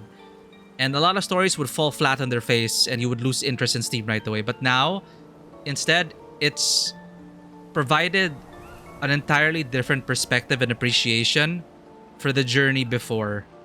Even if, again, I was starting to get a bit frustrated. But now it's different. SK has touched Verso's heart with his words. The bond between Verso and SK is now unbreakable and eternal. Yeah, max rank.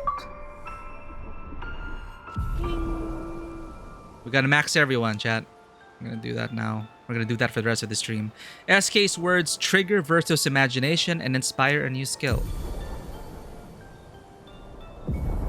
Angel's Eyes. They talk more about what kind of adventures they want to go on next. Then head back to the others. The dialogue should change now at max. Let's explore under the ocean. Oh god. Aren't you scared of what we'll find there? The stones of the sea are my friends too.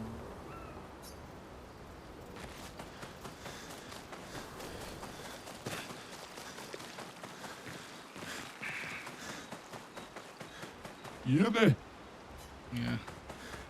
Lost gestures. They've just been standing here the whole game. I forgot about them. I think we talked to everyone already, chat. So...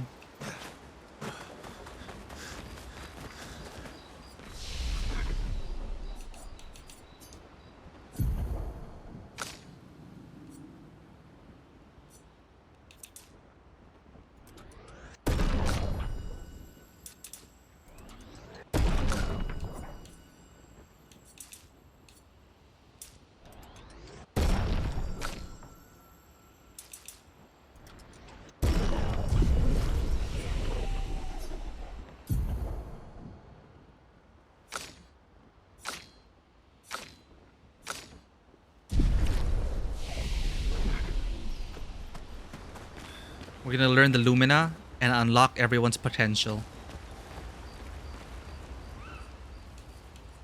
Oh wait, there's a checkup on the others. Let's go.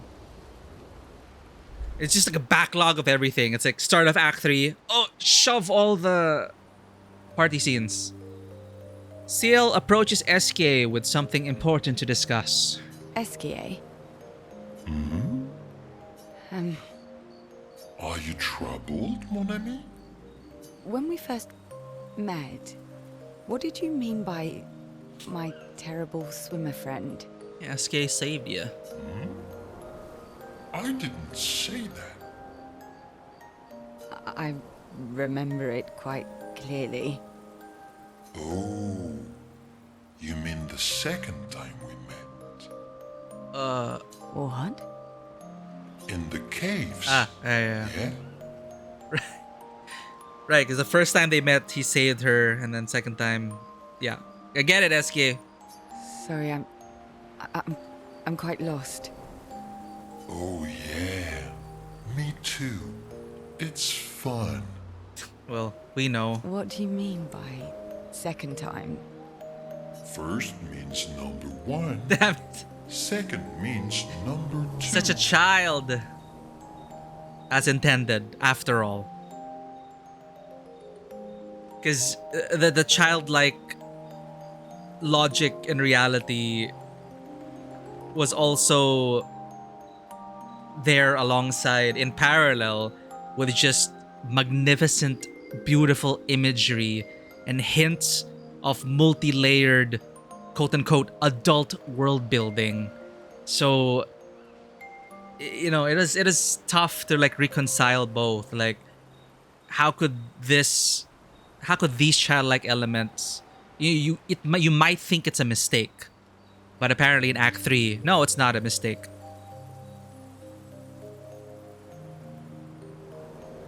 There are shades of everyone's creations here. Renoir, Aline, Verso. So that was the mix that we were getting. The thing is, if you don't know as a player, you're thinking it's like they... You know, it's like there are actually 3 creators, but in your mind, there's just like one.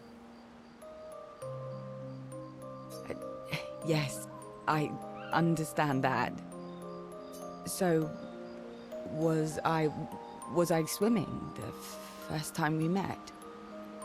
Yes, you were. Before you stopped swimming in the middle of the ocean. Very Bunny! That's dangerous. Welcome in, but also, we are in Act 3. The final act. Major spoilers. But thank you for dropping by. If you have not experienced this game yet, it is making the rounds on social media. Getting a lot of positive praise. For good reason. So if you're ever gonna be oh fudge! That was my controller.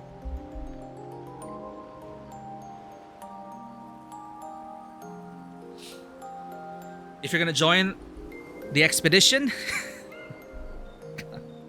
Damn it, my controller. It turned off. Battery got dislodged. Thank you for the clip. Did you hear that? Did you hear the controller fall? That is pretty loud. Alright. Memory of a goldfish and broke. It's chill. That's a lot of mixed feelings about that Very Bunny. But yeah, welcome in. Highly recommend going through this. I guess the most affordable way to play it would be on PC Game Pass.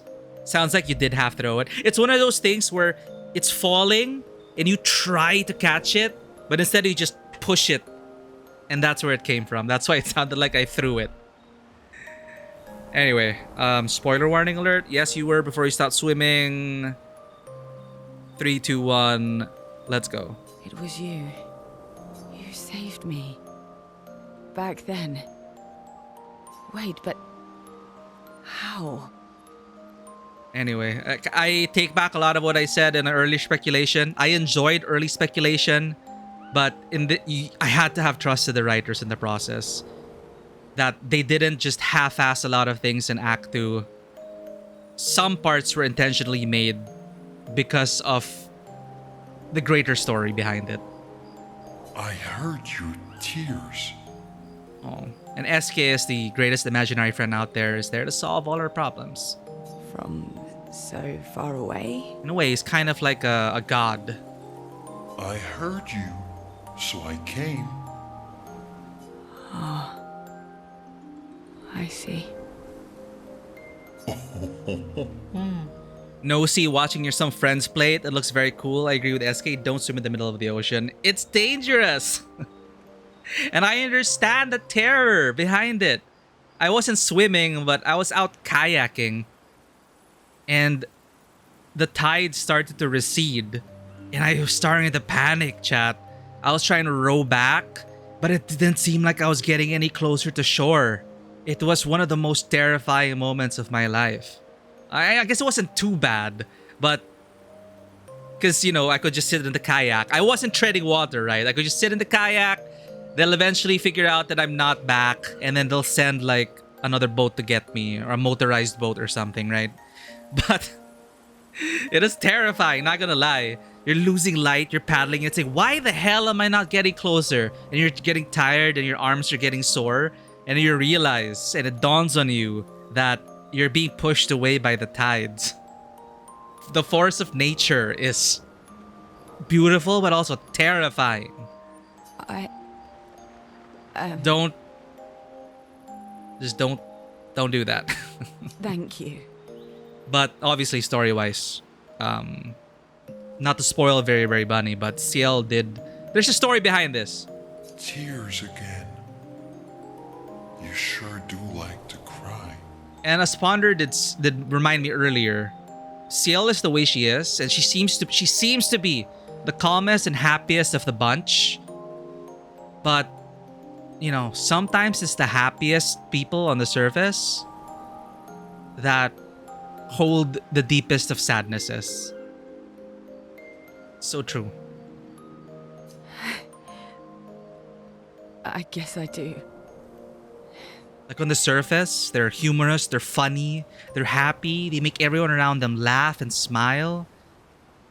But a lot of the times, it's because they're hurting deep down inside.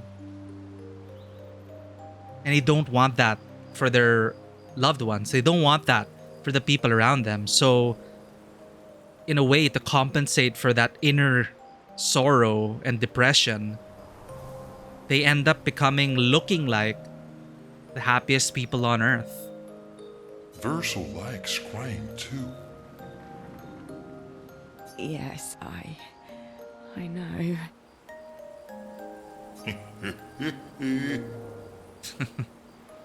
Yeah, and of course Verso's open about it. He's the edgy McEdgerson. You were looking for someone then. Did you find them? Oh man, but the miscarriage though, that's still sticking with me.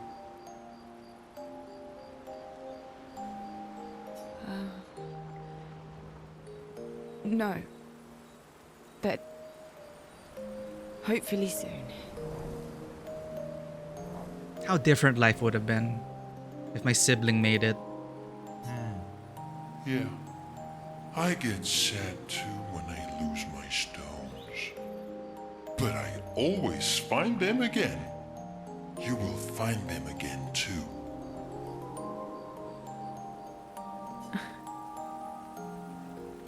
You're the best. Mon ami. Yeah, but I shared this earlier. I was just saying that kind of hit me hard, CL's backstory. Because as a family, we've had to deal with, you know, miscarriages and losing kids. And I did say I could have had a younger sibling who would have been 20-ish, 20-something by now. How different life would have been. CL and SK spend a long time together as their friendship becomes unbreakable.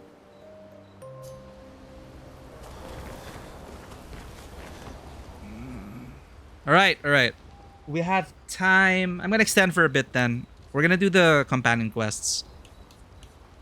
Finale is next stream. Friday. Work permitting. I might have work over the weekend, but we'll do the companion quests now. Next stream is when we will return to Lumiere and defeat Renoir. Alright. That was just an optional camp. Thanks for the suggestion to camp again. That's a lot of I guess it was a lot, but if you return to camp every once in a while, you would still get that. I just wanted to exhaust everything already. Yo, my else drip is so cool now.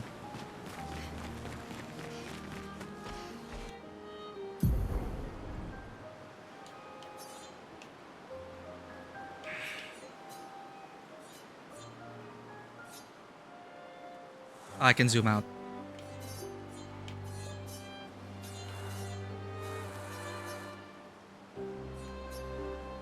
No, that's the main quest. Sacred River. Let's do this. How do I fly? SK takeoff. Woo! Open map. No, fly up. Ooh. We could fly all the way up. Oh. Final Fantasy airship music plays. As high as we can go.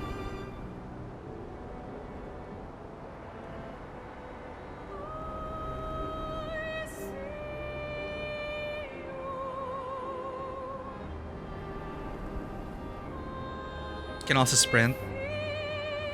Okay, I was just like taking in everything. That looks like a giant optional air boss. Diving into the blue spots in the sea. Oh right, we have underwater content as well. Yeah, let's experience it, you know, at least once. Is that the endless tower? Is that the is that the tower of grinding? That you just do floor after floor after floor and it just never ends.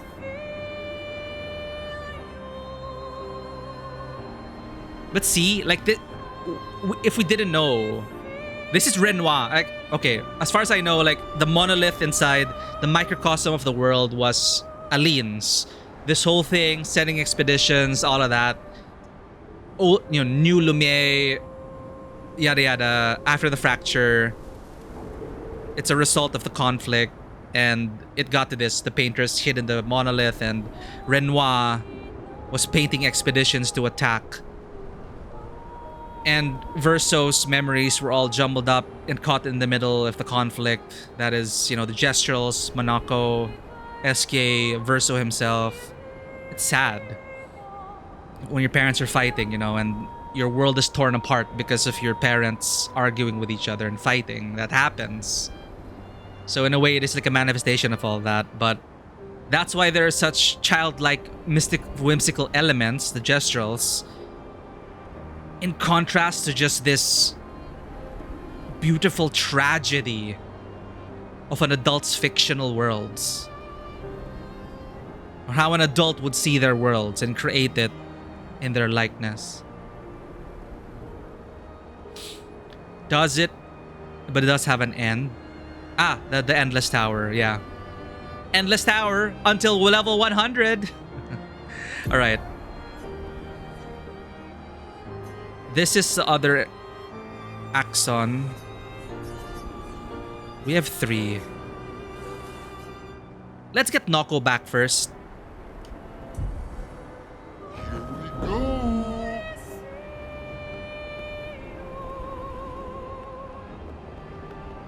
Luna's Parents' Expedition 46.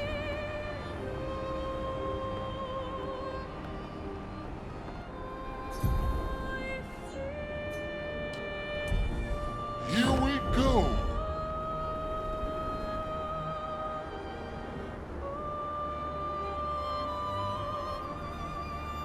That's the battlefield.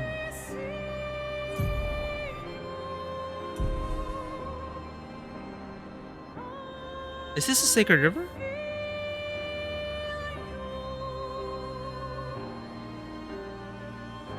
We're so screwed, chat. This is our punishment. This is the game's punishment for us not engaging in the gameplay as much as it'd like. It's like, oh, you didn't fight all those mobs? Well, suffer. Alright, we're gonna learn about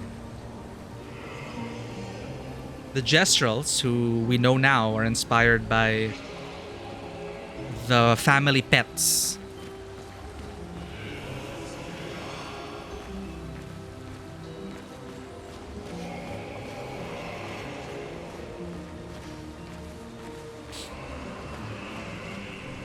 Let's learn Painted Power then. Let's see if there are mobs we can grind. Mobs we can kill. That's the important distinction. Because we want Painted Power for everyone.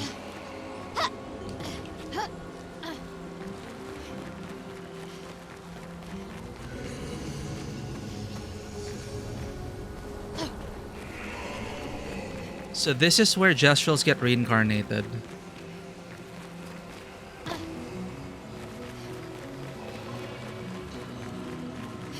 It's what I imagine also for my late cat, Maple. I believe Maple's out there. The essence of Maple is out there going on adventures.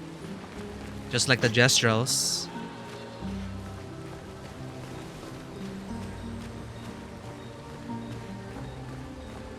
What's Mael's quest again? To see Alicia. Okay, well, we're here already. Let's just, let's see if we can actually do it. The Sacred River. Where Gestrels are reborn after death. Do you wish to resurrect Noko?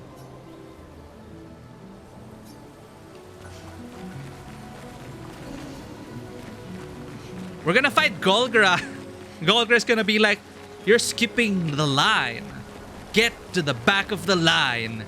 And she'll just kick us into the back of the line. Nice.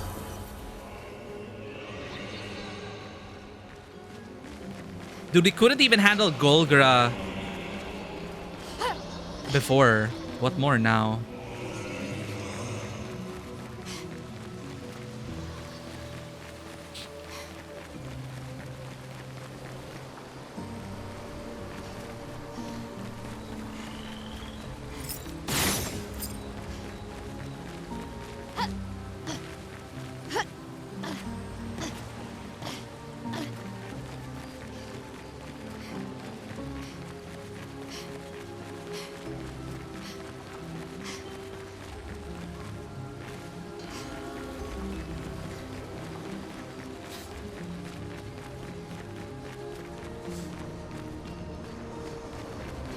Oh, a merchant.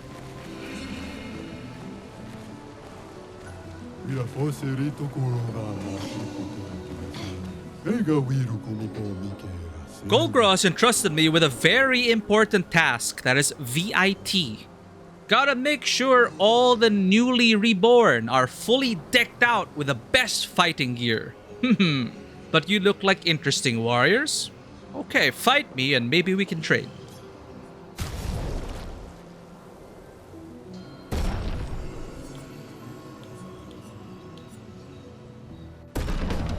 Save us, Mael. No, there are 3! Let's start. That's not fair! Fuck this shit, chat. Abort.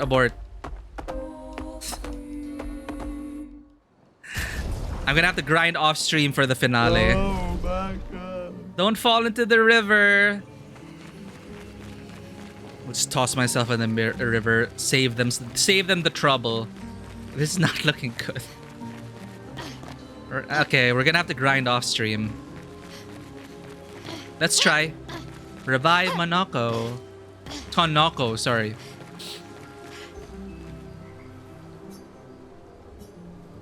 Resurrect Noko? Yes. Let's get beaten up by Golgra. Haven't been here in a while. The Sacred River. Let's make haste. I don't want her to spot us.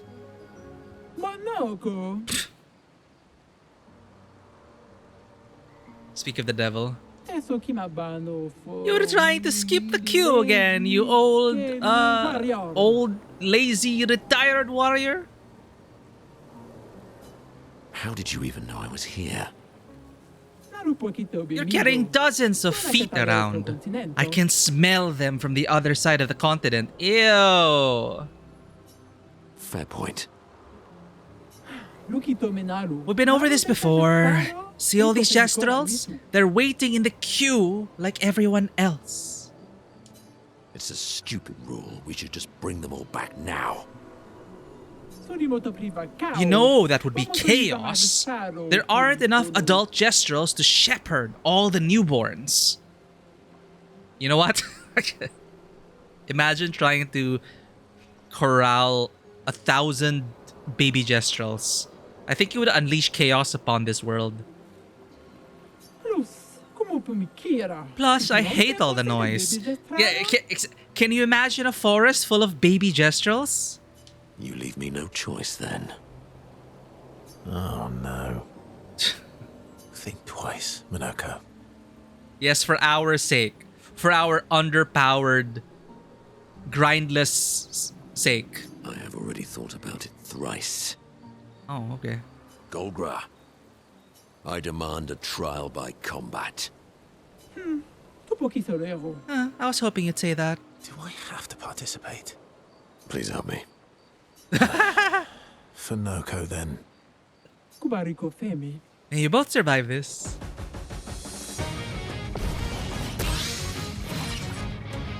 Not impressed.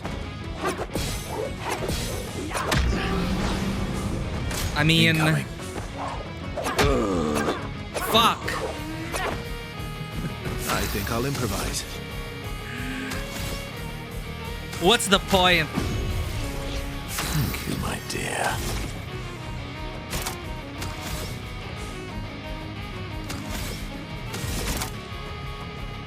Powerless.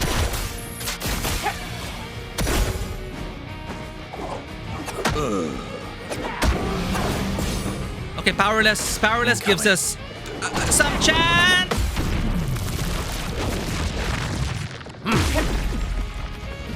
We don't have painter power. It's with Mael.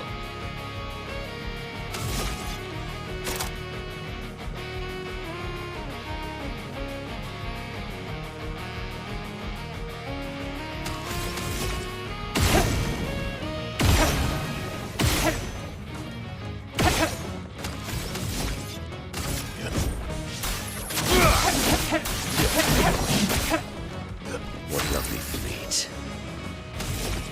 This is so bad, chat. This is so bad. I'm refreshed. That's more like it.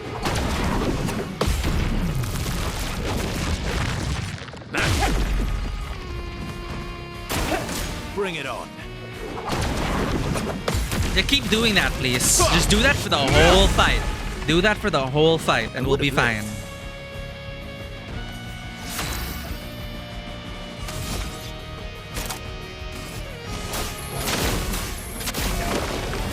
A bit of violence, yes. I need to keep her powerless.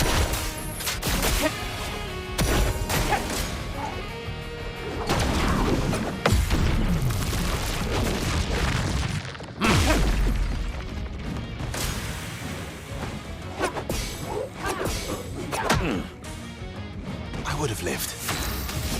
Yeah, sure, you would have lived.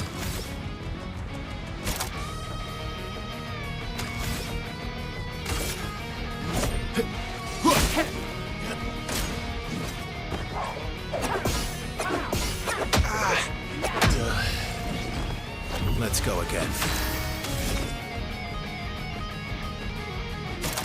You're not powerless? How many turns?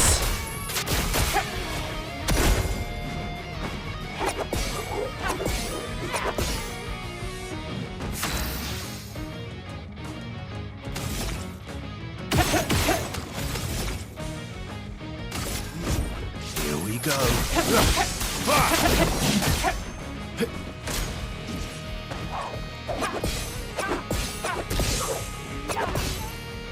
What lovely fleet.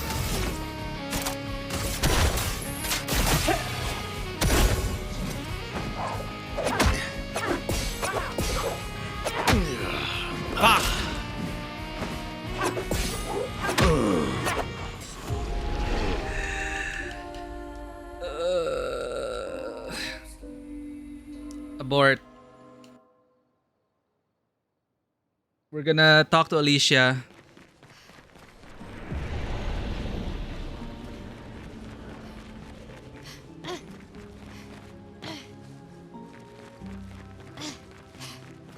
Yeah, we need painted power. We need to break our limits. It is a necessity, at least, you know. Even if we build all our shit, we need painter's power. Speaking of, you know what, chat? Give me one more try. One more try, okay?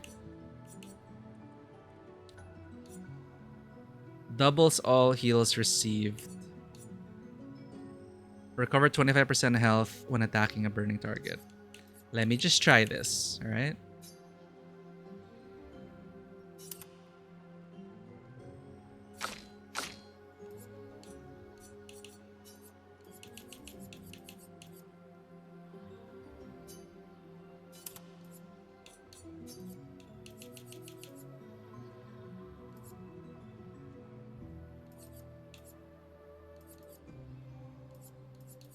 I'll just build everything off stream, so at least we'll have a smoother finale.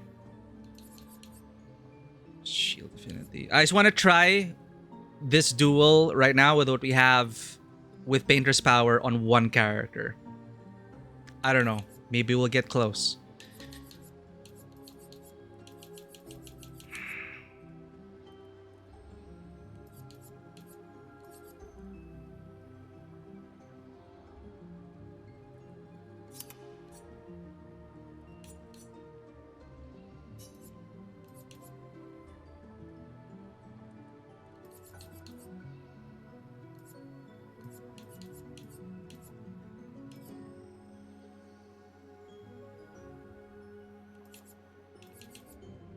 Dispels the first negative status effect received. Second chance. Breaking burn.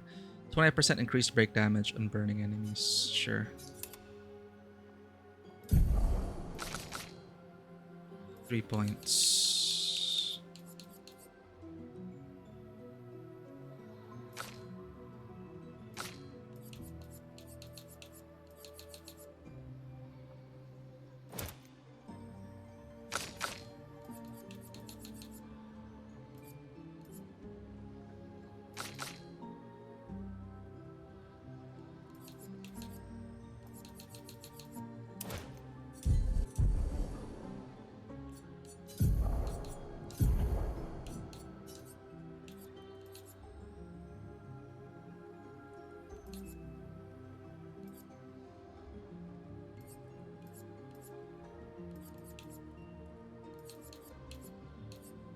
Percent chance of lying marked target.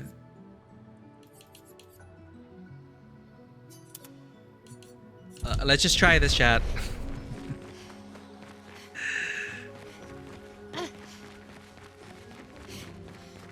So it looks like we'll have to do all of this next stream.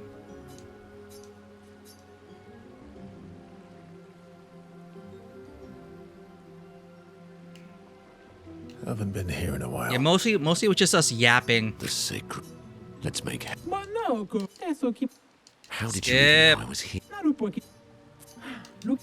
It's you lead. Oh, think twice. I have a gold item. Do I have to? Please help. It really is like Verso and Dog.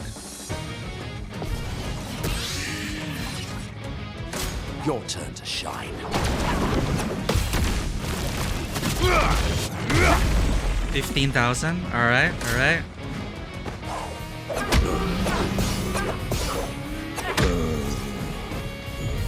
Almost lost you there.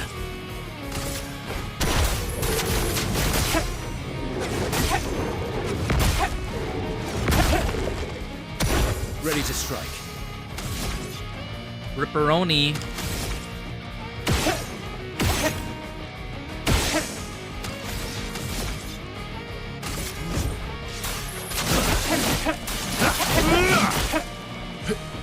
Get ready. That is a different combo. Bring it on.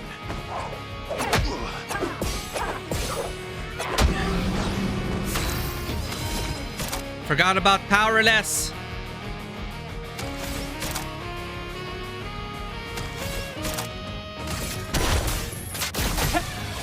Last ditch effort.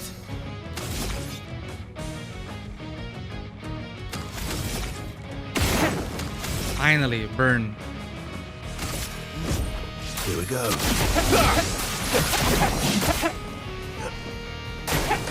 Your turn to dance.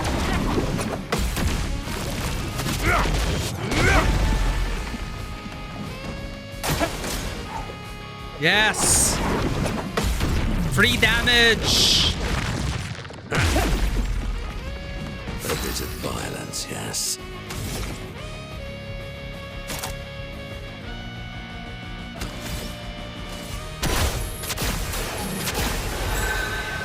My turn.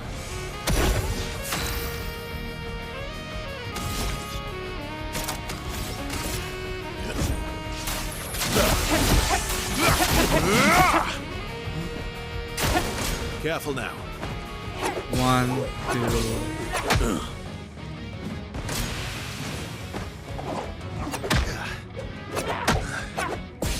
It's like the opposite of the other combo.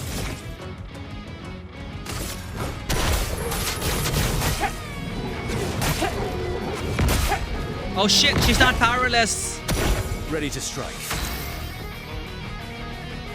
I regret many things.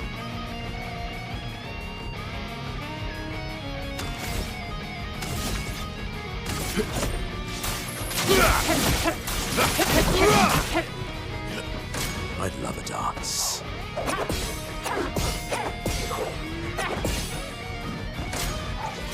Yes, do the verso. I feel energized.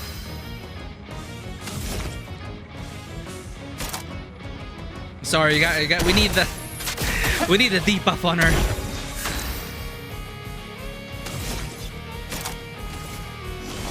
No time to lose. Incoming.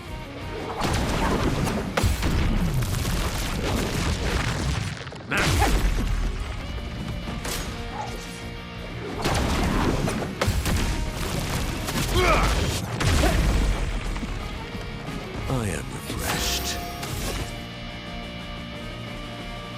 Damn it.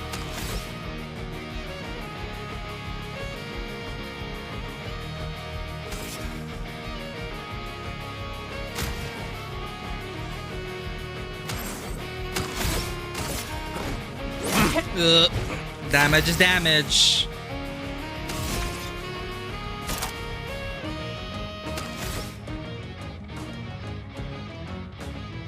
Maybe I should have given an AP. Here we go. That's just tickling her. Watch out.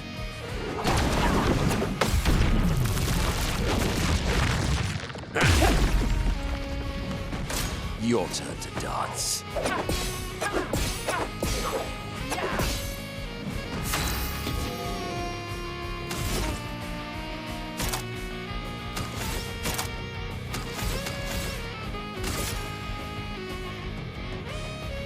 You know, I think we can dodge.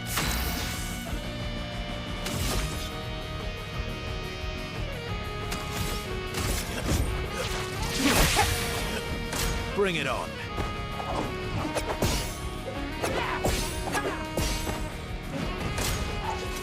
Yes. 47, let's go.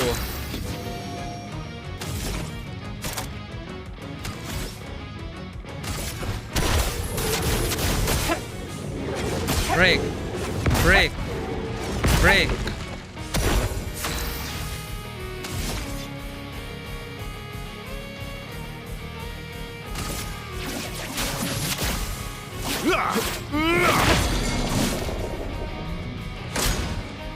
Uh-oh, phase 2.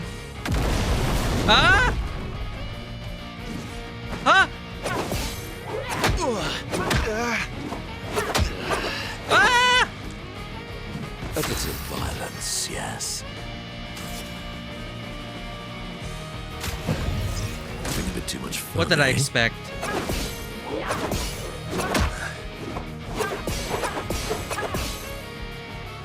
Let's carve a path. 1, 2, 3, 1, 2, 3.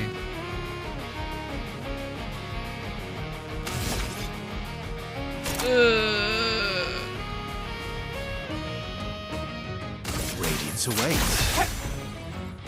Why, yes, I'd love a dance.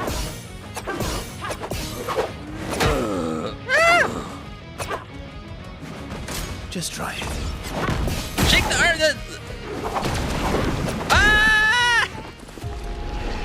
Okay, so it's doable. Just give painted. What do you call it? Painted power to everyone.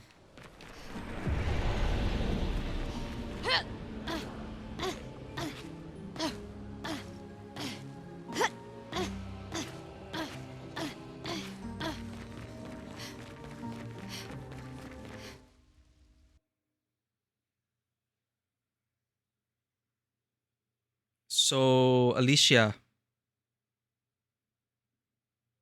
Let's go.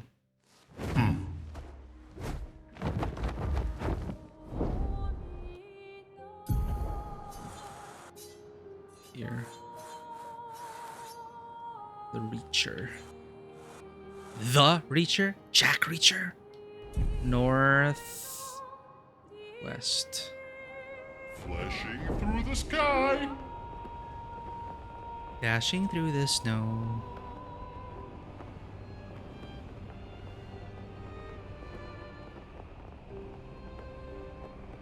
All the texture pop Hang in. on tight. Is this a freaking gestural beach?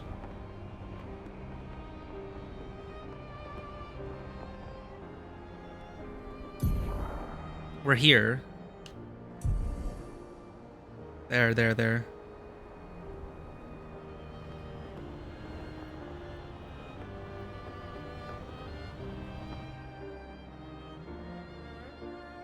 Ugh. Everything is danger.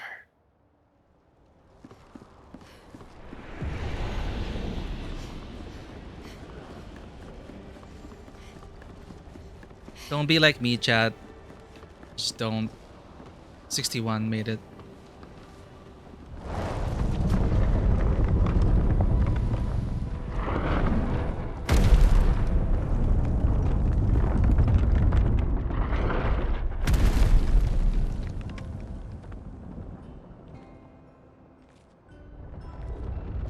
I think it's nice. We could do this as the last thing we do on Another stream. axon. How did it get so large? She wasn't always this tall, but she's obsessed with reaching the stars, so... Papa and his parables. Parables? He never paints just to paint. Everything has to have layers and layers of meaning and purpose. Everything's a lesson. What's the lesson with this one?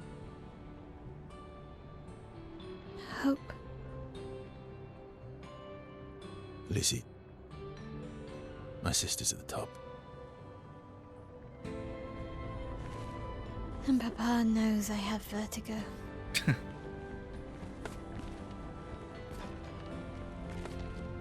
Welp. Rip my L. No. We're gonna have to climb 100 floors of mementos. Not like this. I hated mementos.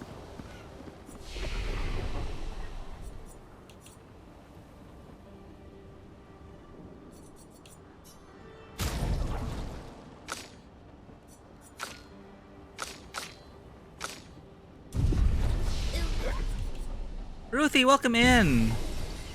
We're gonna try to do one last dungeon for the stream. Glad to have you here. And I think it's nice because it's gonna tie in She who grasps Alicia. the sky. I hate climbing. It's funny because Mael loved climbing and free running through the city.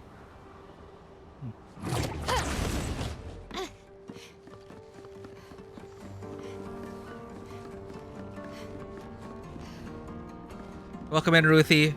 We're going for a climb.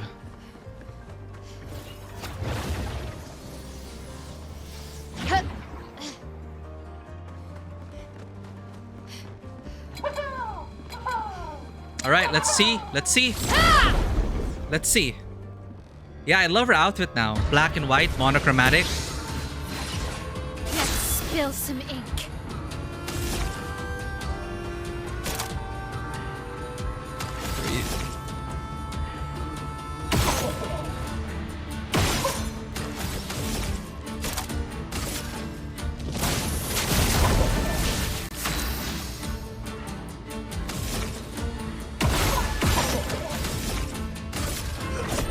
Here we go. It's not looking good.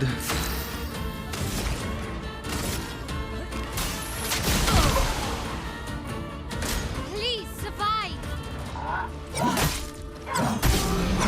No, wait, charmed? Luna, careful.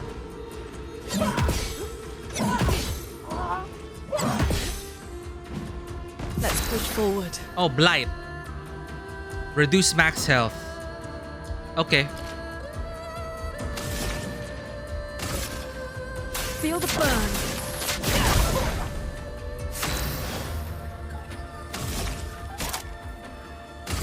Oh, it wasn't burning when I did that. My bad.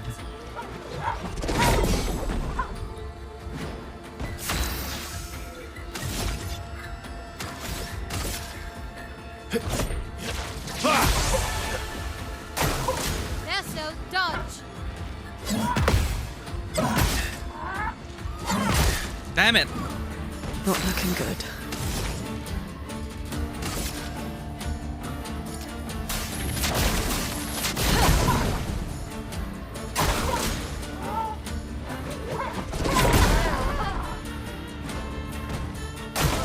Ready to evade.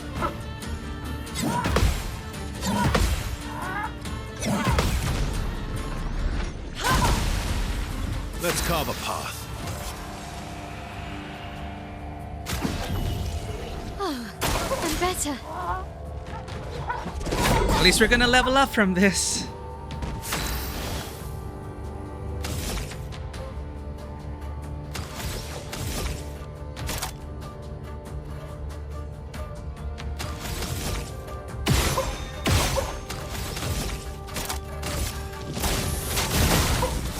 Overflowing with energy.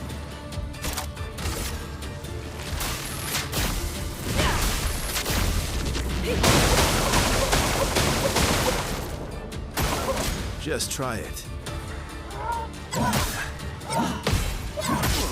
Ah! Chroma is flowing.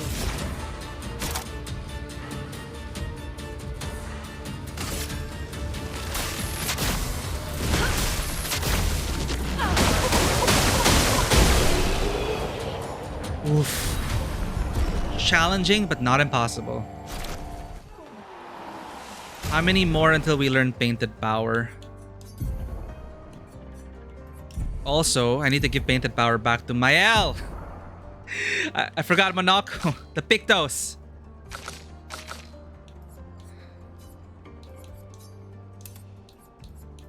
Three more battles.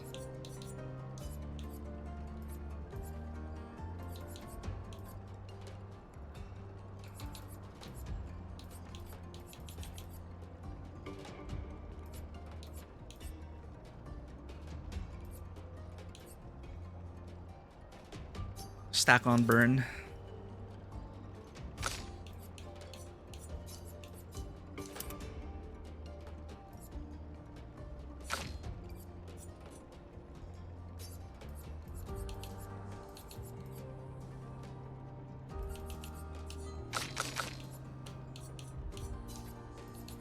Let's just give you stuff for now. I will grind off stream. I will find time to do that after this.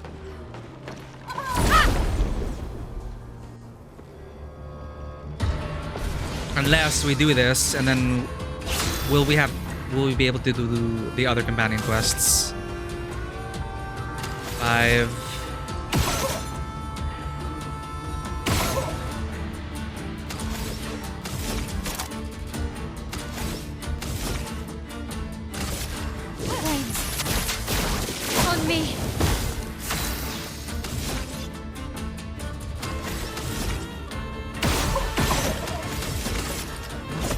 Here we I forgot go. to heal.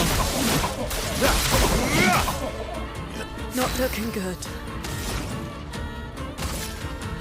We're fine. Parry it!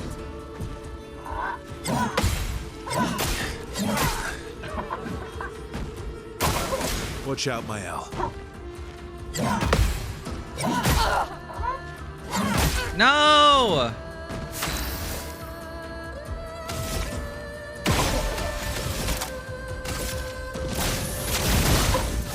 A storm is coming. Feel the burn. Please survive. My turn.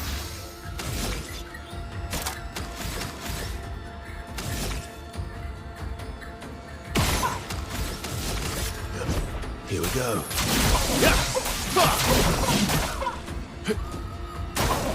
Let's dance. Good.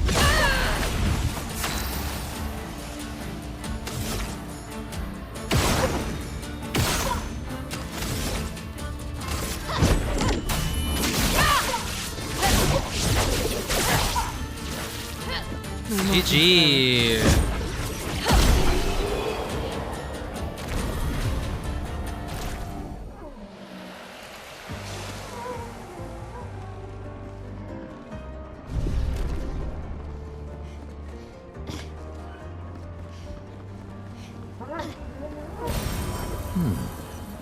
I promise it's already 4 hours in stream.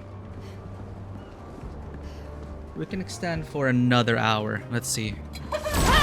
And that's my limit. This might take the hour. Oh, yeah.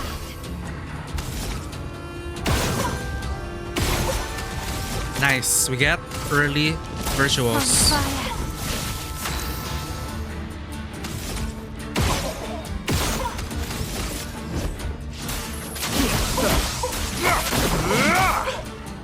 A storm is coming. Careful now. This is new.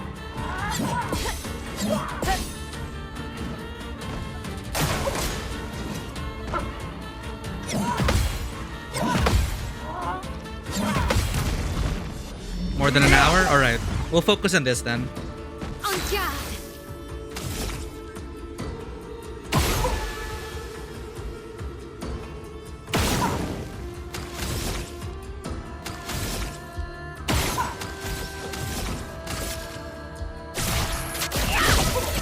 I was hoping for a mark, but Storm okay. is coming. Oh, it's so nice to have the painter's power. Feel the burn.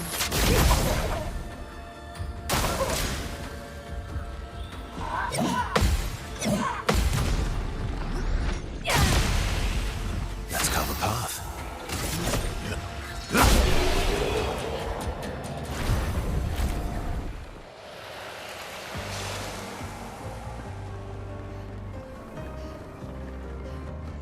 You were too strong for this part. I can imagine. And, you know, for people who... That's the thing. For people who did not fight everything and didn't do side content, and for people who did all the side content, it either makes things more too difficult or too easy. So maybe they really do need to adjust the way the challenge scales.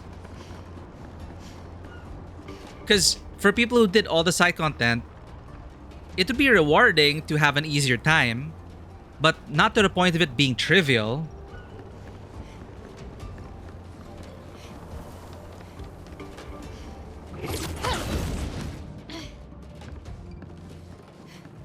And for people like me who didn't do side content, there are fights that are literally impossible to progress. I mean, fine, people could say, just parry it, just dodge it. That's still like, no. You know, it's like an older Japanese RPG where grinding is a requirement because you will hit the wall if you don't grind. Nice. Whereas in more modern RPG sensibilities, grinding has kind of been taken out of the equation. So, difference in design philosophies.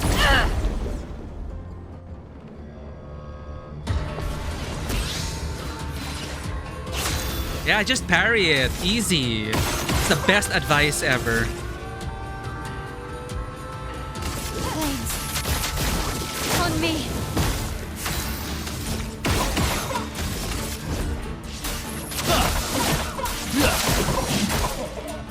A storm is coming. Get ready. Oh, damn it. I wanted to parry that.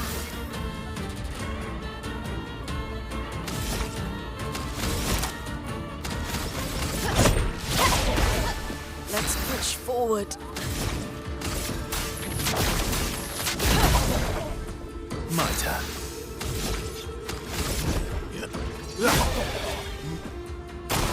I'm ready.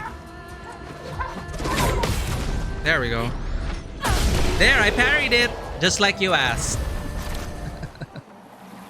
Hell yeah, painted power. Let's go.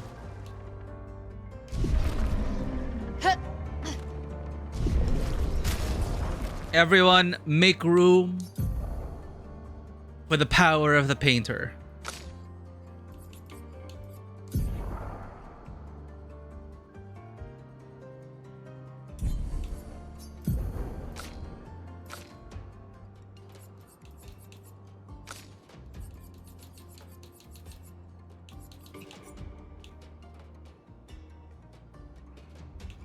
Yeah, like I was able to parry and dodge easier here.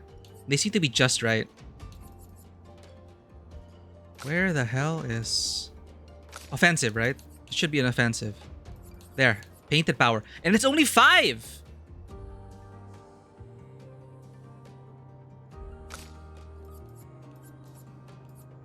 Let's get rid of anti-charm. Until we encounter something that charms us, we're fine. Painted power.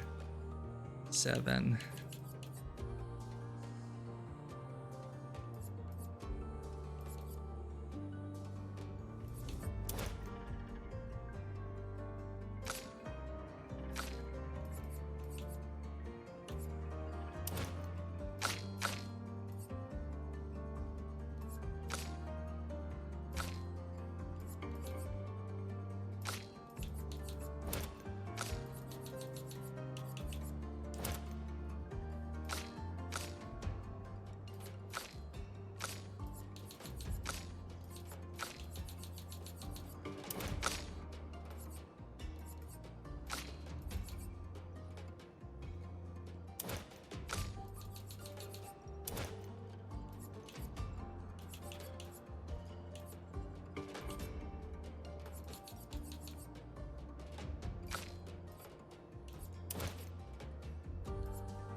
Healing fire.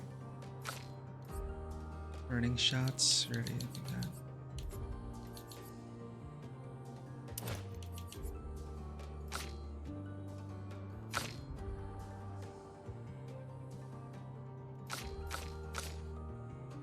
Painted power done. Verso. Mael. Anti-charm. Weakness gain. +1 AP and hitting an enemy's weakness once per turn. Let's just eat up our Lumina for now.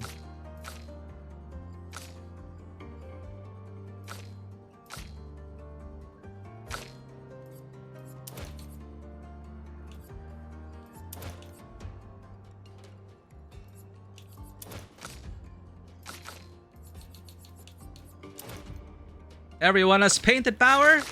Yeah, let's go.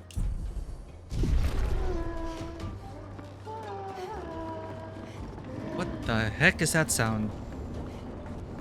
Are they trying to fix things or break things? She who grasps the sky. They're jealous. They wish to destroy her work. Pull her back to the ground. Is this part of the parable? Everything is.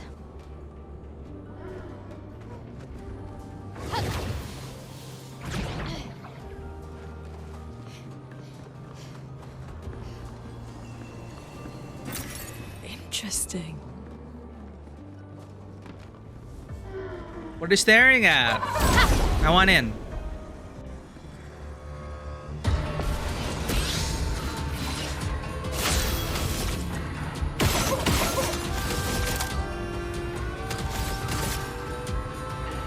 Flames. On me.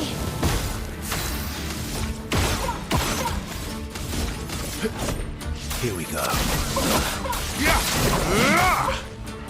Let us stain them. Ice shatter. Luna, careful.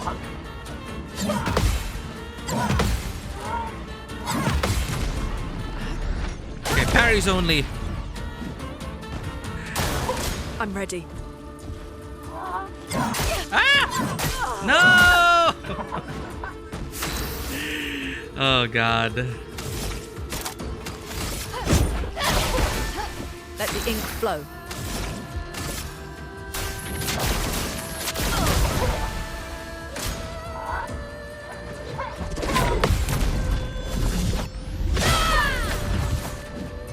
Let's carve a path. You are gonna burn.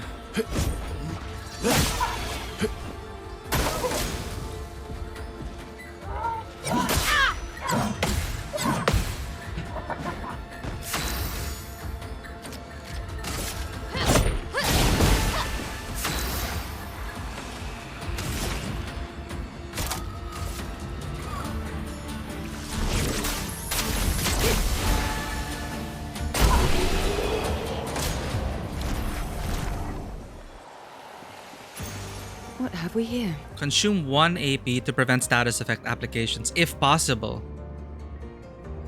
Oh.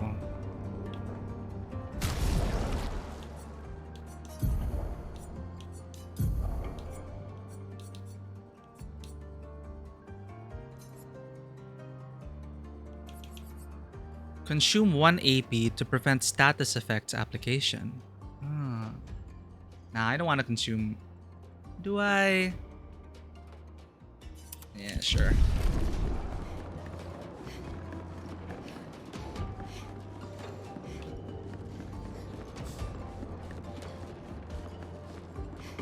The strategist coming out there for a second. Us, a strategist. I mean, I love Company of Heroes. That's one of the only real-time strategy games I really got into.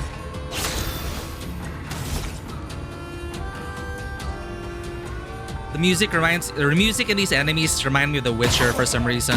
Happy 10th anniversary, Witcher.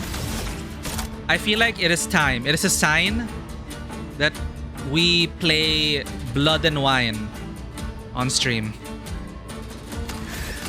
Flames. I never played Blood and Wine. On me. I never finished it. The heal at the end. Yeah, it was gonna burn anyway, so I didn't want to have to use... I just wanted to just get... Yeah, why not heal? It's gonna burn. So yeah, that was pretty cool.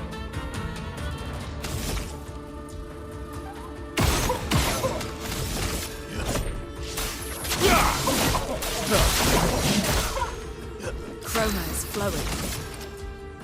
Ice shatter. Luna, careful. Alright, let's go, let's go. Ah! Let's dance.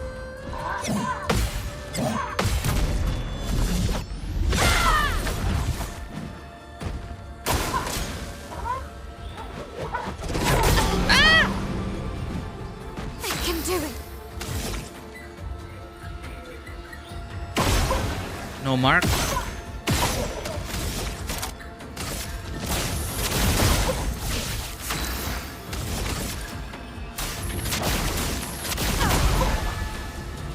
Incoming. Let's go. End these fights as fast as possible. Oh, poor Luna and her damage.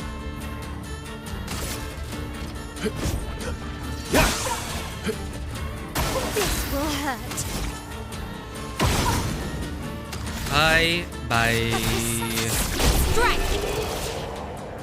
How much damage did we deal with that per se? It didn't show us. We are now unlocked.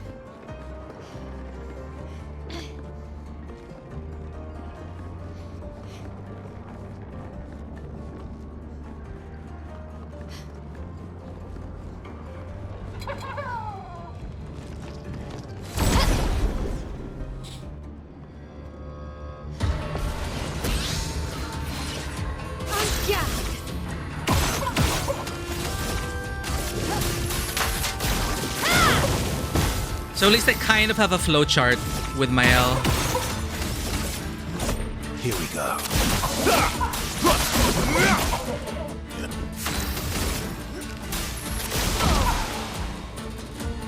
On me. Let's go.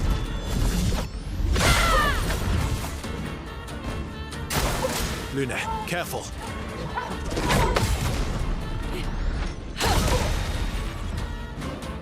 I'm ready. End screen? We should check that out. Not lucky. Let us stain them.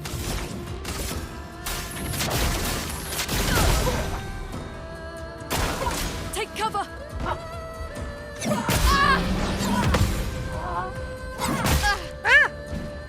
Let's carve a path.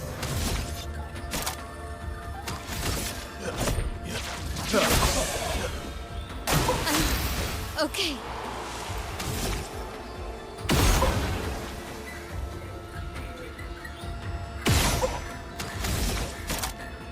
From fire.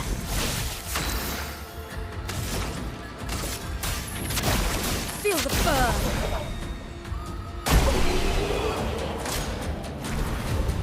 Highest damage for that round was 10,000. Probably from the counter.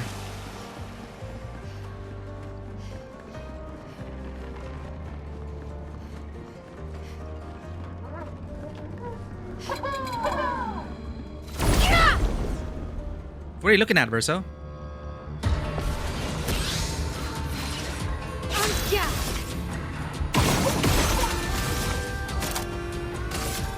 Nice. Early virtuos. Here we go. Ah, I can't believe I missed that.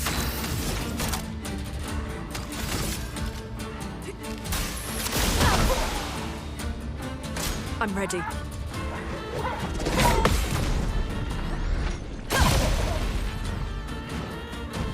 Let's dance. Let's go. Nice one, Mao. Not impressed.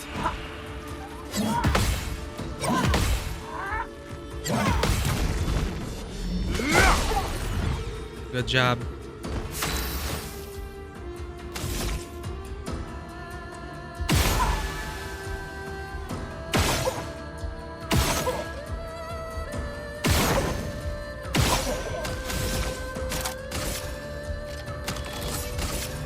I'm already in virtual stance. That is my bad.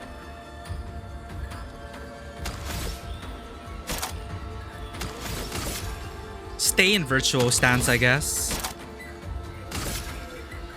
From fire. Oh no, you can't reapply. Okay, you cannot reapply the stance. My bad. Feel the burn. Yo, Ditzy, welcome back. Yes, look, it is a pan man. A pan and spoon man. Whoa, whoa. Whoop, up.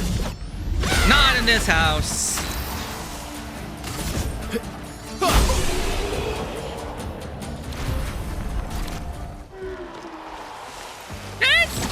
Hey, I thought you were all connected. Yeah, Flute Fury to stay in Virtuos. I just thought manually applying Virtuos again would get us there, but it's fine.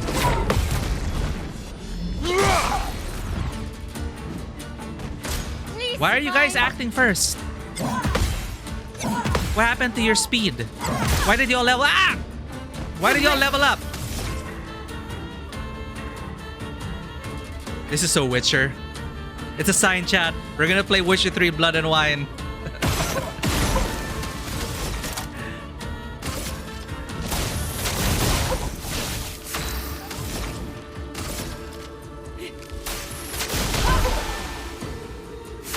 Oh, they did. You're right, Ditzy. You see, I love it when you guys pick out these things because we miss out on so much.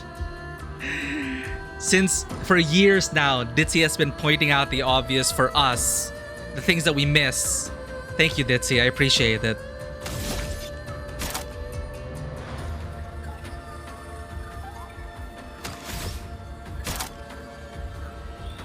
What was I going to do? Right.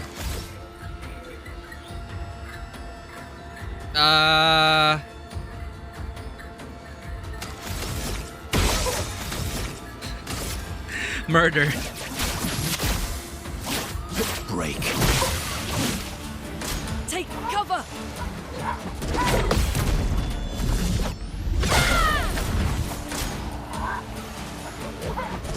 Spin to win. Nope.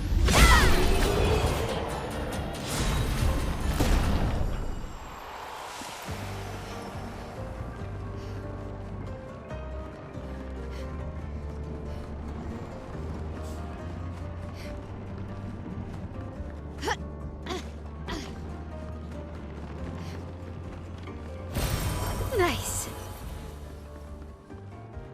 Oh god, that is like the first level.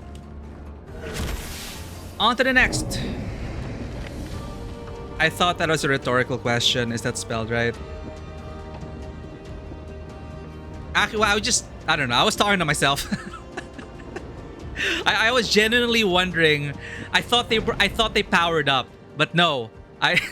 They just attacked us first. I legitimately thought like, oh shit, they're getting stronger. No, I just didn't hit them first. Occam's razor and all that. Expedition 61. Right, now we are unlocked. Everyone gets 99 might. I don't want to think about this right now. Again, I will sort this out off stream if I want to, but I want to I want to be fast. I gotta go fast.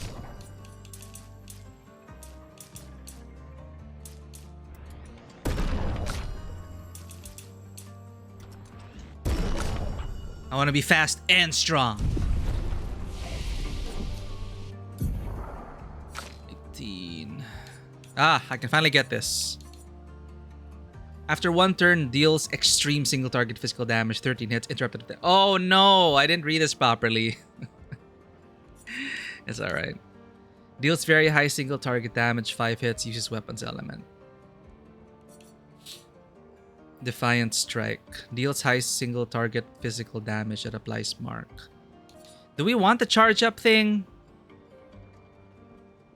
Do we want Steel Strike? Yeah, let's go.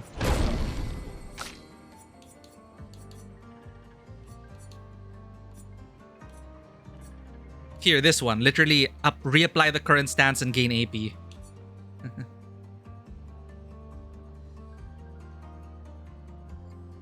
Rhetorical. Yeah, well, you know, at least we understand what we mean. Deals very high void damage to all targets. We don't have any void stuff, actually. Applies 1 burn per hit. Damage increased for each burn on the target. Oh, just burn everything. This is new because this was locked before, right?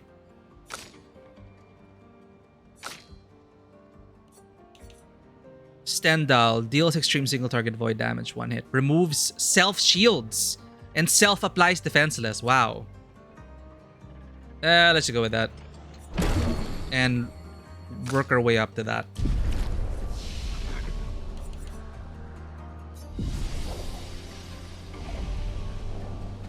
We're gonna keep climbing. Let's go.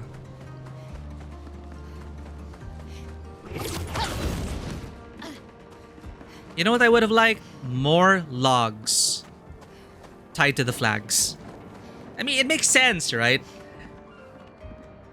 With expeditions, if I would I would at least put a log there. Like, every time we plant the flag, I would at least write something and leave it there for the ones who come after. I would have liked more insight into the other expeditions. Of course, it's too much to ask.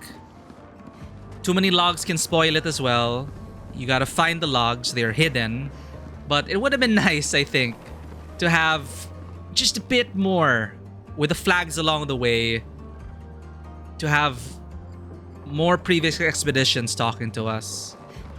Like, you made it to Flag 61. Watch out for the monsters ahead. I don't know. You guys look like anglerfish from Nightmares. Yeah, there are plenty of logs, but they're all... A lot of them are hidden. But all these... We hit so many checkpoints that I started to see a lack of logs tied to the flags.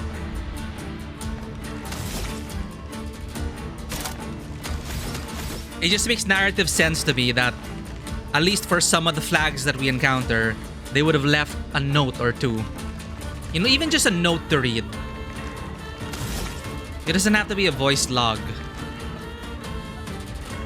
Like observations about the area, like, they're building again. I wonder what they're building towards. Are they trying to reach for the stars? You know, just to add flavor to these flags. Just to reinforce that Expedition 61 planted this.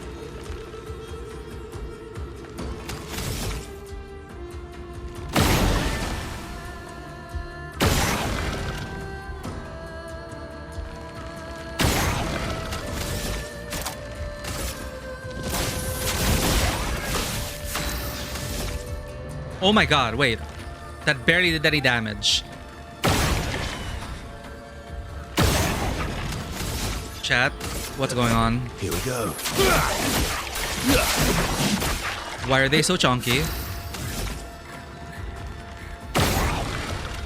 Maybe you were protected by your light? Ice, shut up. Okay, that's a bit more damage. Yeah.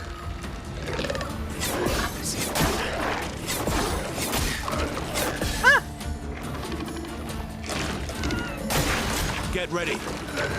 No! You don't heal. Enemies shouldn't heal. I hate it, chat. Sorry, just I don't hate it. I just honestly find it annoying when in video games, and RPGs, when enemies heal.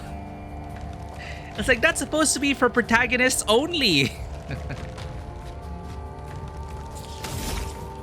Maybe talking about nearby bosses and enemy weak points, perhaps even observations. Exactly. Ditzy gets it, right? If it's all about leaving things for those who come after, there is an incredible lack of messages for those who come after. Just my thoughts. Would have been nice to have little notes left behind at these flags.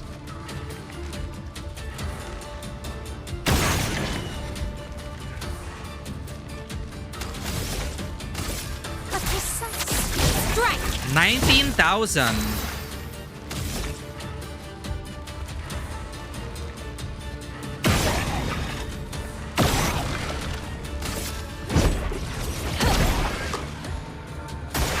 Brace yourself.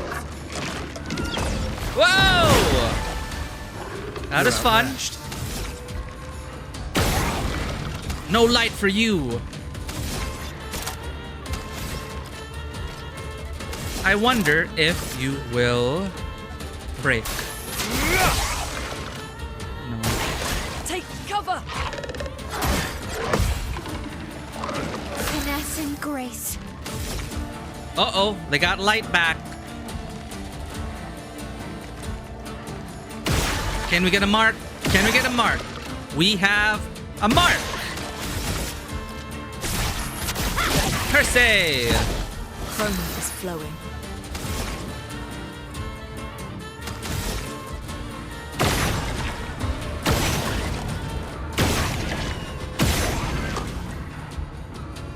I worry about the light. It seems to make them chunky.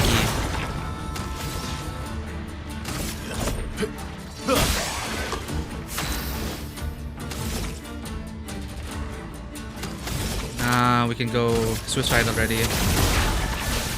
Instant virtuos. Okay. Stop! Stop healing! Stop prolonging the inevitable.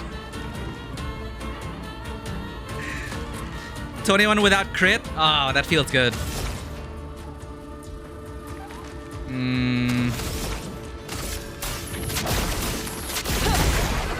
You could stand to burn a bit more. Bring it on. Oh! You got your light back though. But can you withstand a Fleuret Fury? Finesse and precision. Let's carve a path. Broken at least.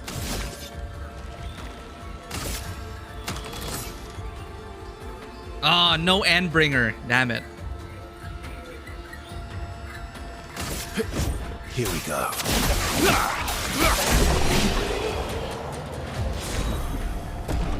Yeah, the highest damage was her Fleuret. Our per se. 21,000. New pick those. First free aim shot each turn deals 200% increased damage and can break. Ooh, breaking shots.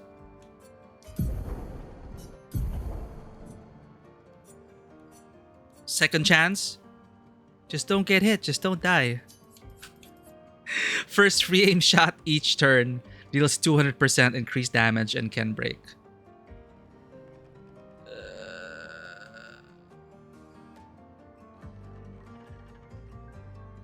Sure.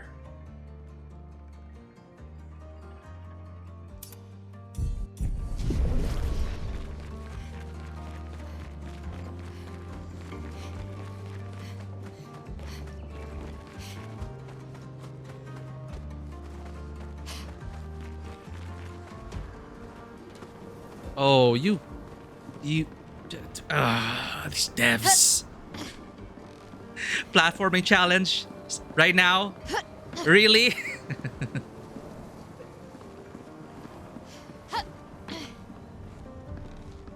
Of course it's parkour. The French. I blame the French. An enemy that can heal is a totally different vibe from those who don't. It automatically makes it more dangerous. It could be a fun element to bring into combat. Yeah, there definitely is an argument for that. It's just that when I feel like it becomes egregious is that when you know they stand no chance and yet they still heal. So it just makes the fight longer. But for sure, if it's like a boss, if it's a mini boss or an actual threat, definitely I'd be like, oh shit, it can heal. Oh man, it's gonna be so tough, this fight. But I just don't like it when they're gonna die anyway. It's like when the GM, when the game master doesn't... It's a specific game master skill when you know the fight's gonna... You know there's no chance the enemy's gonna lose. There's no chance the enemy's gonna win. Are you still gonna spend 30 minutes just letting your players beat on an enemy that's sure to lose already? Or do you just want to end the encounter and move on? Ow, wow, wow. Ow, wow, wow.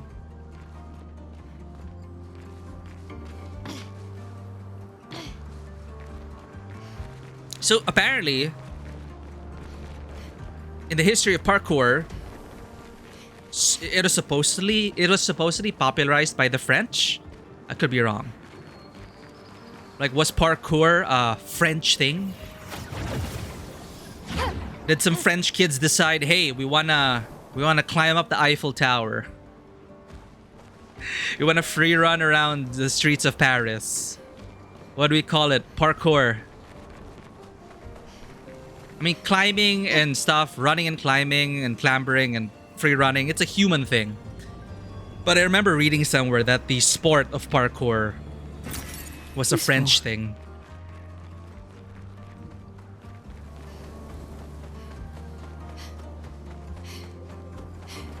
You fell down twice and turned around. That is Dodo's weakness. See, we did that first try. Like, we're not grinding, we're not doing side content, but we got that platforming down right, you know? We're good at some stuff in games. Oh, yo, okay, military obstacle training. Okay, I did not know about the military aspect. I thought it was just a sport that a bunch of French people popularized.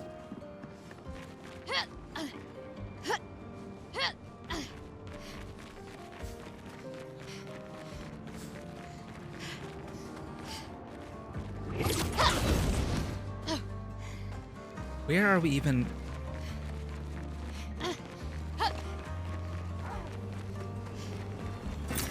An advantage. You mean an advantage?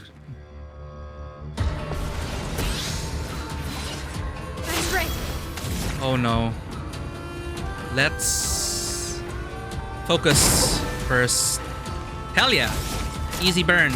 Easy virtuose. Let's carve a path.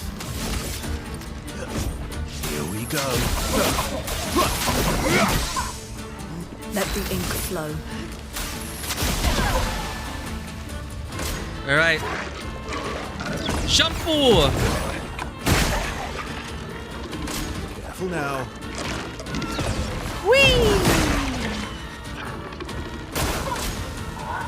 Spin to win. But for us, not you. Sometimes it can just be an annoying mechanic used to prolong the fight, and in those instances it doesn't serve to add interest. Always good with words, Ditzy. Definitely, that is a great way to put it. If the thing doesn't add interest or isn't a positive for, you know, isn't a positive atmospheric effect, you gotta rethink your design choice on that part. I actually used mouse and keyboard for the parkour the first time around. I have a harder time on mouse and keyboard for some platforming games. I feel like I have more control on the controller. Have you seen me suffer in Final Fantasy XIV platforming challenges on mouse and keyboard? My god.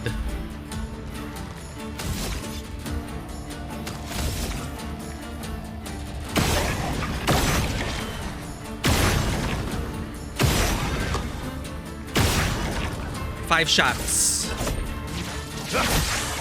Finesse and grace.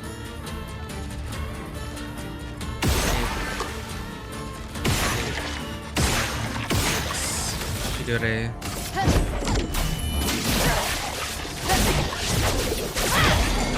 Very nice. Chroma is flowing.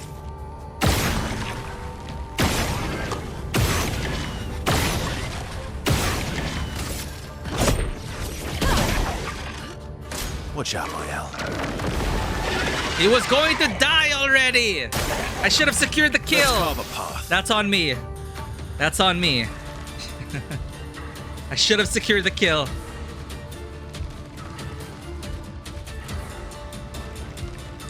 These were the guys murdering everyone on the beach when you first landed. They were? I know I saw the Hansi thing in the beginning. So, was it an all-star cast of Nevrons that attacked us on the beach this whole time? Everything was happening so fast. I just remember the Hansi one that took an expeditioner. We finished Hollow Knight. Yep. We played Hollow Knight. I quite enjoyed it. It made me rage, but I finished it, the masochist that I am.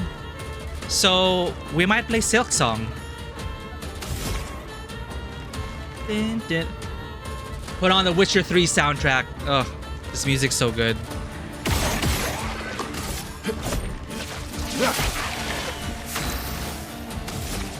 You can go back to the beach and check and relive our trauma.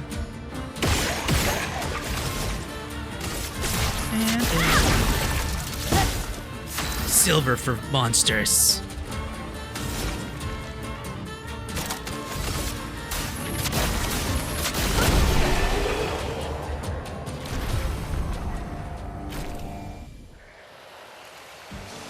These guys were there, so it really was like an ensemble cast of Nevrons, just as a little teaser for all the Nevrons we're gonna encounter.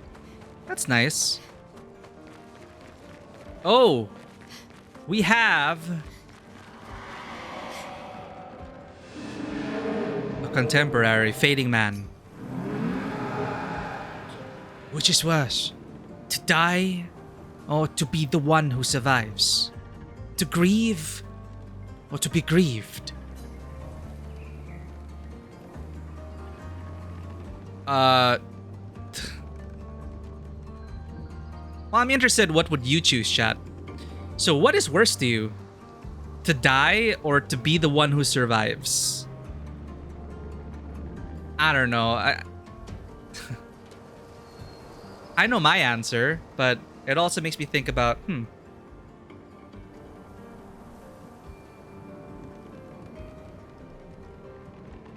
I guess I like living, so I don't want to. Okay, which is worse, to die or to be the one who survives? For me, I feel like to die, because after that, there's just nothing. I mean, I hope there's an afterlife, but when you die, that's it. At least if you survive, you still have a chance to do things. You grieve, mourn, move on, but you become stronger. And you live. And you get to do more things. To die is just... it becomes stagnant. Death is over in an instant. But the one who survives carries that death for the rest of their lives. I find myself grieving before they've even passed. Grieving what could have been. Grieving what is to come. Yeah, I get this. I'm kind of feeling it. This thing, like, for certain people. She'll never forgive herself. She'll carry her scars with her always. Would that I could ease her burden. So now this seems more like Renoir talking about Aline.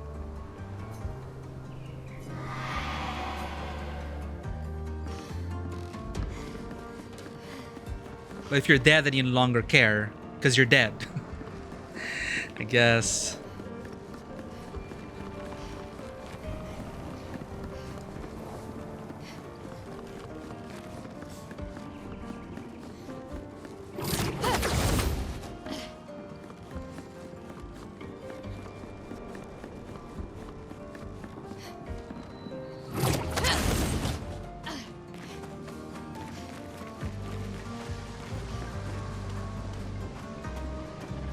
Thanks for the care package, then.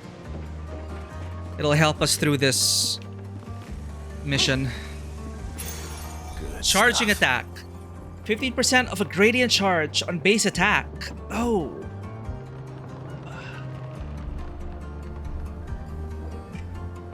Thank you for the care, Zen.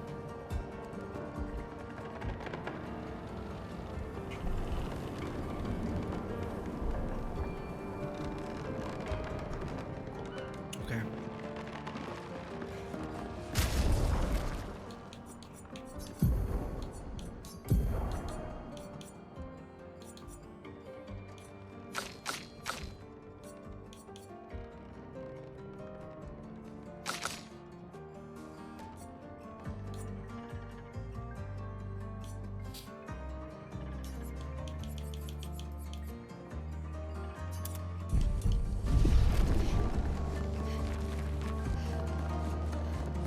How's the turn-based mechanism? You mean like the combat here? I enjoy it. I do enjoy it. My favorite parts of it, of course, are the active time mechanics. The parrying and the dodging. It keeps me engaged.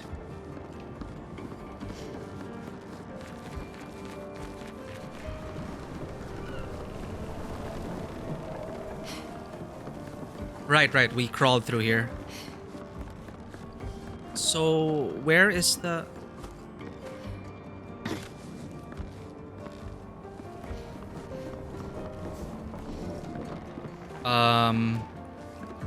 Hold up. Oh, we went all the way back.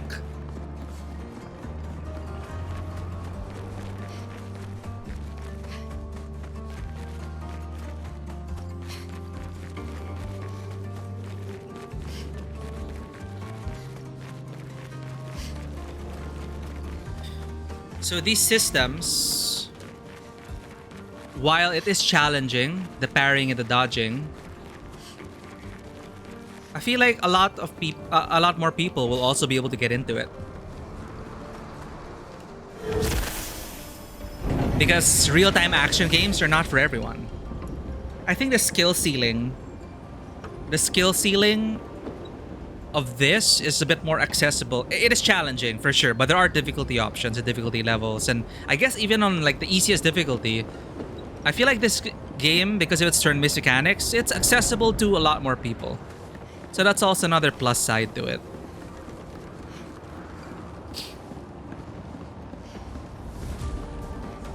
That's the only place in the whole game where an item sets you back that far without a way back up. Yeah, usually they provide a shortcut to where you diverged, right? It's okay, it wasn't that bad. I just got confused for a second.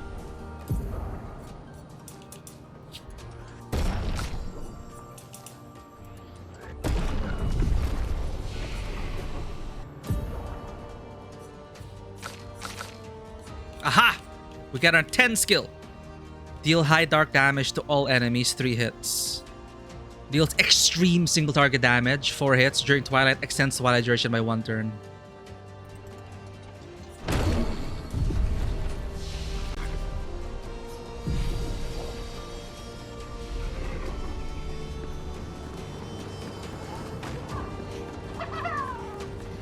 Did that Nevron just kick a different Nevron off the tower? I was wondering. It looks that way. Amused exasperation. Well, things are gonna change now if we realize our extent as a paintress.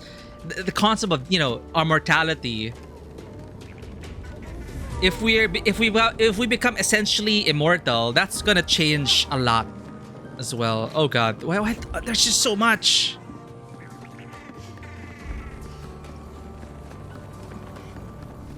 First, Pagwet. This time we got to jump at the mime.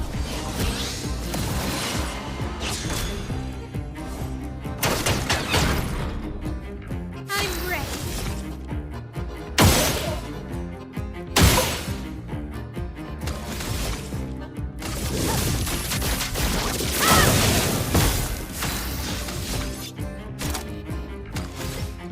We need to change Verso skills.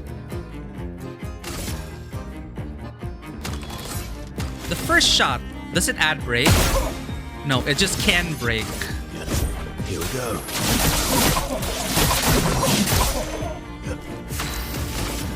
Ice shut. My turn.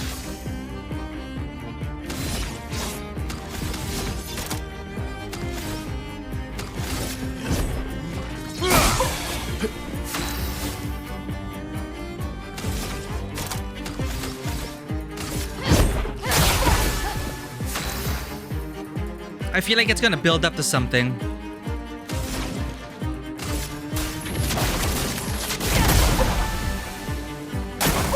Verso dodge. Oh my god, this. Yeah, I've learned from the other mimes. Their ponytails going insane. What's happening to your ponytail?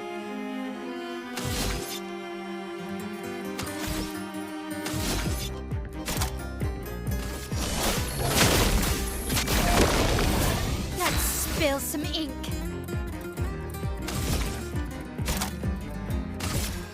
From fire. Chroma is flowing.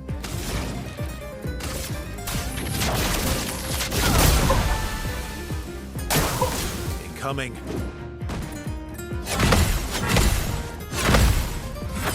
Yeah!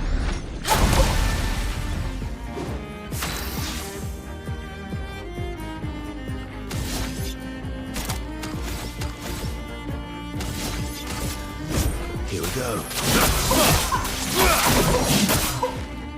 Finesse and grace.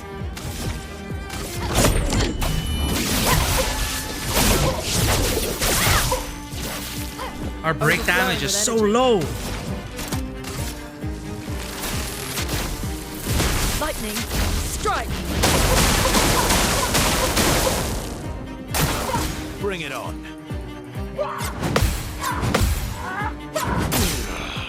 Oh god, chat, we cannot We cannot get hit. This is bad.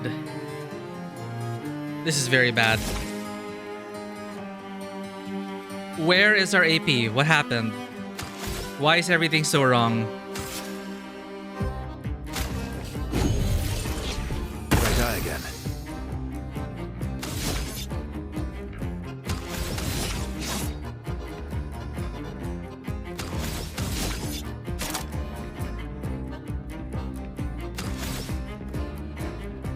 God damn it.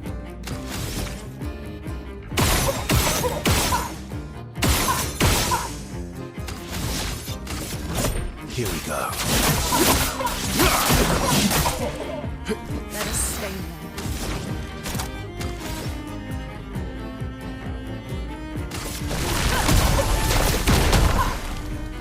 It's gonna take forever. Take cover.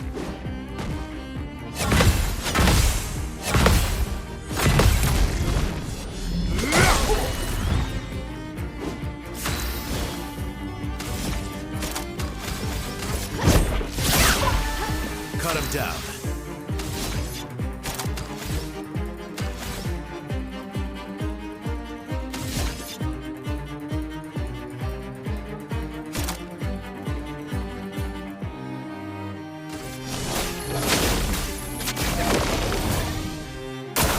Careful, Verso.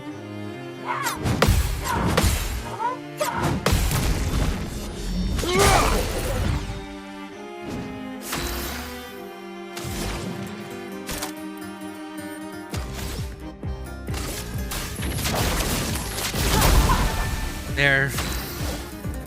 Thank God. Maximum damage.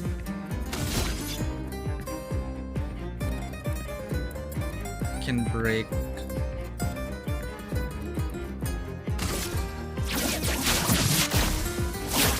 Break.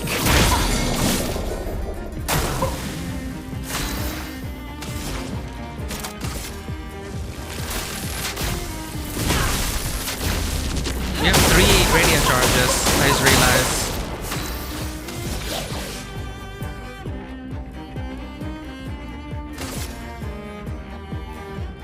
You can't escape.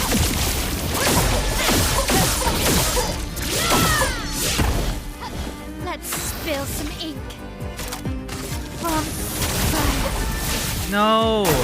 Why Watch did we out, lose? Oh.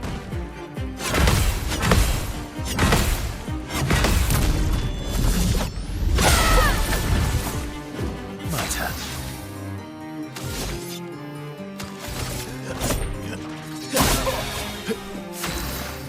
We also need a more efficient way to gain AP so we can get the end break, end walker. You know what I mean? Feel the burn. A 9 AP. This will hurt.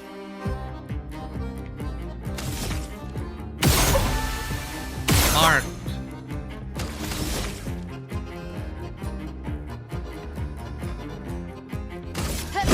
Finesse and precision.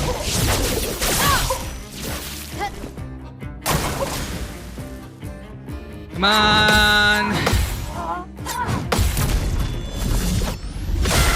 We're mime masters. Mime masters. 60,000.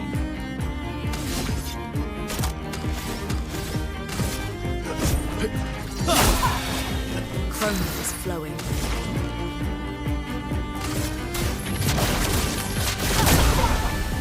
I'm ready.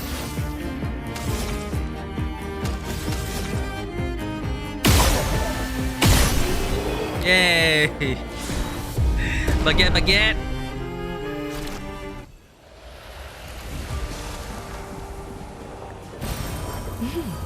Interesting.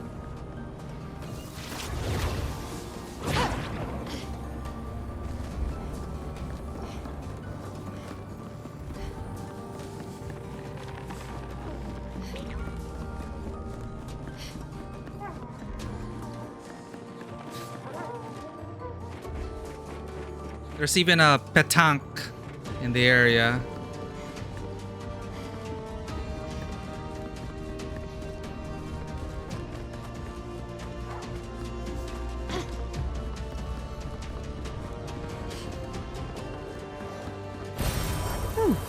Really?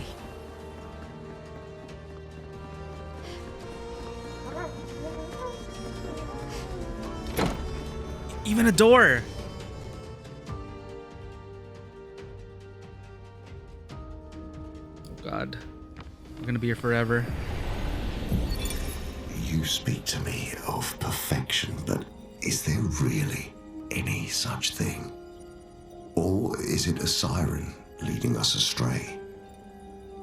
I happily predict that neither of us will ever summit that elusive peak, but I care little as long as we walk together. Art gives us the perception of control. For a moment as I paint, I find order among the chaos. That is, for me, a moment of pure contentment. And that is truly better than perfection.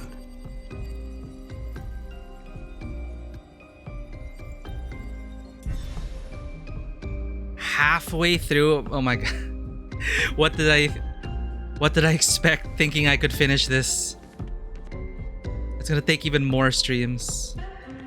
Ooh, his creations, look at that. We got some 1/4 scale figures, I think.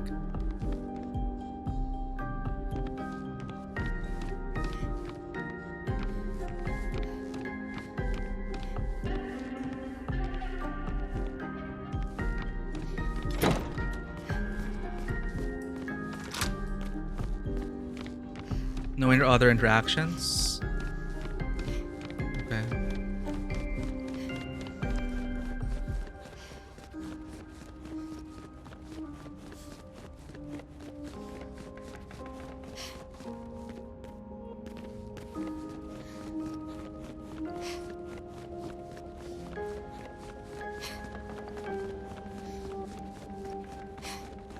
Let's check if the secret is here. Yo, they moved it! It appeared.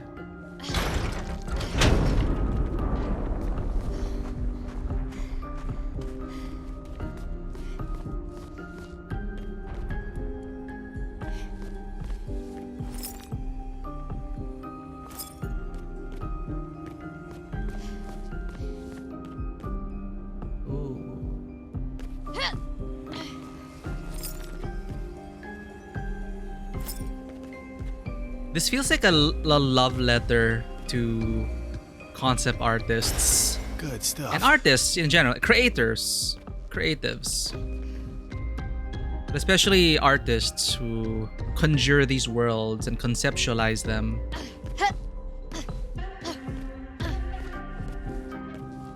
It is a story about concept artists grieving.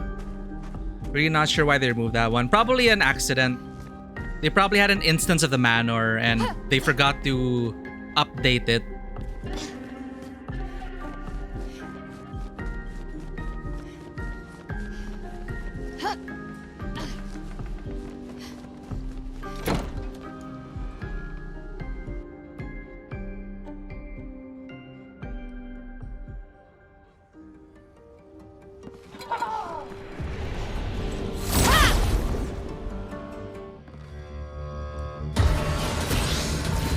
We're gonna complete this climb.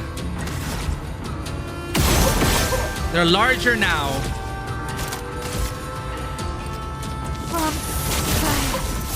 Now it's not my imagination. These are stronger.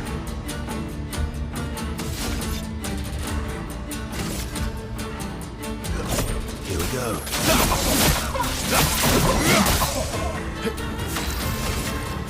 Ice shatter. Oh no.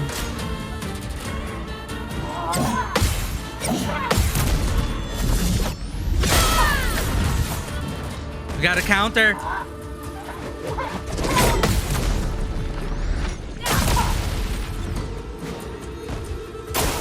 Luna, careful.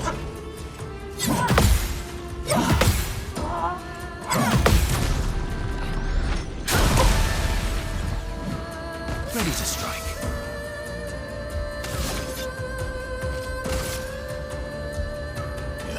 Here we go.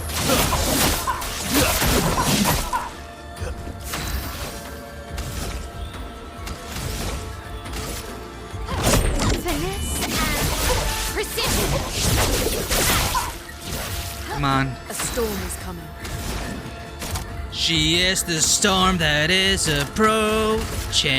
Okay, let's go. Shatter. Parry it! Yeah, let's go. Careful, Mael.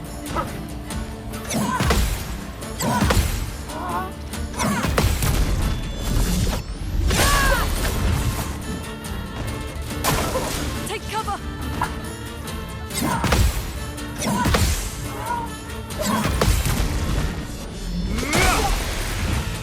Maximum damage.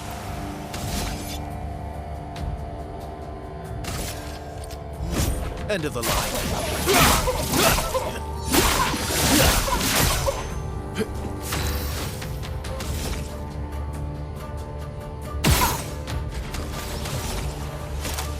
That was satisfying. Finesse and precision! The elements dance. Lightning strike. Ready to parry.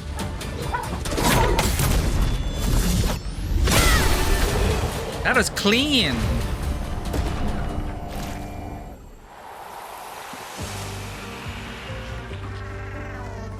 Hello. I'm here to murder you for your loot. If your puzzle isn't too difficult, that is. I smell a secret. No. I smelled wrong.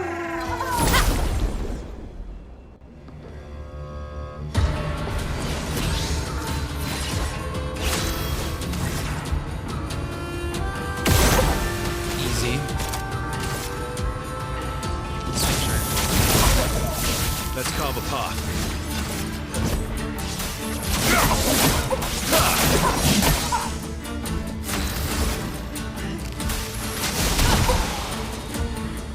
Okay, again. Whoa!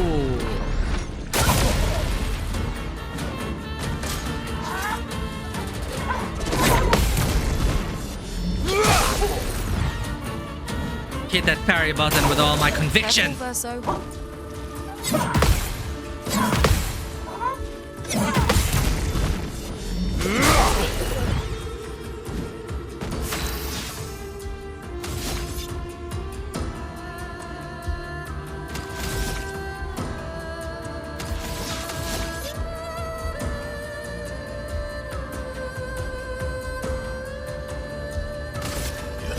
Here we go.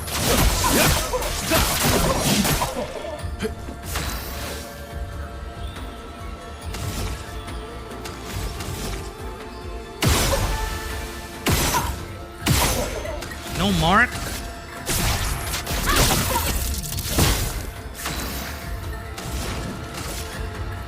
Feel the burn.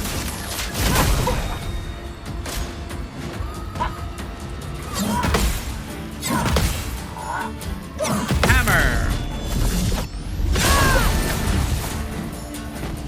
Let's dance. Spin to win!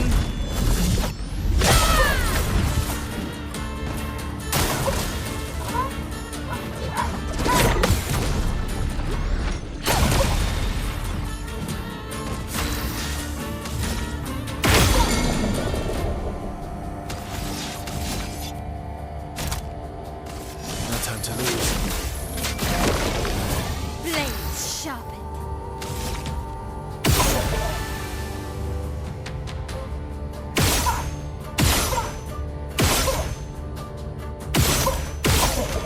No marks? Did we remove marking shots?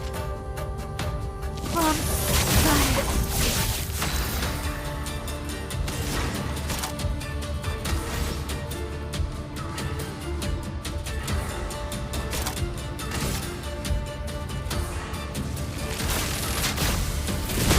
Lightning strike. Watch out, Mael.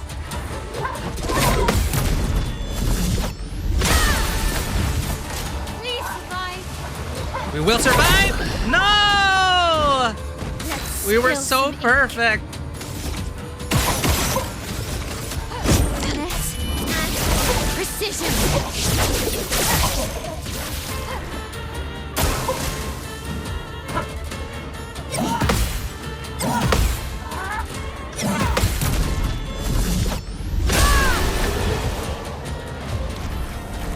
Yeah, it's a 20% chance.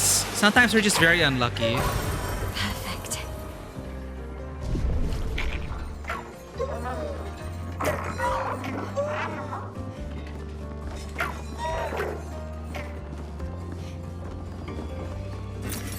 Oh, lovely. What? Hey! I thought it would stay there and wait.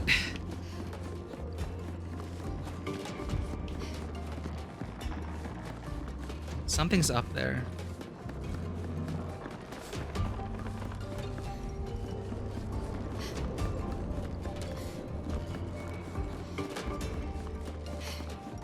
It probably was like, oh no, I'm stuck. Wait, they're not coming after me? It snuck by us, chat. This sneaky petanque. Go back. That's right. There we go. You gotta play by your script. Now, can we defeat you? Fudge. Let's carve a path.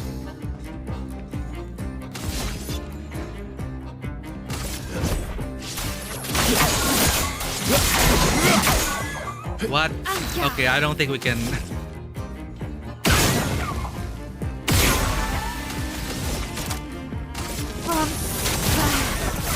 That hurts.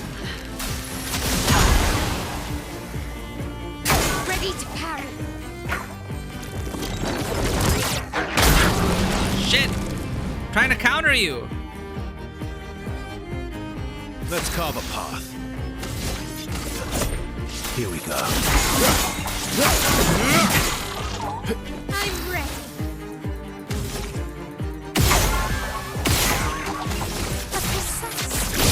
We don't have enough DPS. It needs break as well. I think we should, it's probably... I'm ready. I'll do it. What the hell? Fine. Run away. I don't care anymore.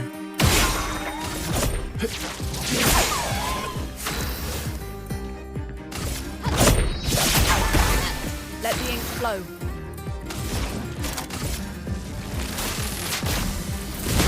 Lightning strike!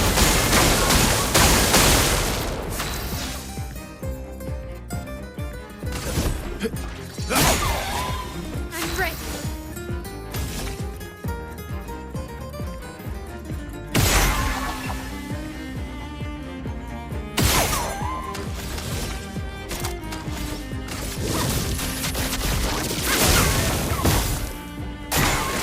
Hi.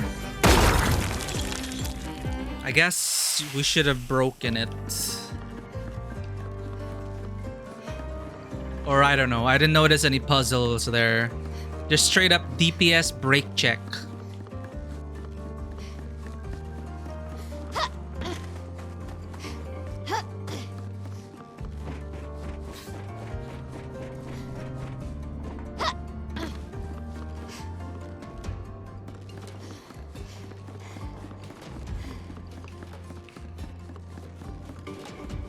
How did I miss this?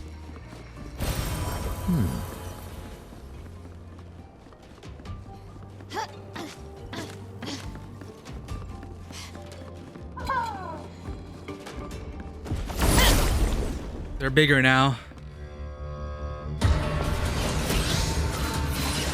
Finesse and grace.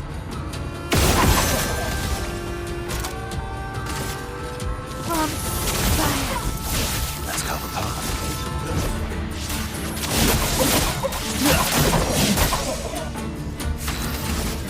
Ice. Shut. You gotta get perfect again. One hit, we die. Take cover.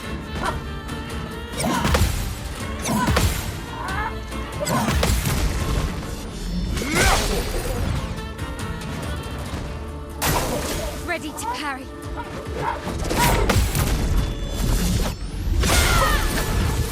50,000, nice one, Mael.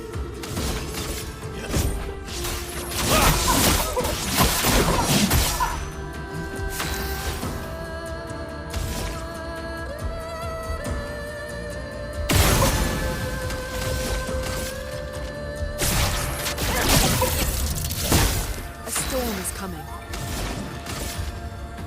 And you are that storm. Go. Take cover. And bonk! Dead. Next turn, hopefully. Just try it.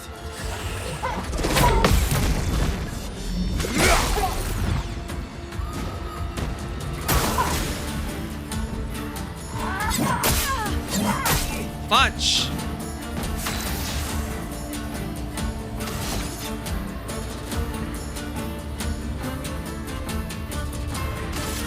Let's just get S rank. Break. The dance begins.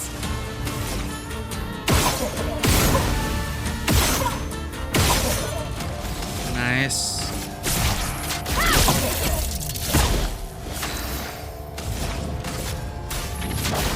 Feel the burn.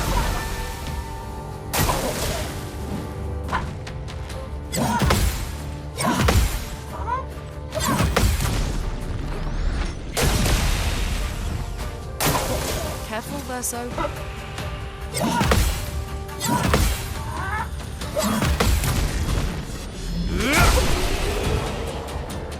Thankfully, these enemies are forgiving.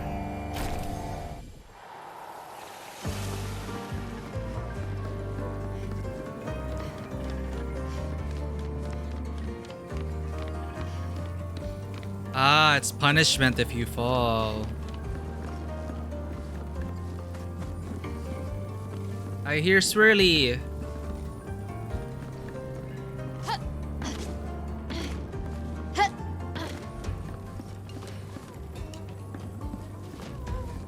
How do we get to that one though? Oh, all the way up there.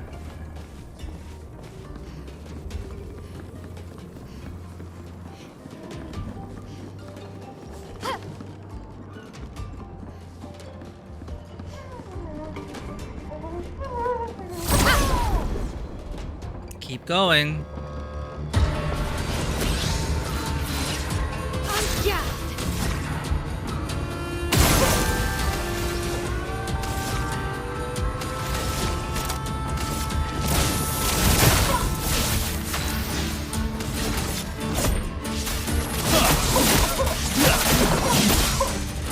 A storm is coming.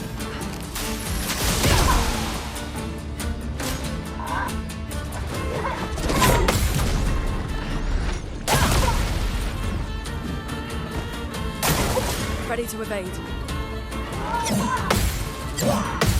We don't have much practice with that. The nail. Ready to strike. Here we go.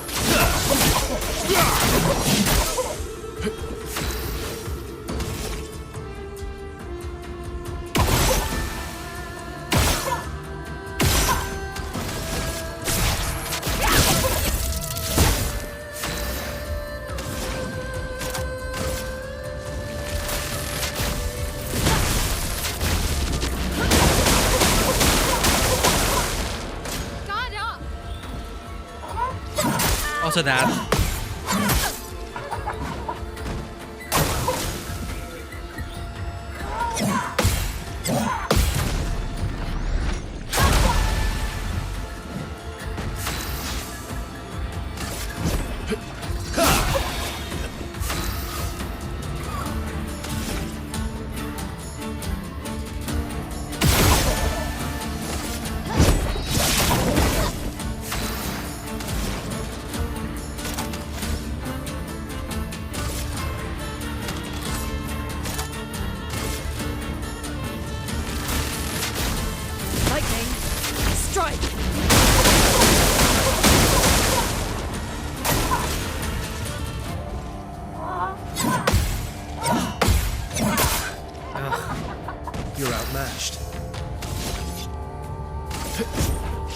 you go.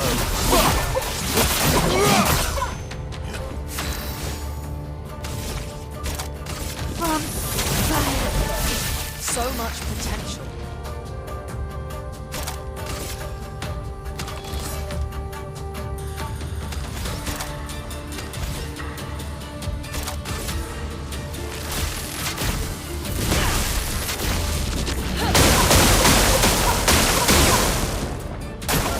Get ready. All right. Ready to strike. Here we go.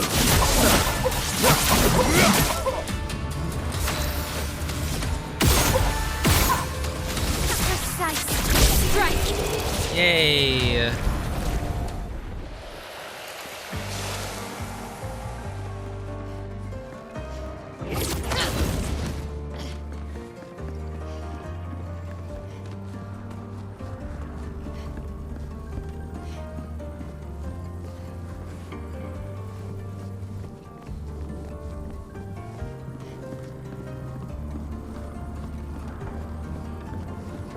Okay, that's another kind of enemy? Or can we talk to you?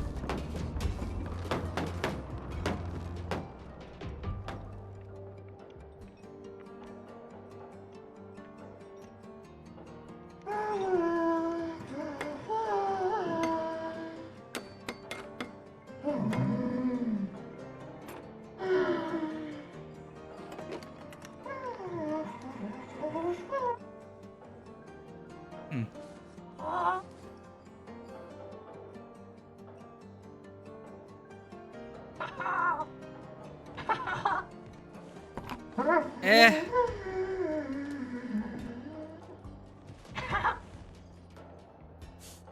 A glider? Vertigo, remember?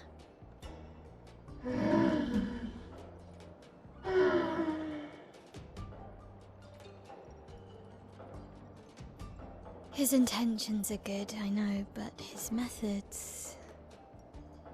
Your father? I'm the youngest, which makes everything worse. Oh, I understand that. Only child. Yeah, Claire's the oldest. She's just so perfect. So accomplished and talented. Papa's favorite. He's so proud of her. Ah, so Clair's the favorite. But of course, Verso's death. And Verso. Probably Mother's favorite. Verso could always make Papa laugh. I had so many inside jokes. Mm. Then there's me. And then there's you. The actual favorite. The one he calls his hidden star, but who's too shy and self-conscious to see it. Yet here I am, messing things up even more. Look around. He just wants you to fly.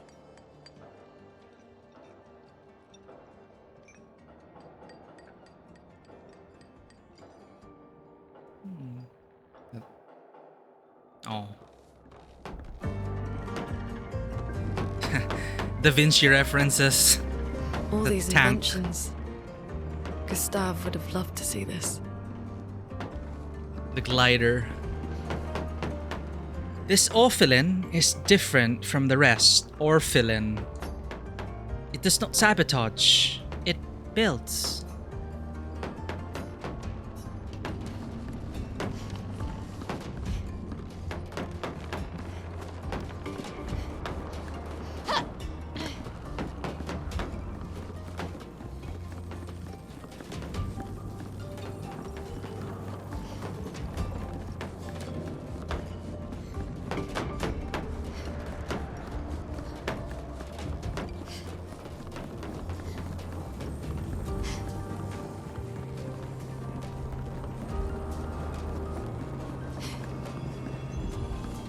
Whoa. What a way to go.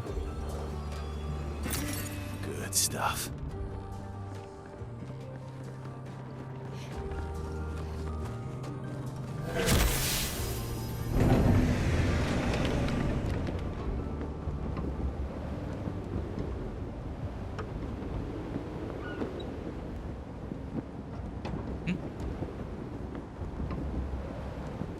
Straight to the top.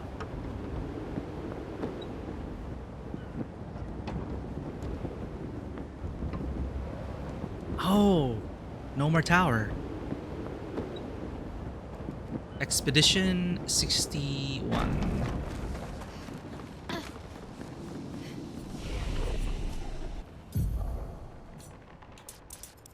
I like acting a lot.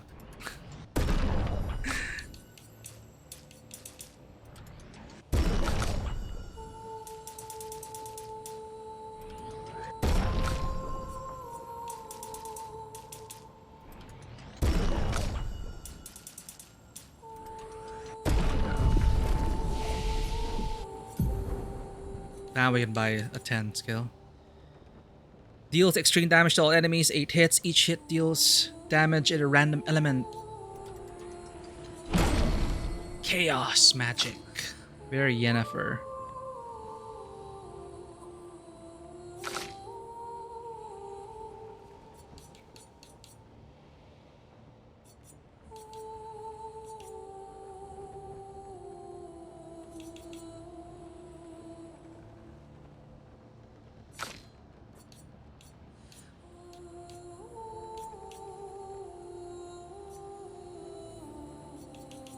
Ah, we can buy this now. Deals high damage, single target void damage, 5 hits, applies 1 burn. Yeah, I wanted to made it a point to fight everything here at least, so at least we'll have a smoother transition for the rest of the quest. It was fun. It was fun trying Golgra first though. We just got stomped. Like fine, I'll go to Alicia and grind. Ooh, the music has changed.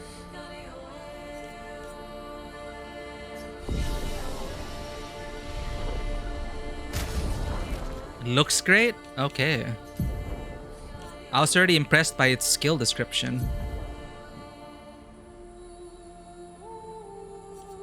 Why am I using Brûler Room?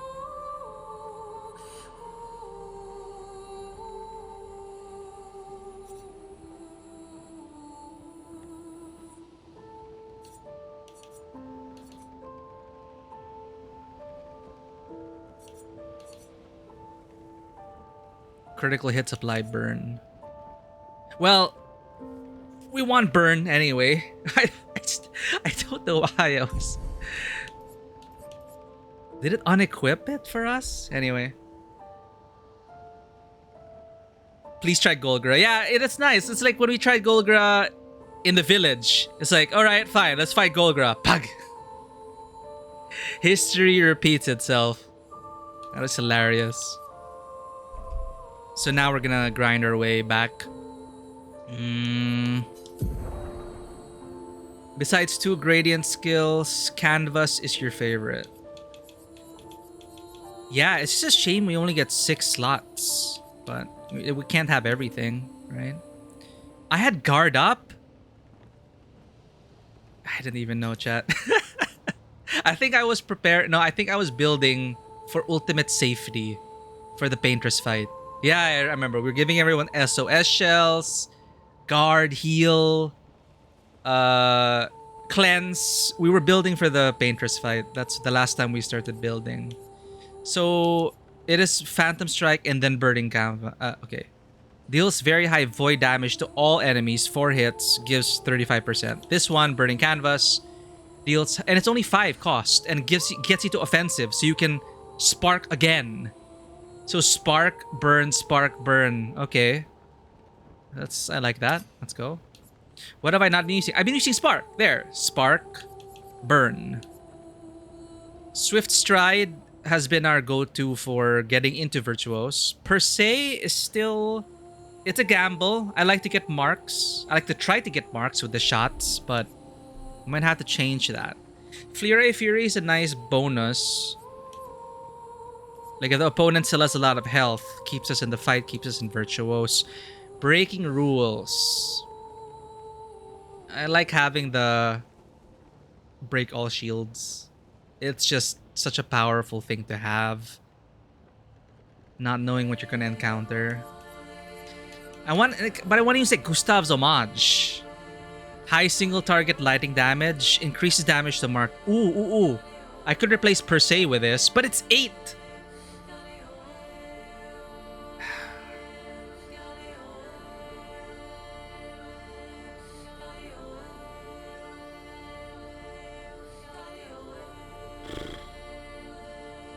This could be like ultimate per se, but it's so expensive. Probably best to use a weapon that marks or more luminous with marks to use per se. I did build full burn on her. Yeah, I'm burn is my comfy spot right now. So I think we're okay with this. I feel like given our AP gain, given our current build, this makes sense.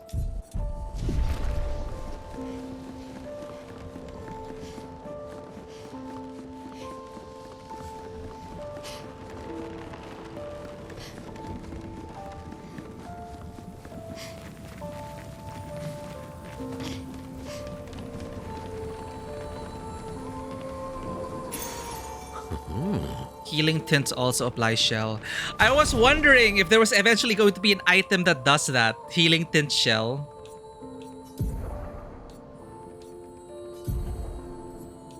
Increased break damage and burning. I can replace painted power. And just use a Lumina. Or no.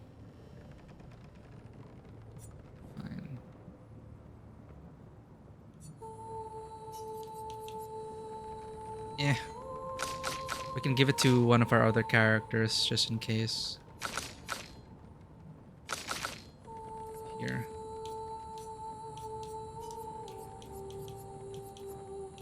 Have a protecting tint, I guess. Team B.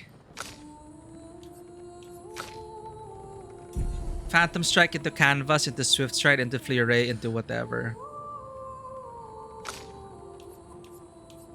Phantom Strike. This one? Phantom Strike. Very high void damage. It costs 7 though. Then you go into defensive. And then Canvas. But there's no defensive bonus. So what's the idea behind Phantom Strike into Canvas? Phantom Strike leads you to defensive. And then Burning Canvas. More void damage. 5 hits. Applies 1 burn per hit. And into Swift Stride. Switches to Virtuose. Okay. Thank you for lurking, Zen. Always great to have you. Thank you for the care packages. It really takes care of us, especially on extended streams like this. But I made it a point to play a bit longer today because I wanted to... Well, we were also yapping a bit, so I want to make up for that as well, for talking too much. And I want to get to Alicia. I think that's going to be a nice point to end that for this stream. So good night. We'll see you on Friday for a possible finale. I think, I don't know. We'll see. We're going to be stronger for sure. We already are stronger. We're going to do the companion quests. 2 more. And then Dodo suggested a couple more things. I don't know. Might be 2 more streams. We'll see. We'll see. You start with Phantom to get the gradient charges up as fast as possible. Ooh, gradient charge. And then you can use the gradient attack to get into Virtuose stance or for other people to use. I had another fire skill after Canvas, but I forgot the name. Degagement deals low single target fire damage. Target becomes weak to fire damage for 2 turns. We have not been using Degagement because I removed that early on. But if we're burning everyone, weak to fire seems good, but skill slots are so valuable. Wise words from Ruthie. The power of patience. Yeah. I was rushing Act 2 because it was kind of mixed in my head, but we can take our time with this. Look at that. Beautiful.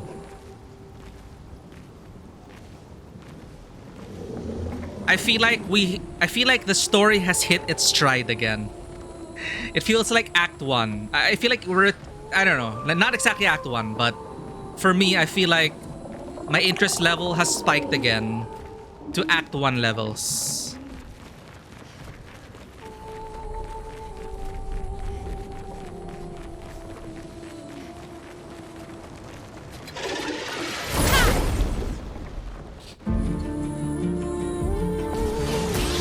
New combat music.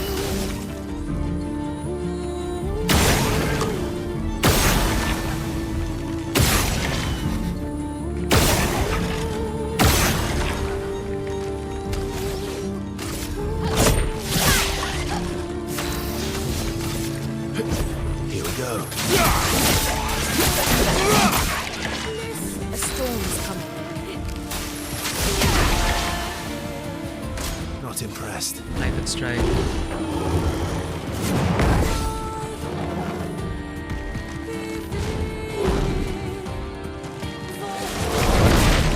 Oh!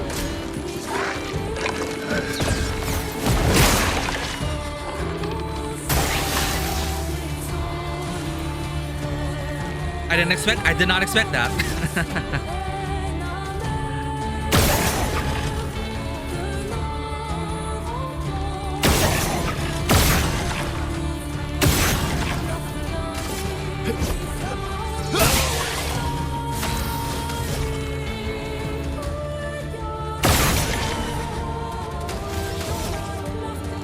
I just realized 1997 health.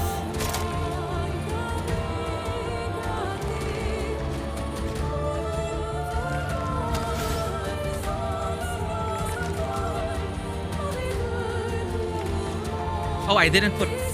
Right. 5, 9, 8, 7, 6. That gets us more damage with Burning Canvas. Ooh, it's our mom's move. Danger. That was our mom's move. Fudge!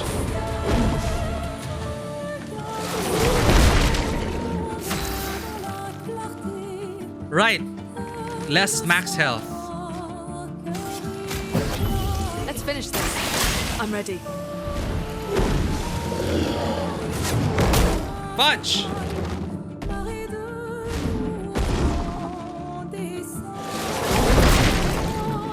It just happens. Fine, 1 HP.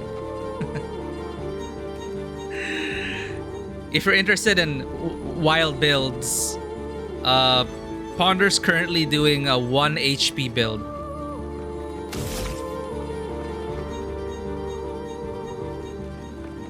Six. Lamp removes blight. But we have to heal. Void, take everything.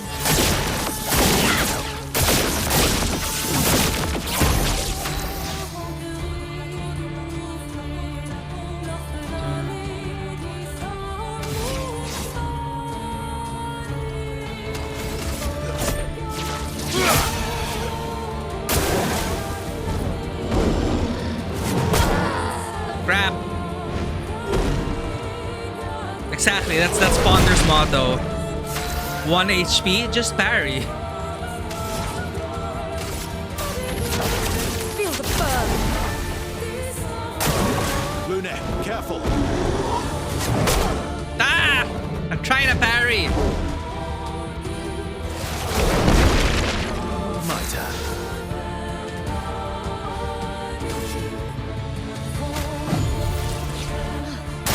Better. Why?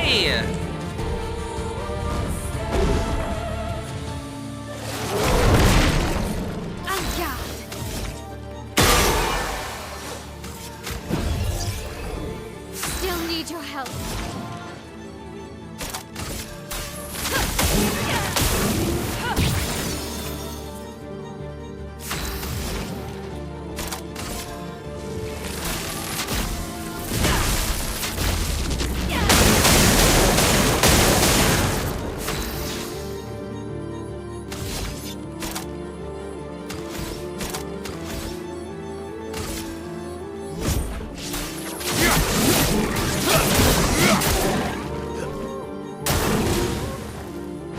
Come on, come on, come on. Why can't I get that?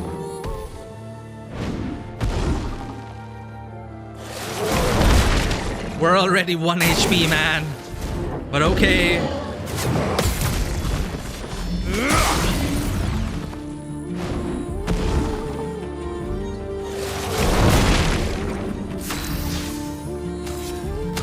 Fuck.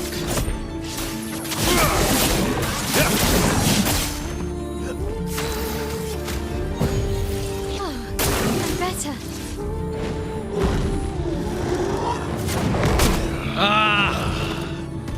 I think I should just dodge.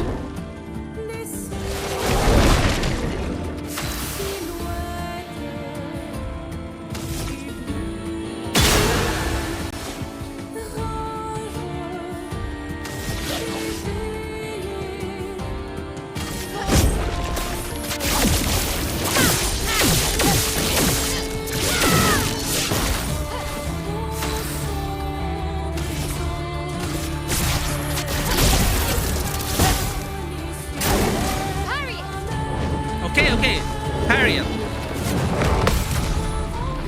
My L sounded so angry. Just parry it. Chroma's flowing.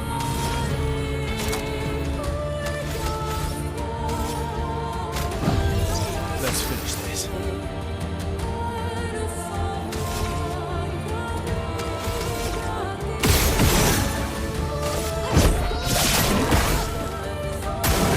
Not impressed.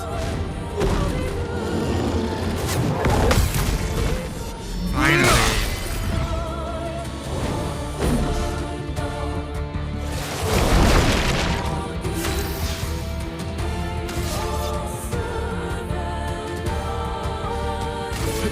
Here we go.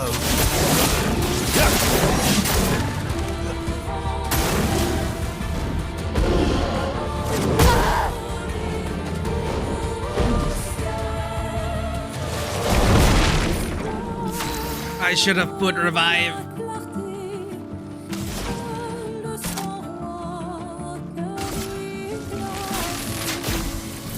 Lightning, strike!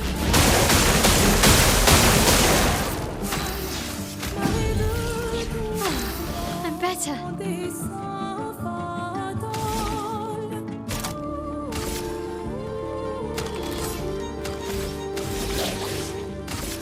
You can't escape.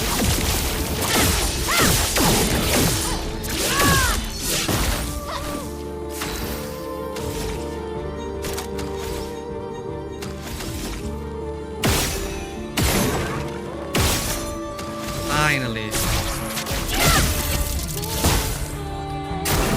Take cover! Imagine if he had AoE attack.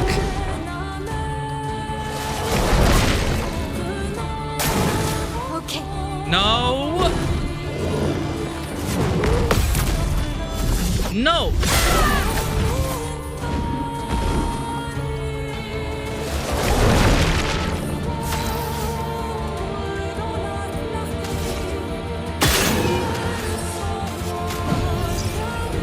Chroma's flowing.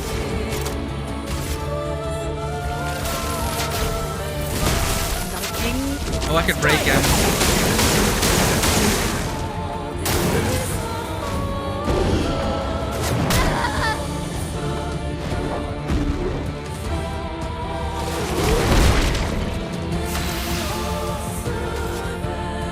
No revives. Radiance.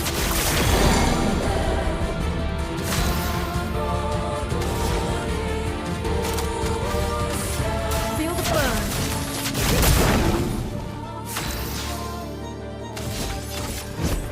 Here we go.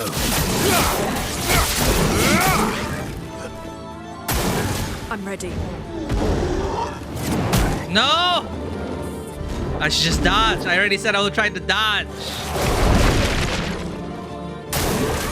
This is going so bad.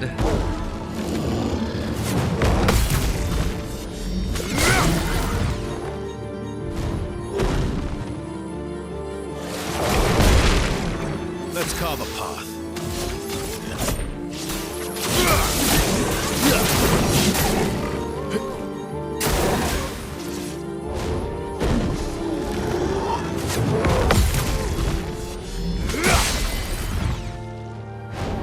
You and me. And a lot of light.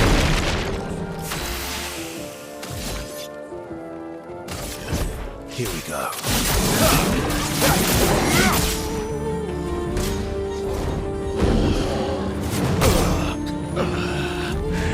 Alright, Team B, it's all out to you.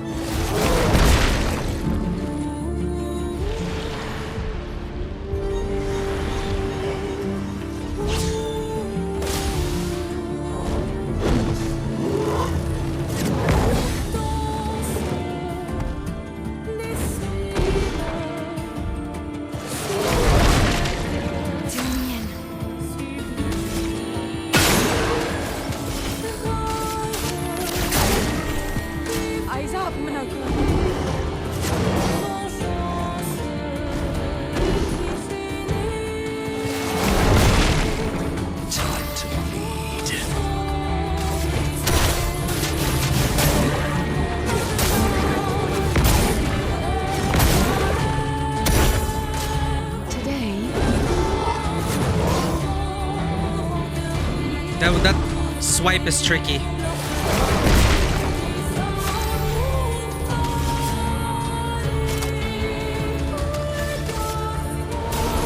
I saw your future.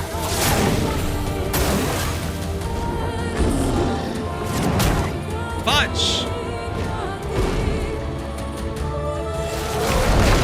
We were so close too.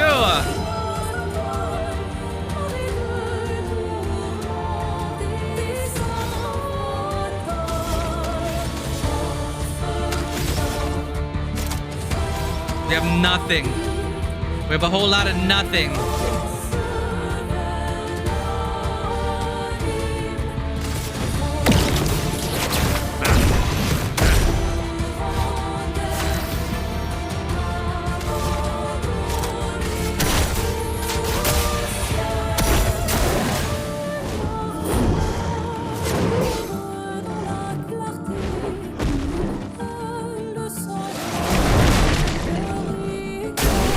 Thank God for burn.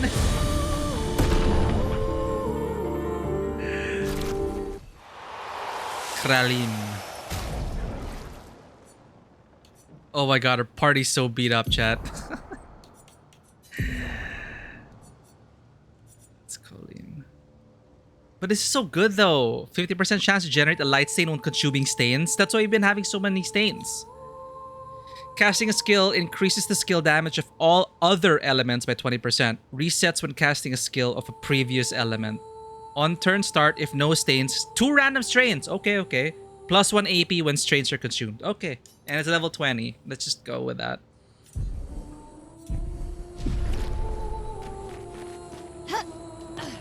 That hurt so much. We were just talking about 1 HP strats. Not me. I had to revert to dodging there, my God.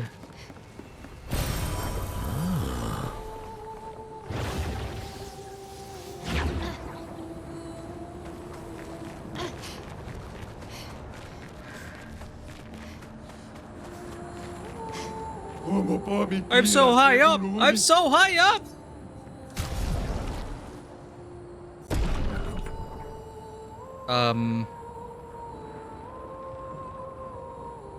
Let's give it a shot.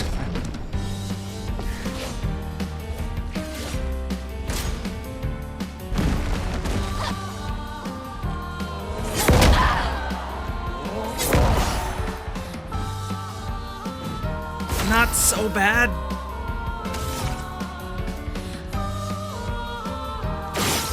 Damn it.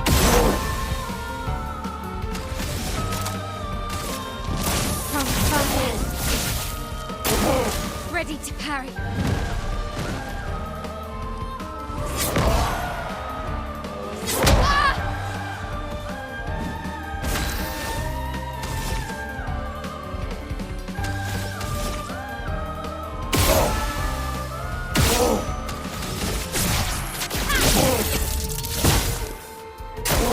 Okay.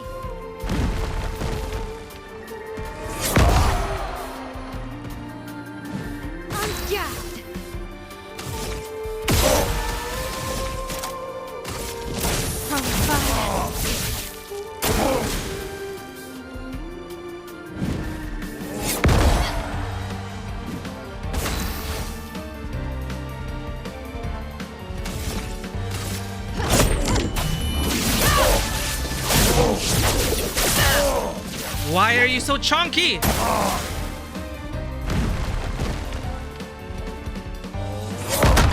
I hate that wind up so much. Let's spill some ink. Precise. Strike.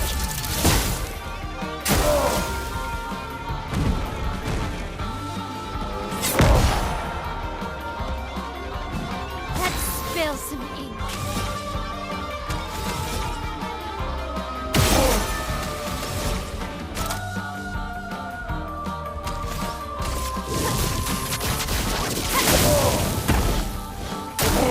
Okay. I tried to parry. I should not have parried.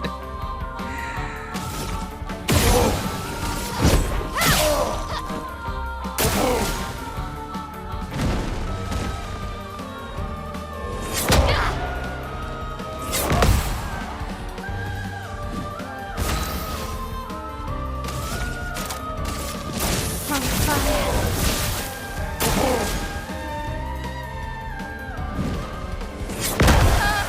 No!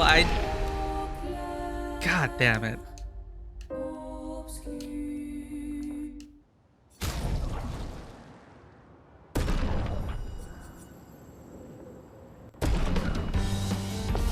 He just has so much HP.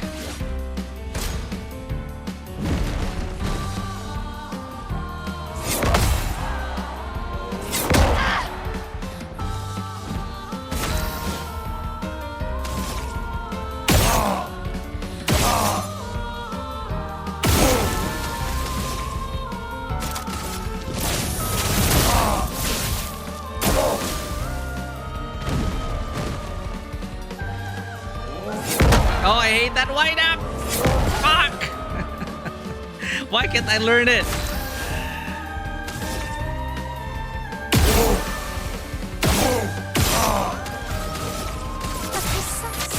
Strike.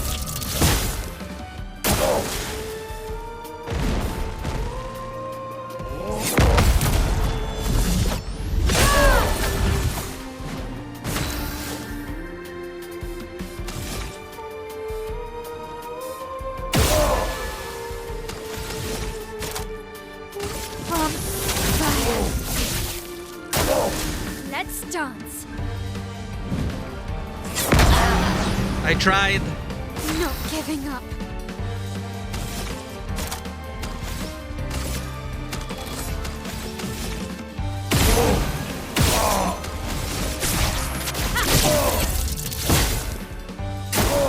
Okay.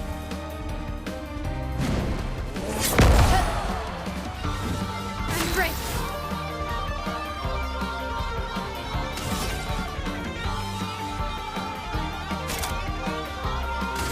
Void takes everything.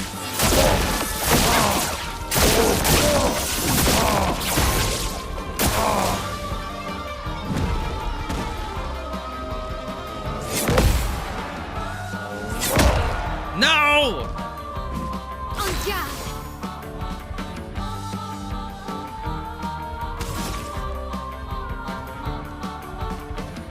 Flames.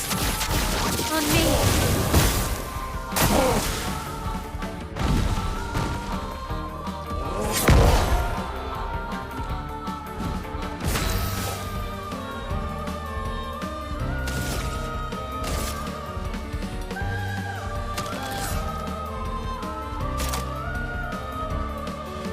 From fire.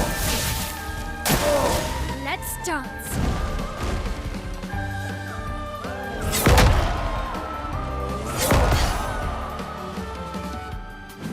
Let's spill some ink. Finally.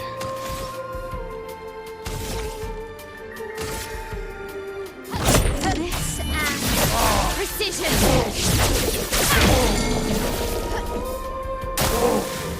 En garde.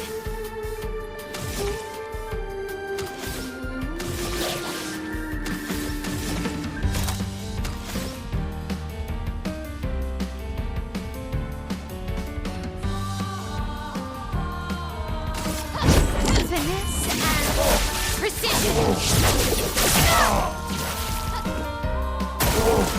Okay.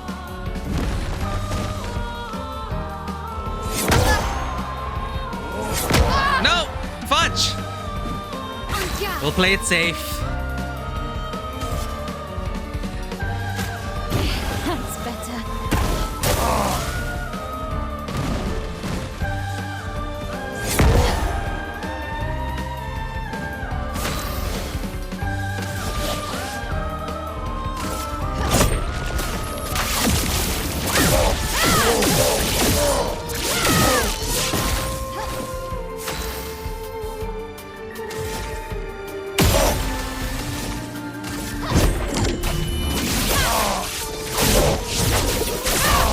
Finally. I'm high! Tireso. Level 20. Anti-blight. Oh. Tainted. 50% increased damage for each status effect on self. Charging weakness. On hitting a weakness. Gradient charge once per turn. Apply defenseless on break. Immune to blight.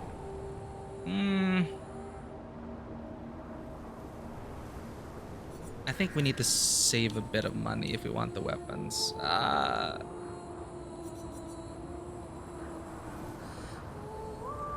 Immune to blight though.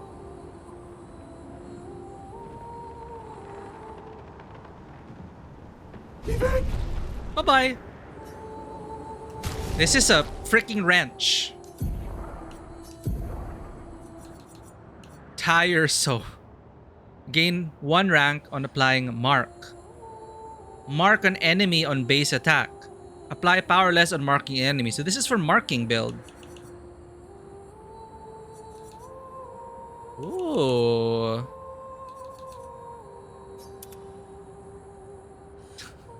It's a hammer and a wrench.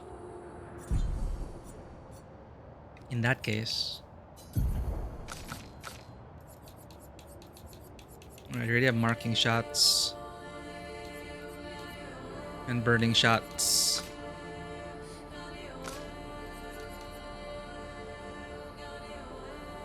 We need energizing break, I realize now.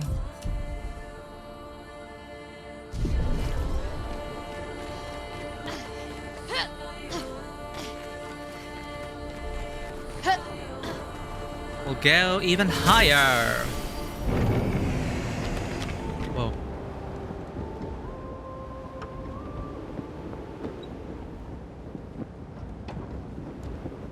Ah, we're back.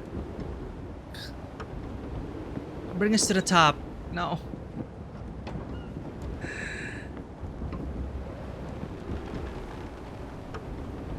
The scenic route it is.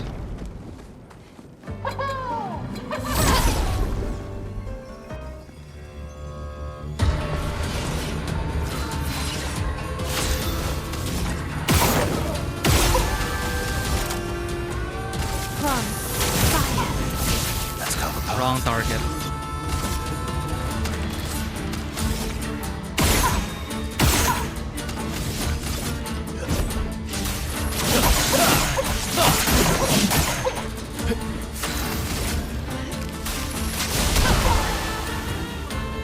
Lune, watch out!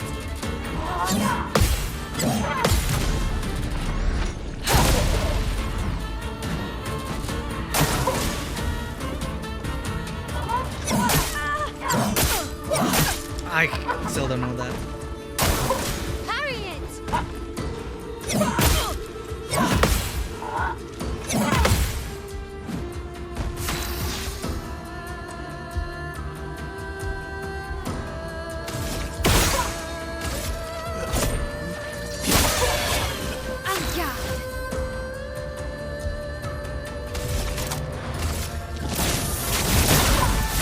A storm is coming. Feel the burn. Ready to evade.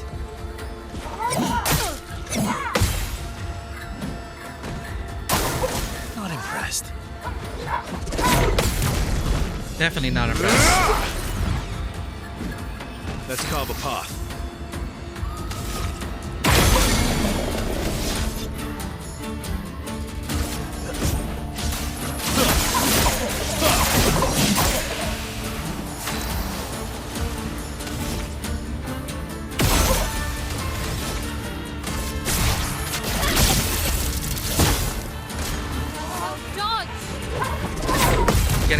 efficient, at least.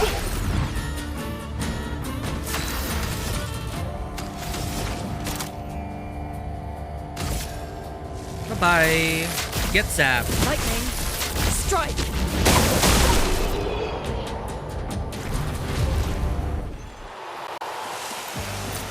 What have we here?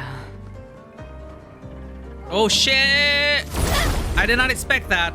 Where are we even? Oh, yeah.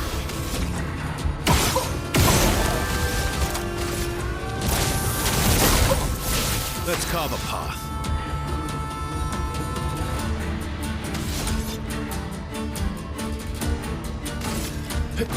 Here we go.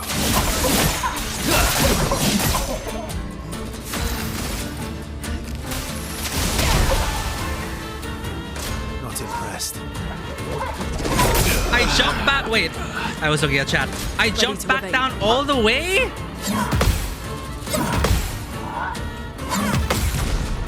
No way. I thought this is the way forward. Shut up. I see the door. You're right, the door's there. Finesse and grace.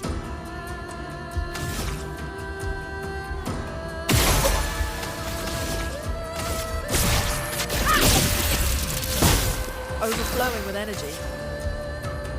We don't have revive tents. We didn't rest though. Ah, but we rested earlier, so these things spawned. Oh my god, Chad. What the hell?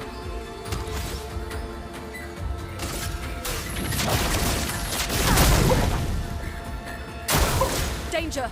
Gotta go back.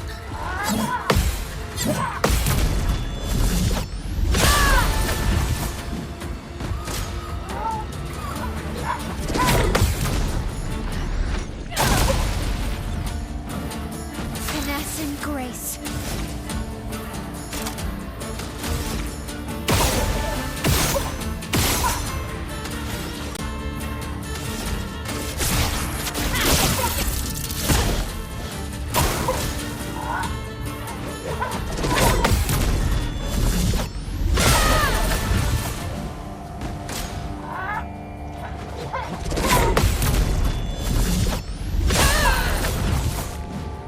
Now's our chance.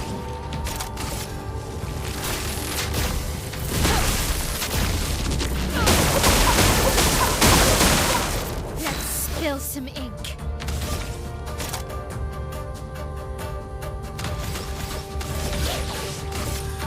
You can't escape.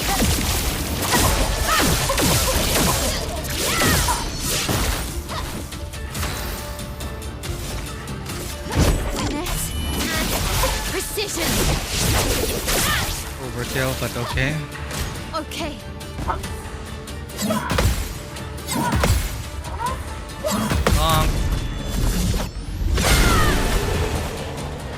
If we're in the other side then we can get the item.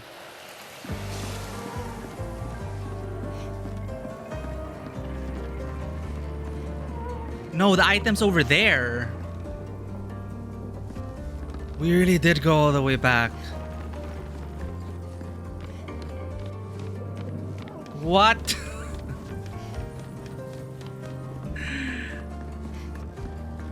Why would that... Ugh.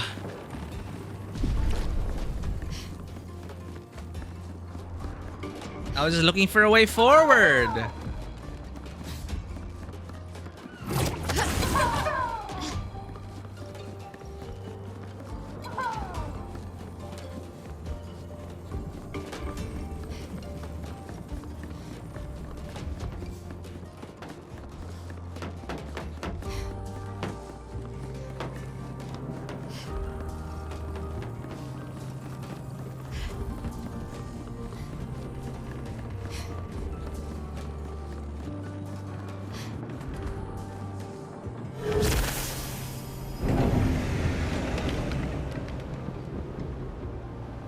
There's a faster way up too. You went to a side area at that merchant. So the merchant was a side path?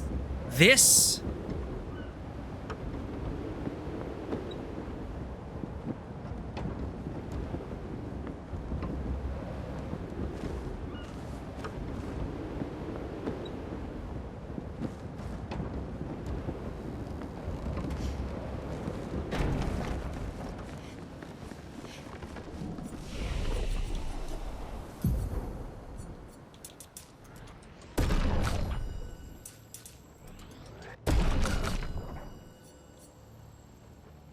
Oh, the scaling.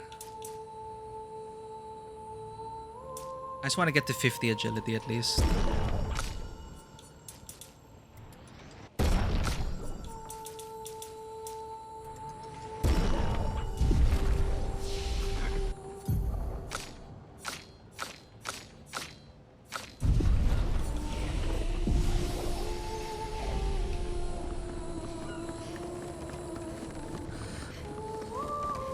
Ah, yes. We did diverge and we fought the blight monster. It is a whole ass adventure. Going left.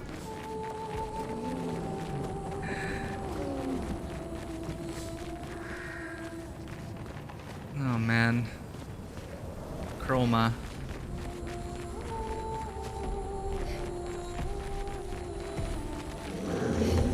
We fought you already.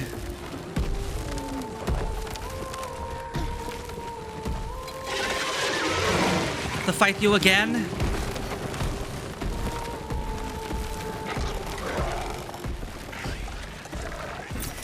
Ain't got the time for that. Bye.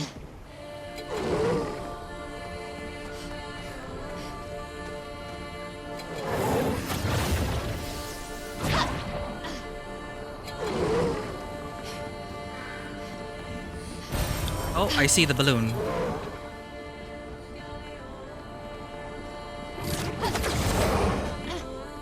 Okay, it leads back to the main path. We get the chroma. We're happy.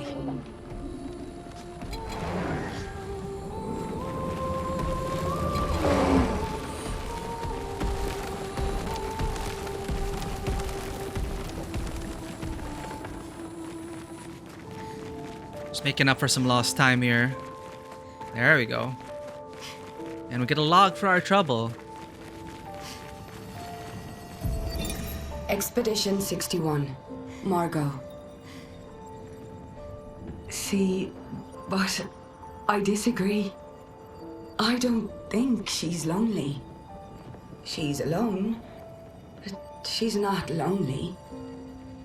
They clearly have some sort of society here, and she's the odd one out. Well, except for her co-conspirator in the workshop. I've never seen creatures fighting amongst themselves before. I admit I'm impressed by her creativity and drive. I feel almost like a traitor for saying it. But there's something about her. You can't help but want her to reach the sky. Is that Irish?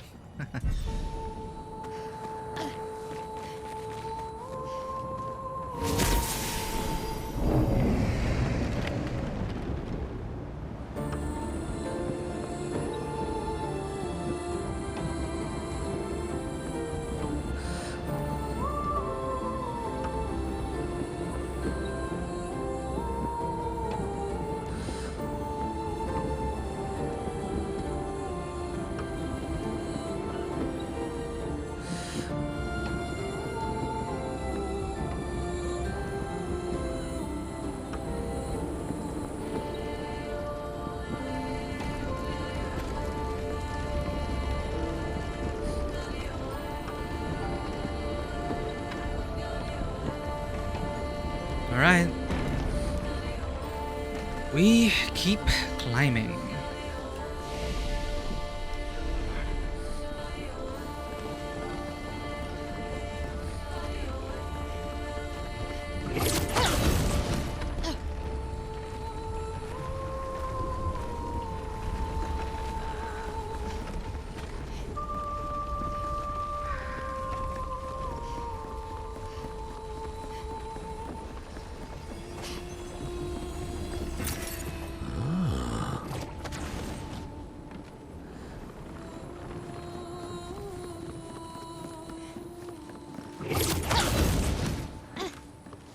That looks like a chromatic boss.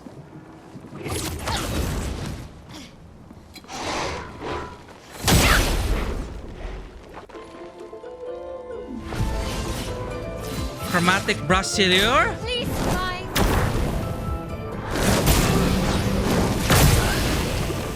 No way. Fudge! He's dead! Stop! The wings are distracting. Absorbed? We're... Abort. Abort.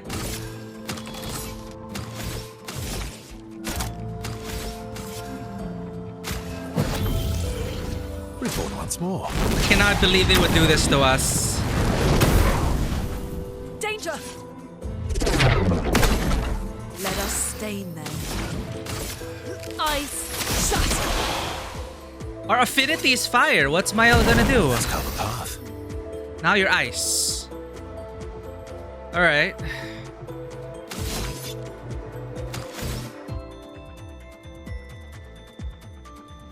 I mark when I attack, right?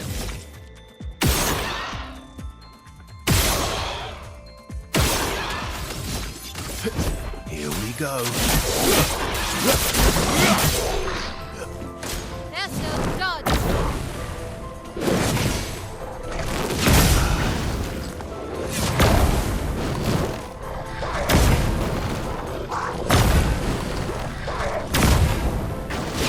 We get it. You're strong.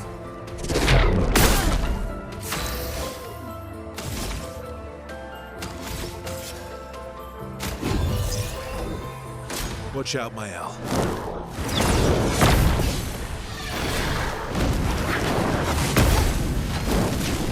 Miles is gonna heal it because our weapon is fire.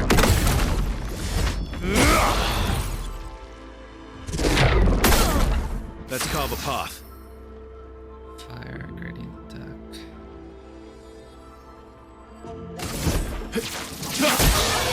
No margin for error.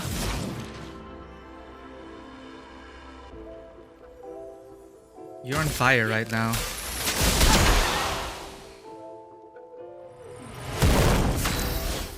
Thank you for going to ice for me.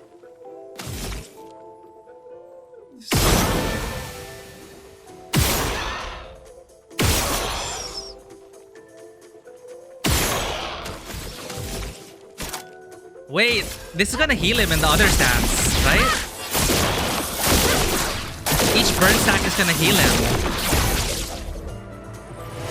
Oh no! Watch out. We gave him healing.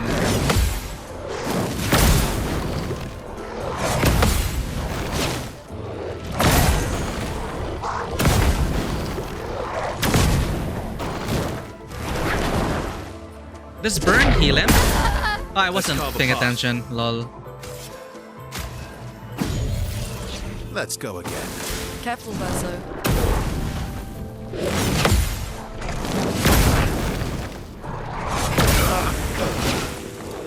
Trying to parry you.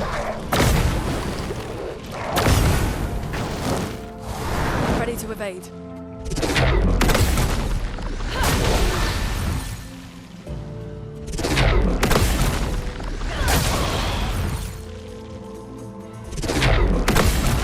Yeah!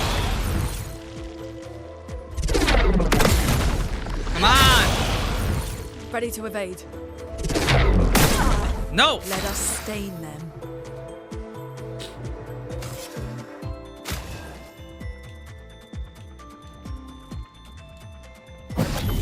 Let's finish this.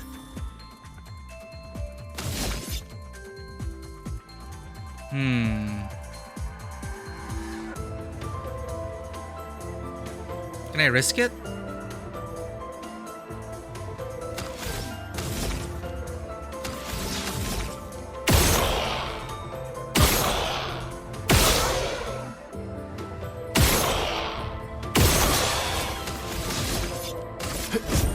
Here we go.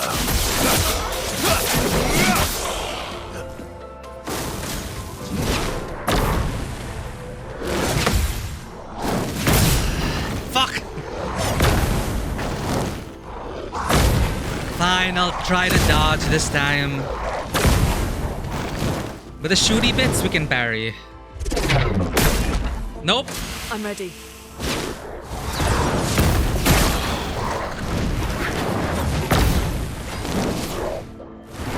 Ready to evade. Let's push forward. Did I die again? Yes, you died again. It keeps getting me.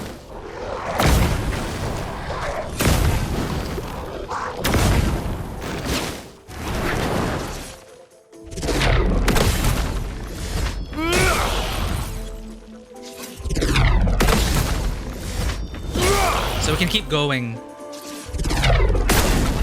I'll manage. As long as we don't get hit.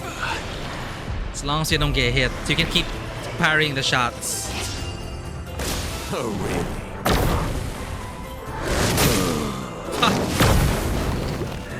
What did I tried to parry. I was being stubborn. Okay, okay, okay.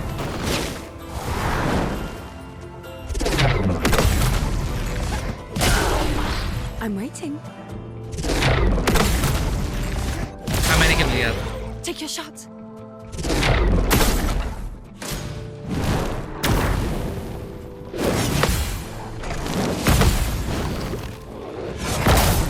Ah! Alright. So Mael goes into support. If we use that weapon, Mael will go in support mode until he gets into ice. Then you become the weakness. Fun.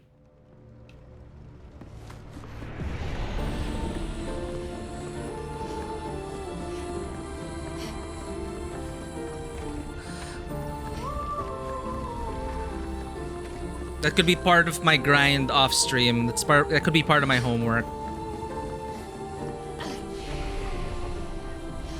Yeah, I like the fact that they reward you for parrying the shots. So if you get that down perfectly, you can kill him just by parrying the shots. Alright, chat. Will be the last scene for the scene. Last scene for the stream. Look at that hole. So suggestive. And the optimized build as well. Hello, Alicia. What are you painting? Okay, brace yourselves, chat. Story time.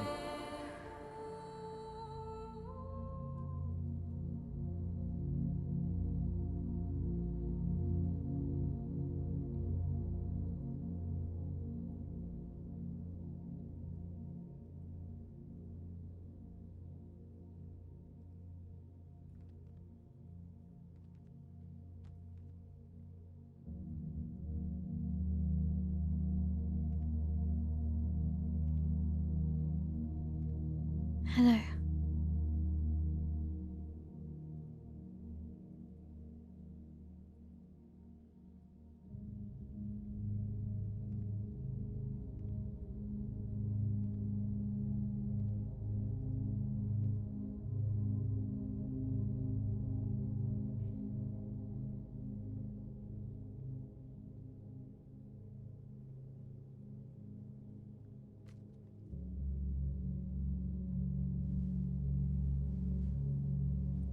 Alicia.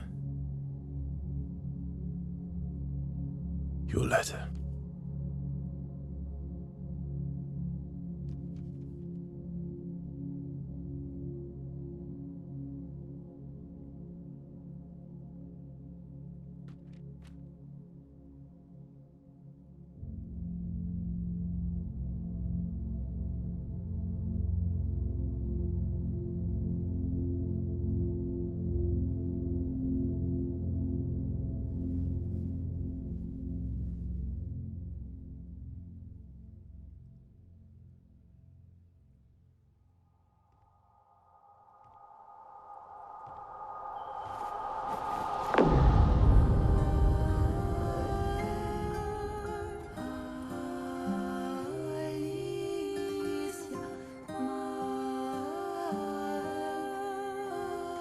That's a handy power to have.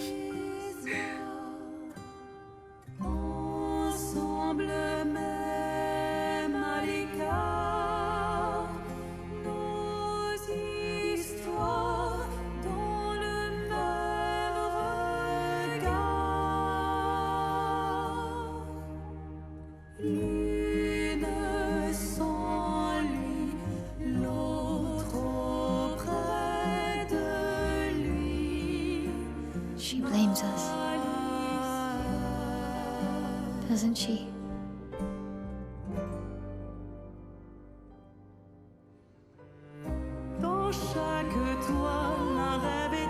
You didn't deserve that.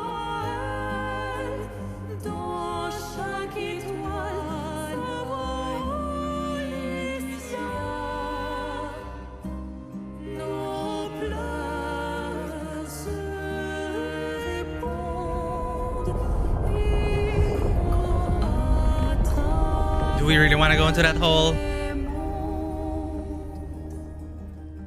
Okay. So this is Alice's creation. Aline's creation. Why was she not commaged?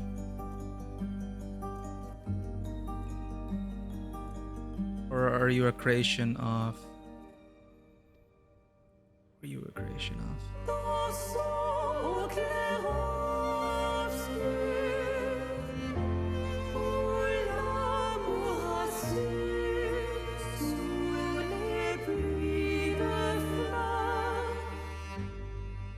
Was that the conclusion to the 4x3 art film?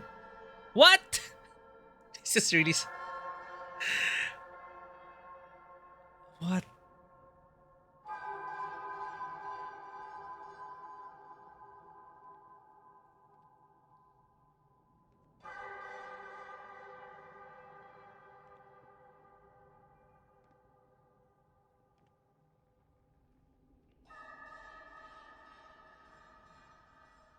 Oh, you're the real accent.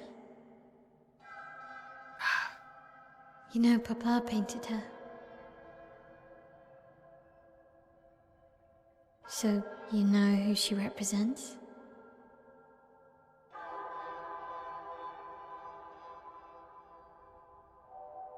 You... like... being here. With her.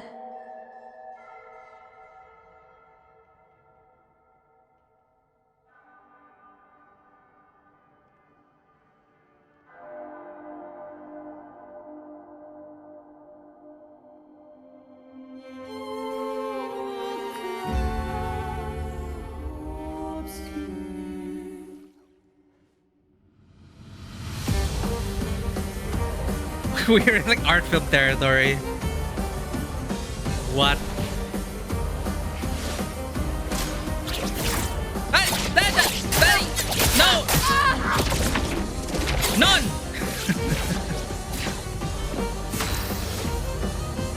I thought we were gonna get one-shotted, but that took out half her life. So...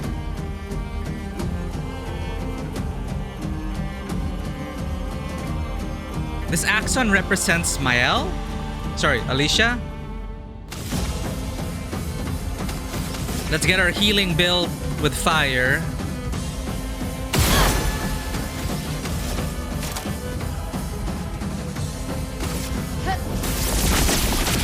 I can do that too.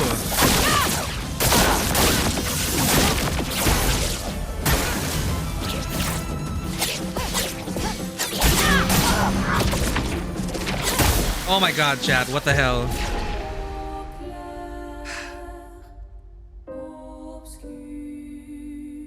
One v one?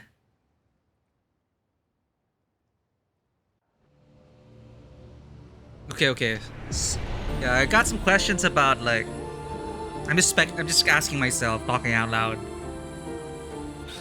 This whole thing about just wanting us to fly. Reach the stars. That's what the potential we saw, our father saw in us. So this one represents us. Alicia Mael. That's why she likes staying here. It's her favorite spot.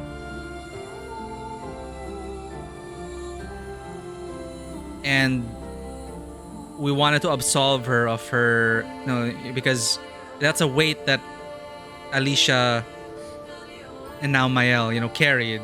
The mom was blaming us for Verso's death. That's why she didn't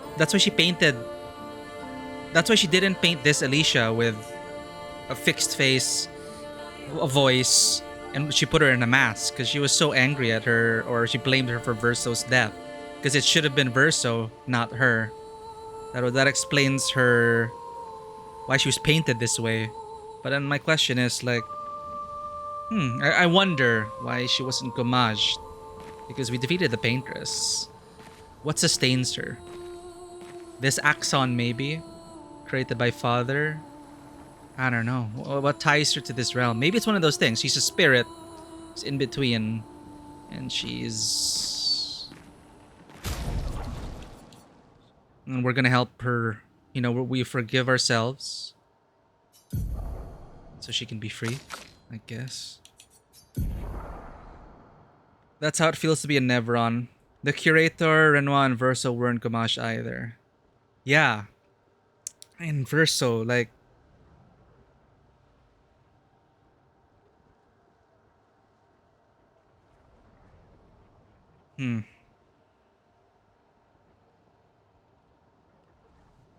Something else tethered them.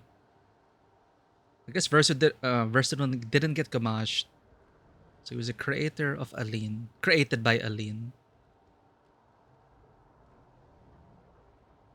No, but no. Aline, the paintress, was angry. She was saying, "Just he thinks he can use your face to trick me."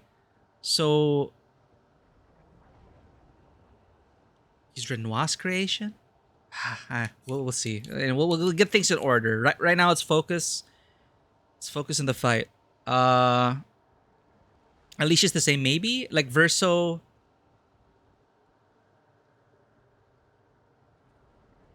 Man, I mean, it's getting late. It's okay. We'll figure it out. We'll clarify things, but we need to build for this one-on-one. We'll be fine. I want this as a Lumina instead. That is a lot of health, though. That is all our health because we have 0 vitality. So let's keep that for now. Plus 15% off a gradient charge on base attack. As much as possible, we don't want to be doing base attacks, but our weapon applies burn on base attacks. 25 increased break damage on burning enemies. Or do we want safety nets and a second chance for more health and a bit more critical? Sure. Let's give ourselves a second life. And with the Luminas, 6.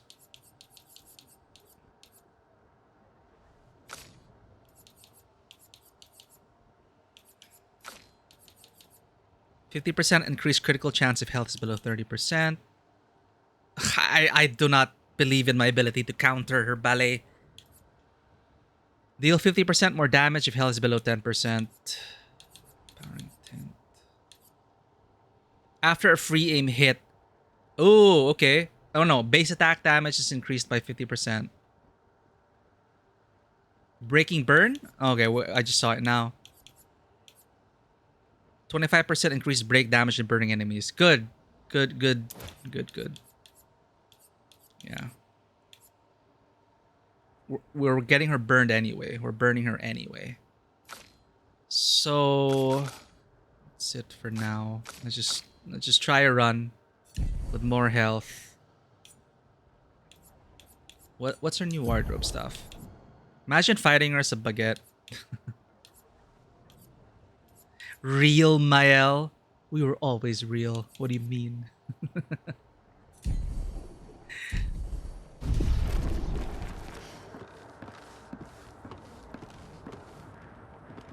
I think the next quality of life thing they could do is also just have a restart boss battle. Yes. They copied Souls too hard in this regard. The run back.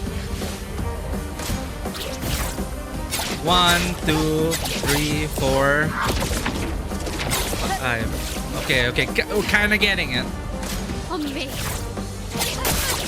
We lost her speed. So she's acting twice? Shit. We have no speed anymore. Phantom Strike. We can do that next run if we don't make it.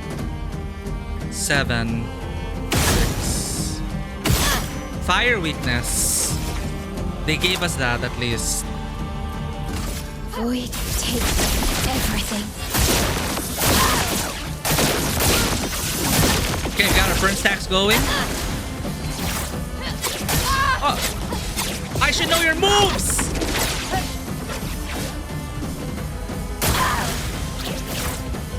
One, two, three, four. Dodge. I gotta bear with 2 attacks now because of our speed. Do I want to keep her burning?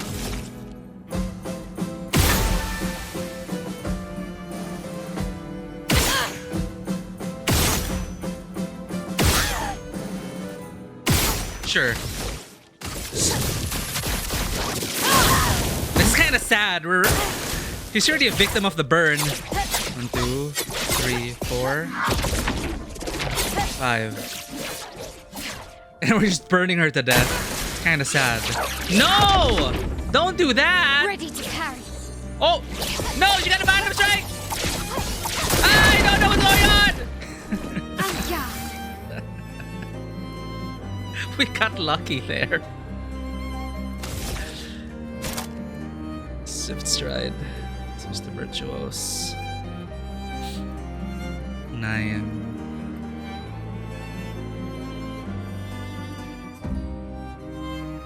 Five. Oh, Alicia theme.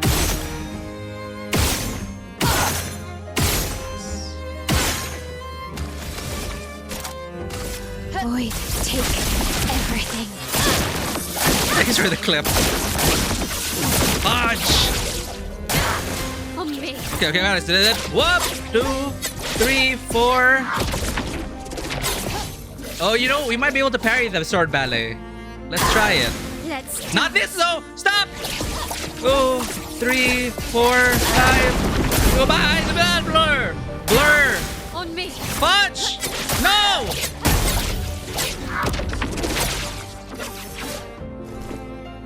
Merci.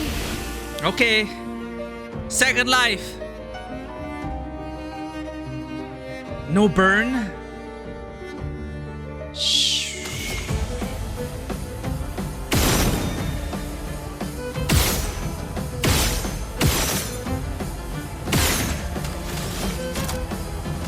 Void, take everything.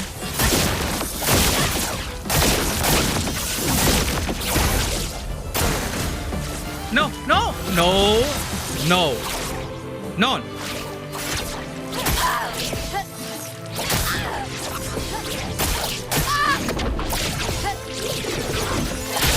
I don't want this anymore. No! Why did he do that? Why did you do that one? No, we were so close. You could have done a ballet to allow me to heal. Okay, that's doable. It's doable. It's the wrong weapon. Steel shields. She doesn't have shields. We don't have our level 20 weapon. I think we missed it. But this helps us. The critical hit supply burn. That is stacking up to 13. So that is okay for us. I don't know if I can per se, because I want to keep her burning. So I can replace per se with Phantom Strike. No, breaking rules. Yeah, there we go.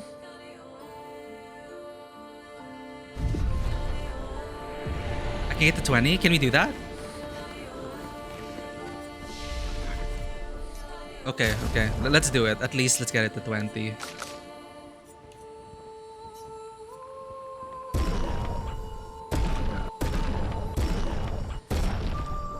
And 100% critical chance. 100% critical chance while stanceless.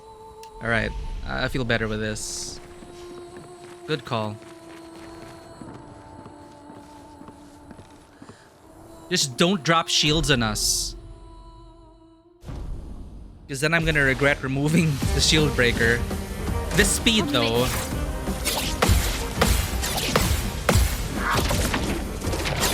Oh, we got it!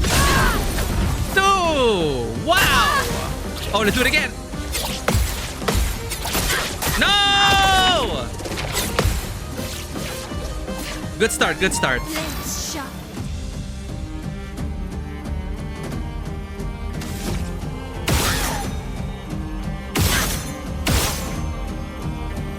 Dude, now thinking about it, 100% crit on stanceless. This just powers up our burning canvas. Void, take everything. Watch the stacks go up. Already getting her stronger. Ready to carry. I don't like this.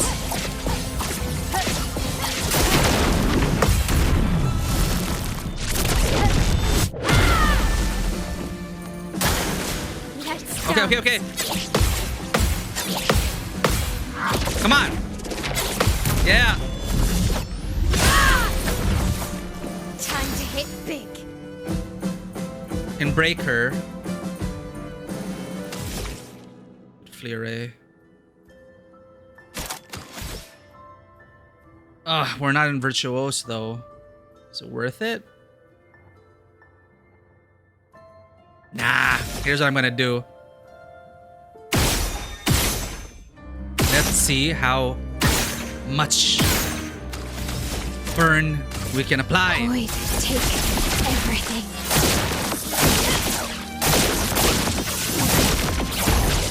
Goodbye, Alicia. Lithum painted me 21.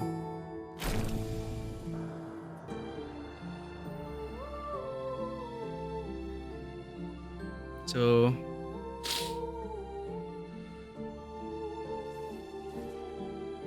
thanks, Ruthie. And thanks for the reminder. Upgrade weapon to 20. That did it.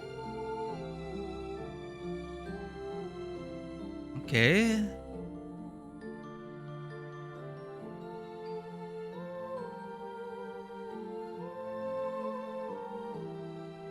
So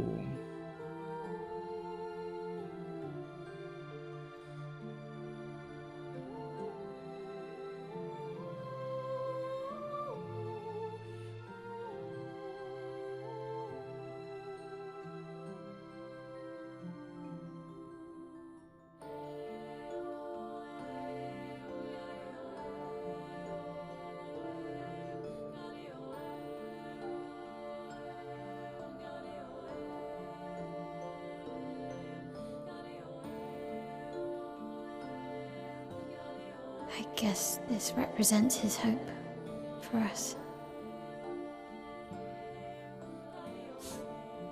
For me, then.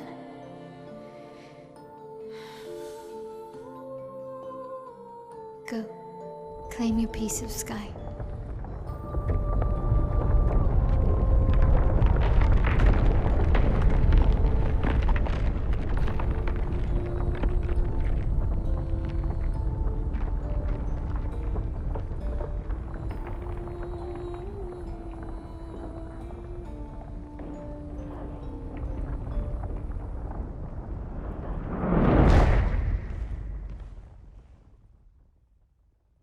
we just had a whole ass conversation with ourselves. We both deserve to fly. Let me give you a new beginning.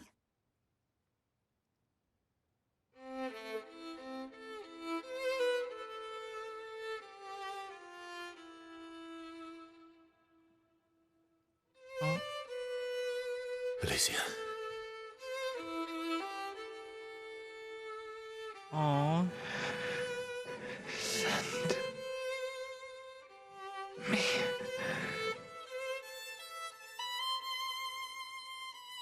to my family. Alright, we erased. Oh well, we gommaged her father. Mael!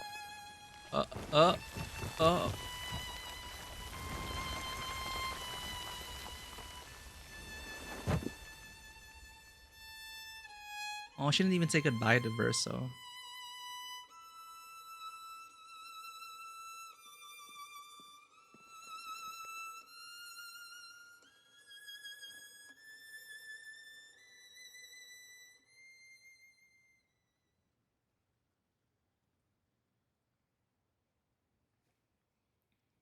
If we erased Renoir and now Alicia, why don't they just bring them back?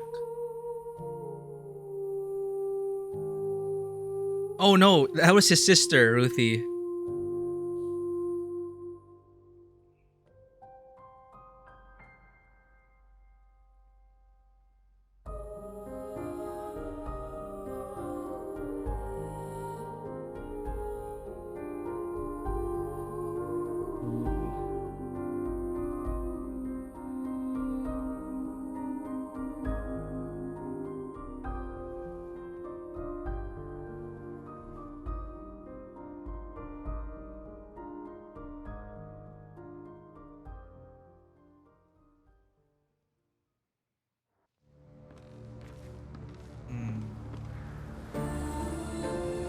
Alright, let's just snooze that for a bit. Okay.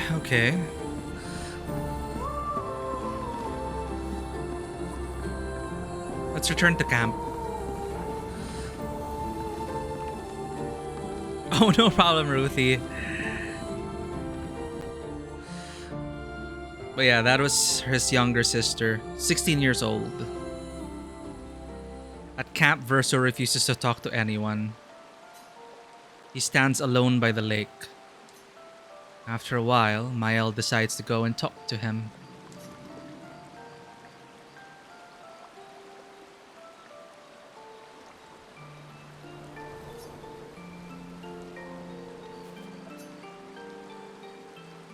I'm sorry.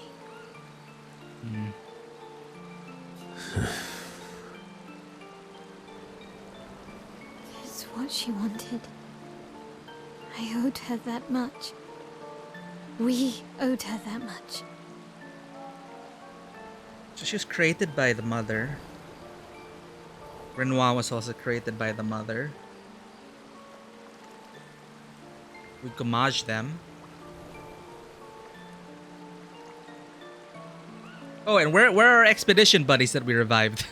Wasn't there a whole cutscene where we revived a bunch of expeditionaries? Were those just empty shells? Or did they have their personalities and memories intact? I want to talk to the people we revived. And this whole thing about bringing everyone back.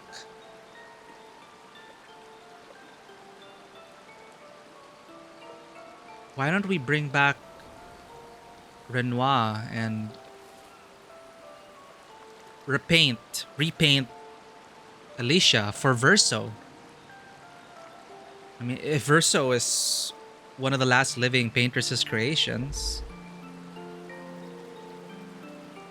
they are the Paintress's creations. Yeah. Because Verso betrayed them.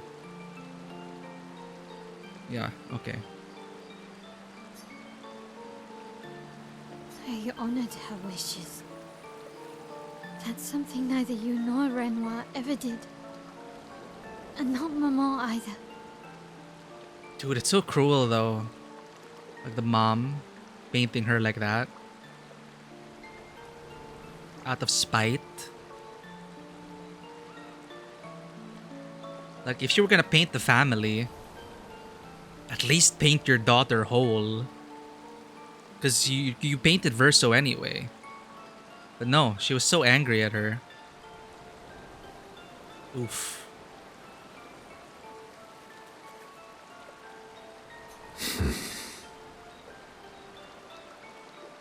I didn't get to say goodbye.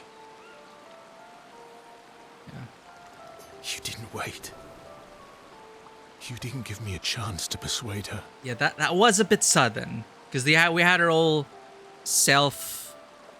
we had our whole scene together. For them, and it's just split second. And then, bye-bye. That was so sudden. She didn't even look at Verso. Was she just hurting that much that she didn't want? No, she came to Verso. She gave him the letter. She gave it back. And what did her letter contain? Her letter contained... What did the letter contain again? It was a letter for Mael. Something on what will you paint? Will you paint life or death?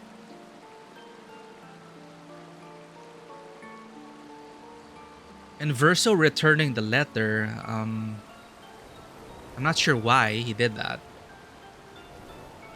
Was it what was written? The letter contained the truth about Mael and what the paintress really painted.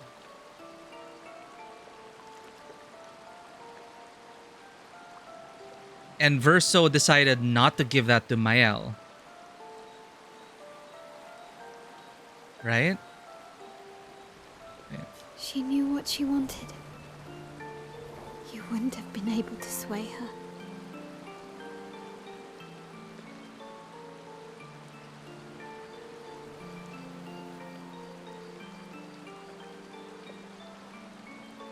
She's not you. You don't know that.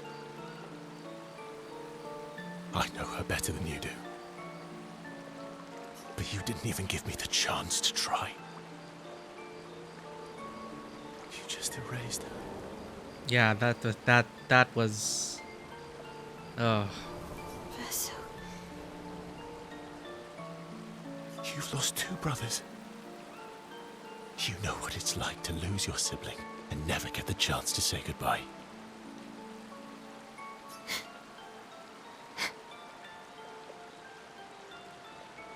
You painters, you just do what you want. You don't care how it affects the rest of us. Oh, we're getting into the angry at the gods part. I do care. I know you're hurting, but the person who made that decision wasn't me. It was her.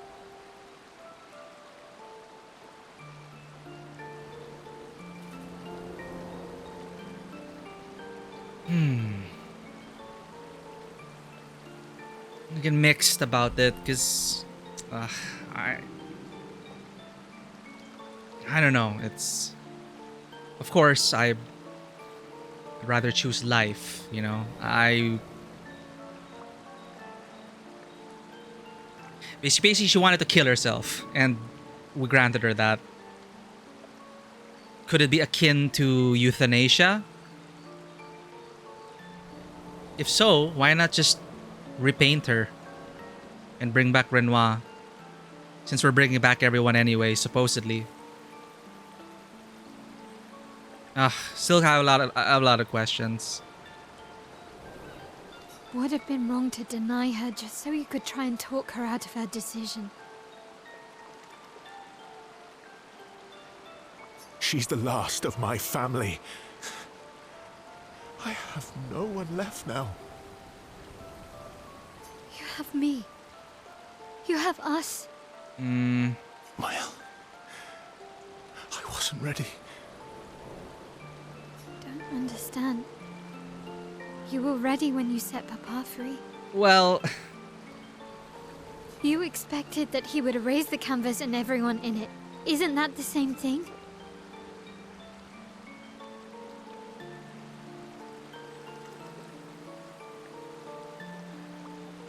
Wait.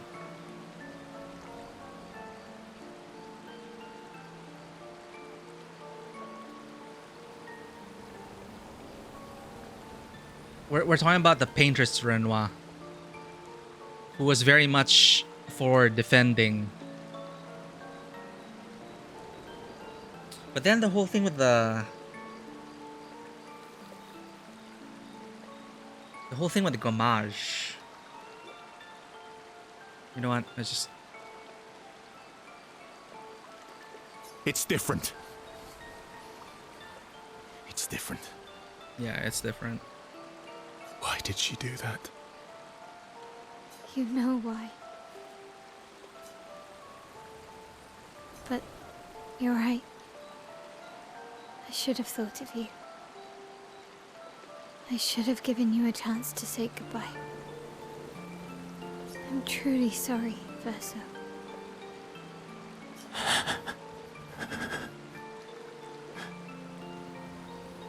At least she's free now. Free? And gommage.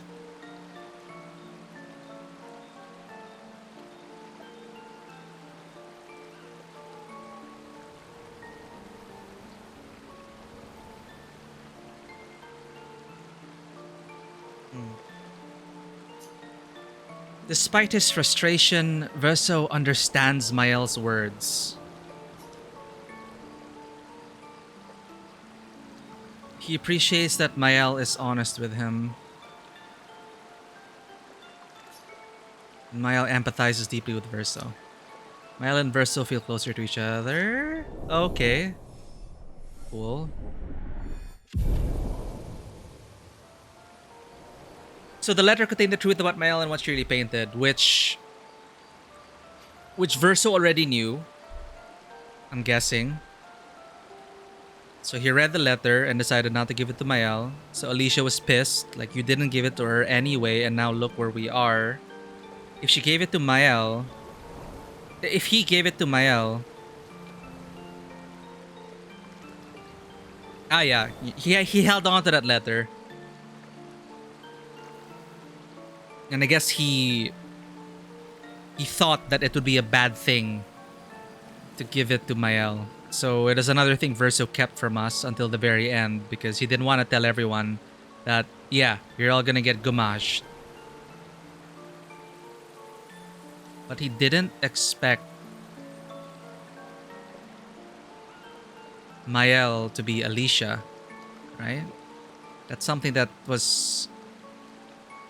he couldn't have known.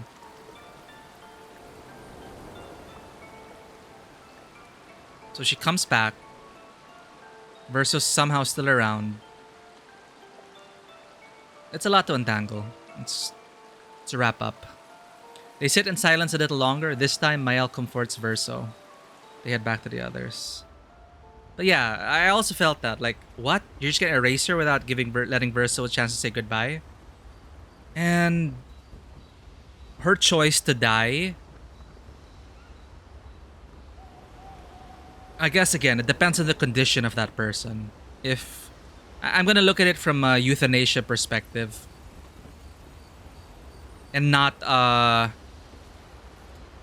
she could have a life, but she just wants to kill herself. So I'd rather try and talk people off that ledge, which is what Verso wanted to do. So it is a complicated matter. It is a complicated matter for to deal with painted Alicia, who was created out of spite by her mom. And I guess as a creation of that, she would, at her core, as a creation out of spite of her mom, I think it is just too painful. Like, her mother put her in a mask. Her mother didn't even give her color.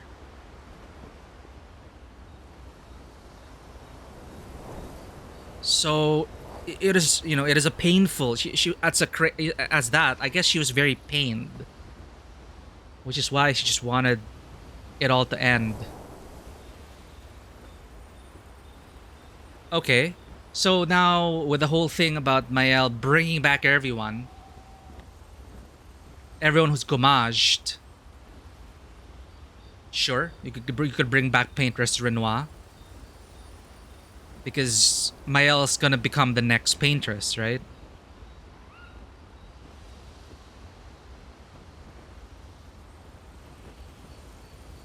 So what was the gommaging all for?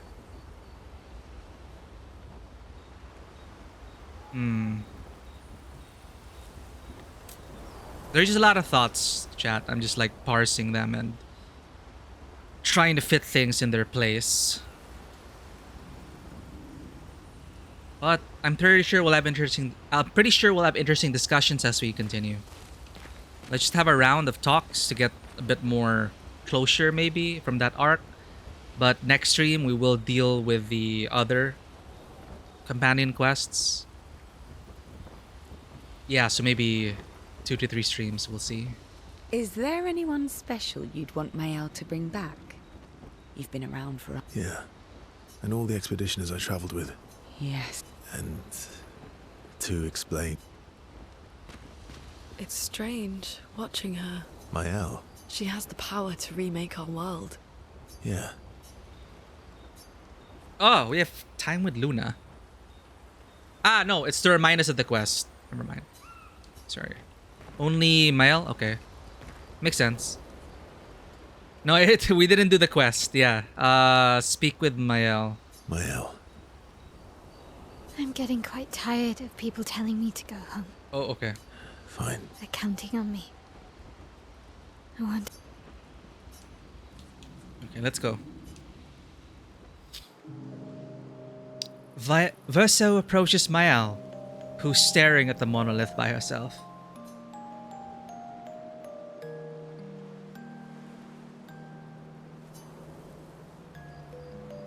The monolith looks strange without Mama or her number there.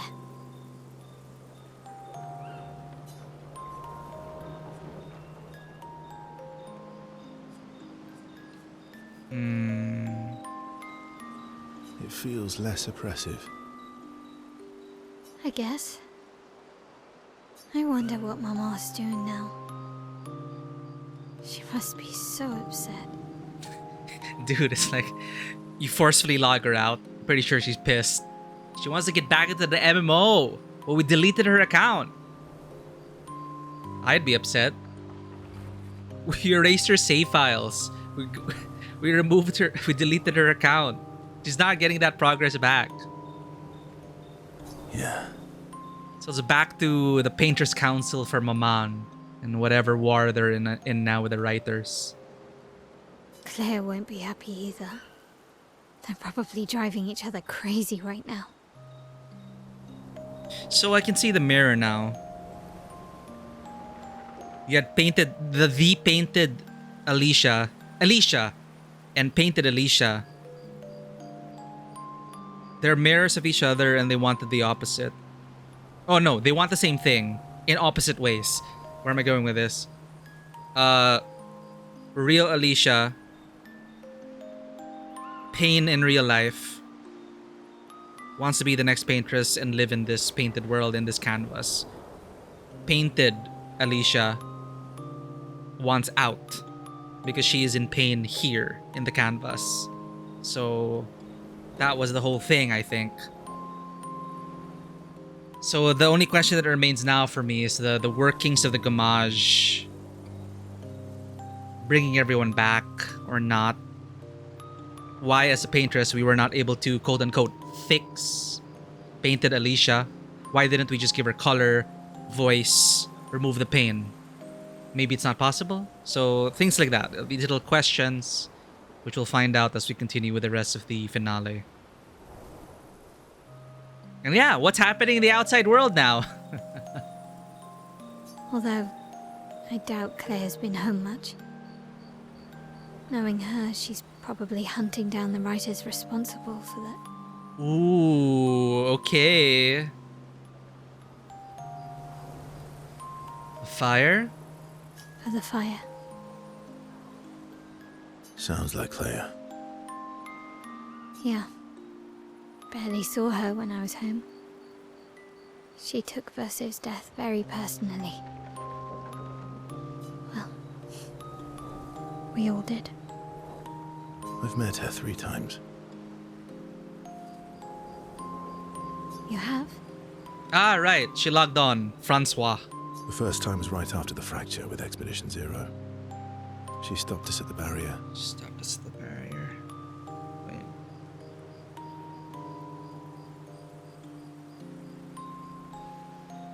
The fracture was within the canvas, and it was a result of the battle between Renoir and Aline. Fractured the world. Then expedition started. Real Clair logs in, stops them at the barrier. She told you everything then? Ah, that's how. Yeah. Then tried to kill us when we wouldn't go home. Oh, God, that's... Yeah, you know, I feel like Clair is strong enough, or not strong enough. Clair is the type who separates herself from her work. Clearly. Because she's just like, you all are painted beings. Tried to kill us when we wouldn't go home.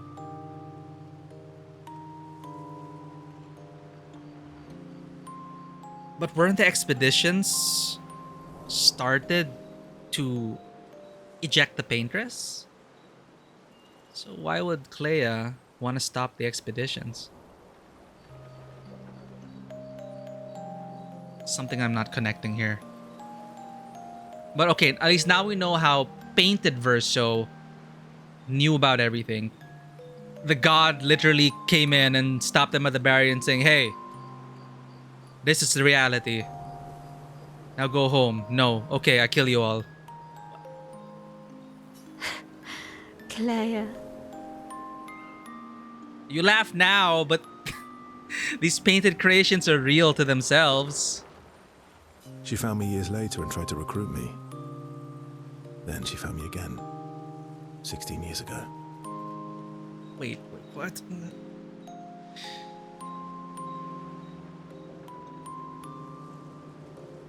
Oh, never mind.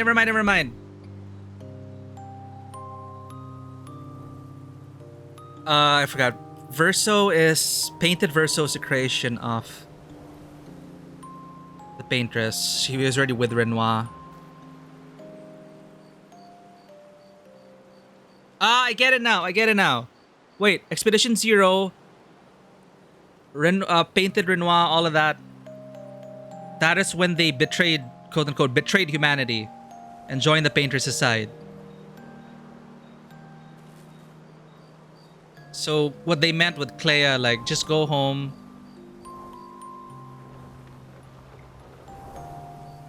Don't side with the paintress, try to kill them. It's just gonna be bad for Maman. So she spent that time trying to get Verso to betray Renoir. Okay, she found me years later and tried to recruit me. Then she found me again 16 years ago. Told me to keep an eye on you. Okay. 16 years ago, 49 minus 16, 33. So, year 49 outside. What's happening outside? What is the equivalent of the Gamage in year 49? And then 16 years later, Expedition 33, Clair logs on again because... What? Okay. I think she felt you were safer here. Away from her war. Wait. So, you've been watching me this whole time? From afar. I'd slip back to Lumiere occasionally. That adds more to his edgy backstory. Like, I was always in the shadows protecting you. So, you knew where I was, and you left me there too? It's that trope, like, what's Speed Racer and Racer X or something? I couldn't exactly take you with me, but I tried to look out for you. And once you left Lumiere, I stayed close. I cleared all the really dangerous Nevrons out of your path, and I pulled you away on the beach. He's trying to solve our ludonarrative dissonance, chat. He's saying, do you know why the early levels were low levels? Because that was me. I think that was me. So that explains why the earlier zones were easy. Okay, Verso. Okay. One of those classic shots of from afar you see Mael and then just a shoulder of Verso. I think I recognize the fur. I think it was like a shoulder shot and then the fur.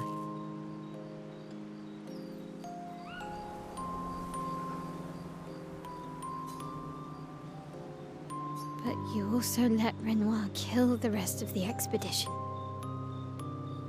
You didn't help them. There were too many of them to save.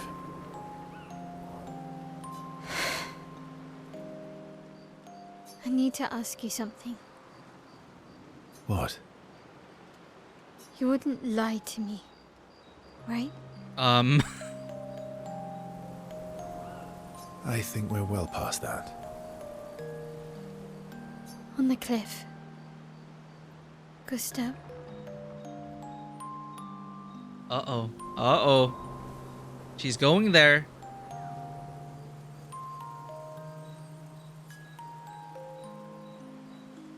What is it? Did you let Renoir kill Gustav? Could you have saved him?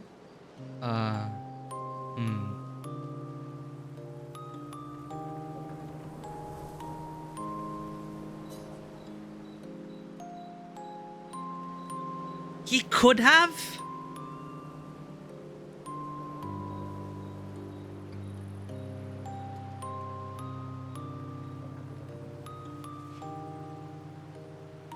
I'm trying to think of a justification for Verso's actions.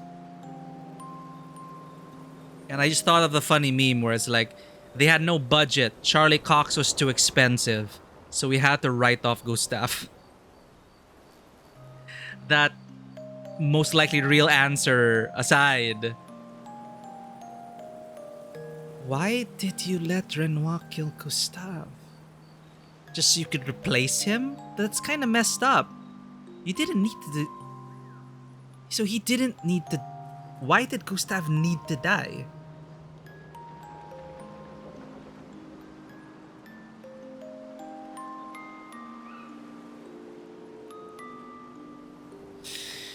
Alright, we said no more lying. Let's see him... Let's have the character attempt to explain his actions to us.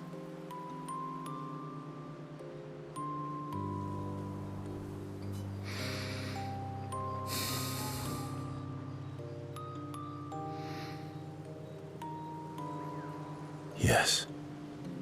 Because we know that Verso was like, everyone's gonna die anyway, it doesn't matter. It's like, why did... But at that moment at least, why did you let Mael hurt like that?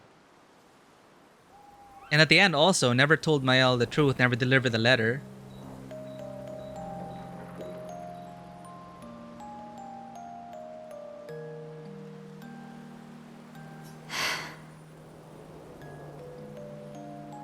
I'm sorry. Why? Yes, there we go. Why? You better have a good explanation. The audience, me, I am waiting with bated breath, Verso. Why? And don't bring Charlie Cox into the discussion. I was afraid. If you found out about the canvas and he was there, you would refuse to help me send Maman home. Wait, where?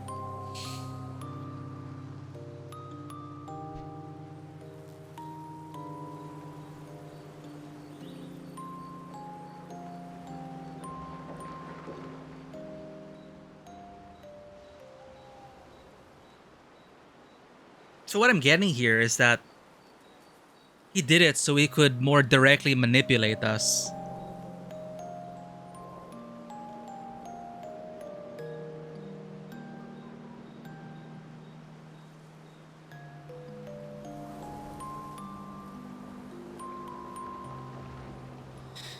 Afraid if he found out about the canvas. So we now know Verso knew about Mael is Alicia's avatar.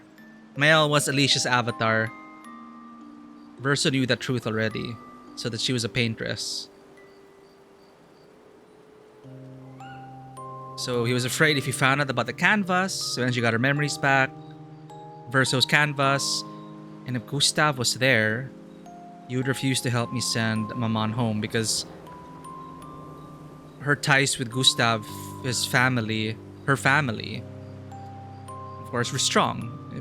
So he let Gustav die to nudge Mael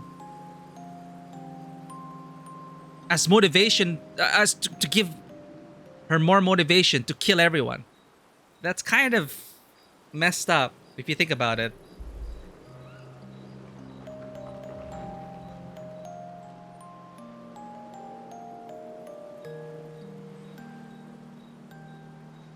So in a way, Verso as the author of this thing,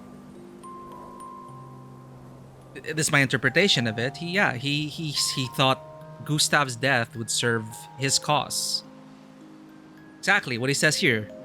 He was afraid that her attachments to Gustav and everything would keep her here. Okay, but now that Maman's logged out, now what? Maman's logged out. Mael wants to stay. Now what, Verso? So, you let him die? I did.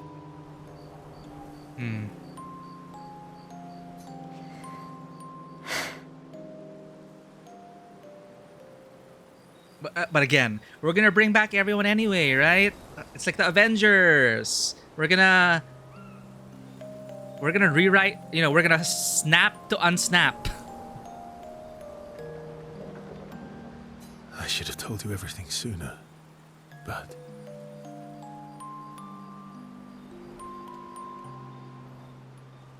I couldn't take any chances. Okay.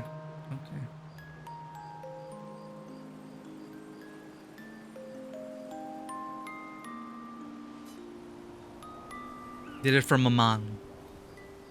Thanks. For telling me the truth.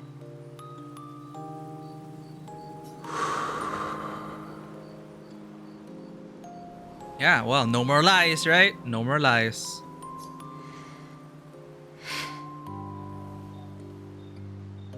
So all of this is moot if, and that's a big if, we just snap and everyone's back. So obviously they said that it's not gonna be that easy. So there's still gonna be twists along the way, and we'll wait for that. Yeah. It looks bland without a number. Ah, looks pretty cool. You're a paintress? Paint something. How about, Papa, you go home? This is how the turns have tabled. Imagine Renoir going, "What? Now you want to stay in the game?" No wonder Renoir was like, "God damn it, I'm deleting everything." He's pulling the plug, chat. Renoir's having a full-blown meltdown and he's ready to destroy the servers. Catchy. Come on, let's do it. Miles and Verso's bond is now unbreakable. GG. Forged in truth. I like that. Ding! Where's our achievement? They head to the monolith and Mael repaints it. She really does.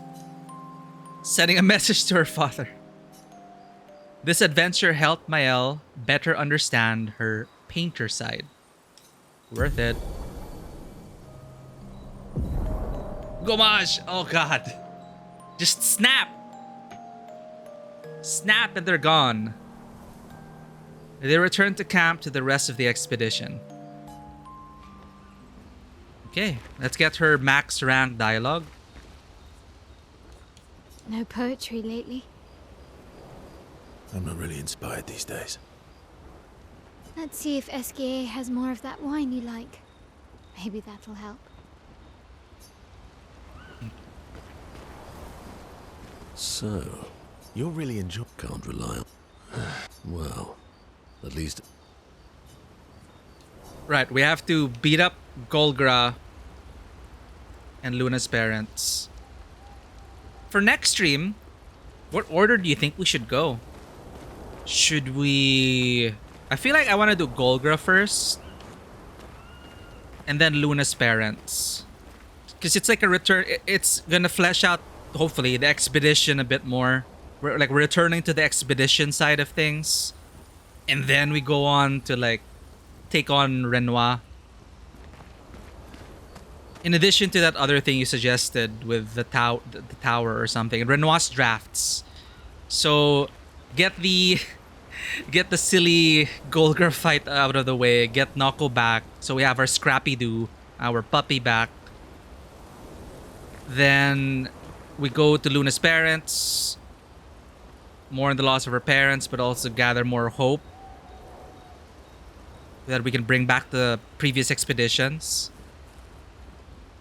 And then Renoir's drafts to get an insight into Renoir's previous creations, I'm guessing. You know, his thought process as a painter. That should be insightful. And then, yeah, we'll see if we can reach the finale by then or not. Flying Manor is the important one. Okay, so we'll set aside time for that. We're gonna basically tying up loose ends next stream. No guarantees we'll finish it. Probably won't, given their current pace and the amount of yapping I'm doing. I hope it's been interesting for people to follow at least. Okay, Flying Manor, the important one. We'll see about Renoir's drafts. But yeah, we're gonna do Golgra, Luna, and then the tie up more loose ends, and then set ourselves up for the final encounter. But it's been a very interesting. I did not expect. Okay. We did predict a few things correctly. But when it finally happened, it's just so fun to kind of relate it to the science fiction stories that we've experienced in terms of artificial life and artificial worlds and whether they deserve to live. Seeing the side of the painters, getting hints of the outside world. Year 49, Clair, the writers who were responsible for the fire. So they were really pissed off at the painters enough to try to kill the painters. So like, what's going on outside there? What's going on? So yeah, thank you, Ruthie. That ends our stream for today. We'll definitely go pet the cats before we head out and find someone to raid. See Passion over there just sleeping. So I got a cat for you.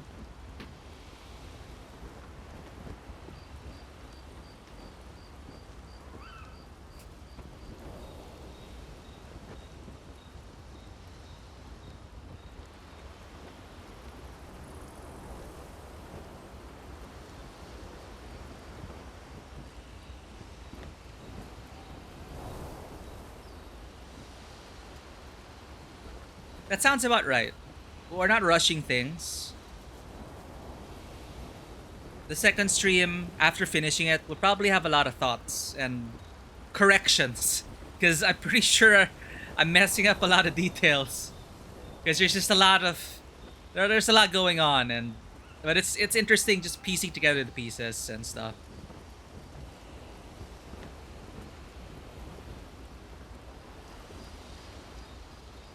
Right?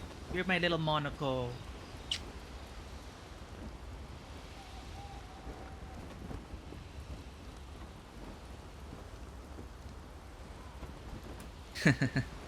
Did you see that, Ruthie? Were you able to see that? Sorry, I don't know if you were there when we picked up Maya. Hell yeah, I appreciate it. Oh, there, Passion's awake.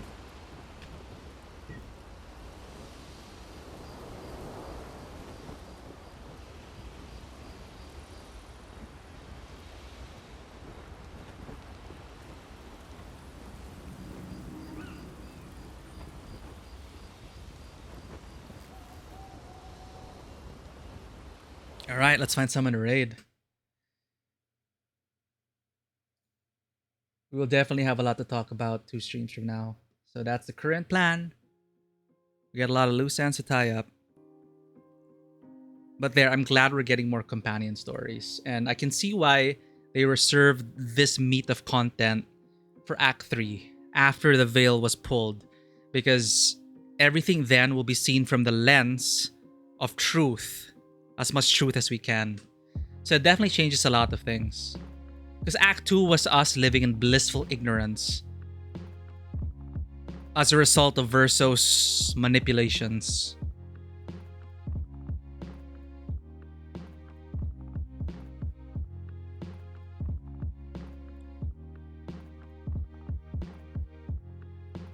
Alright, chat. On that note, the only one online at this time, since we extended again, is Bonebreaker. And I think Bonebreaker is still suffering. No, he's at Axon 2. He's at Axon 2. So I'll go ahead and leave you guys with Bonebreaker. I'll see you all on Friday, work permitting. I might have a busy weekend, I might have not. If the shoot pushes through or not, I'll be sure to update everyone on the socials and let you guys know. Definitely, if I cannot stream, I'll let everyone know so we can at least do the finale together. But thank you everyone for being here. It has been a very, very much of a roller coaster ride. Jumping into this act and just seeing everything. It's a lot to process in a good way.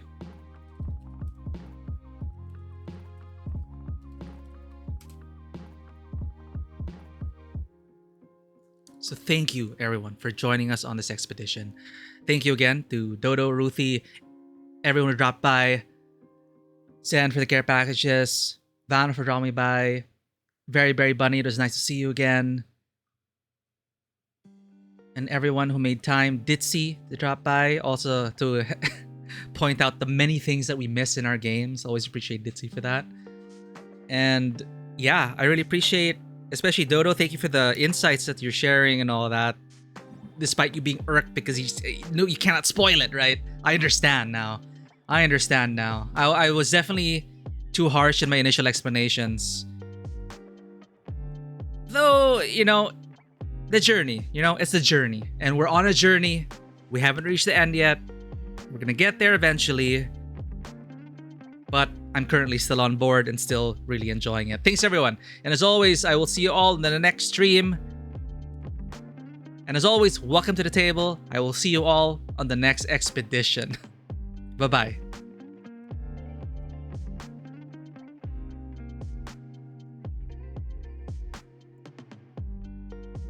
Thank you.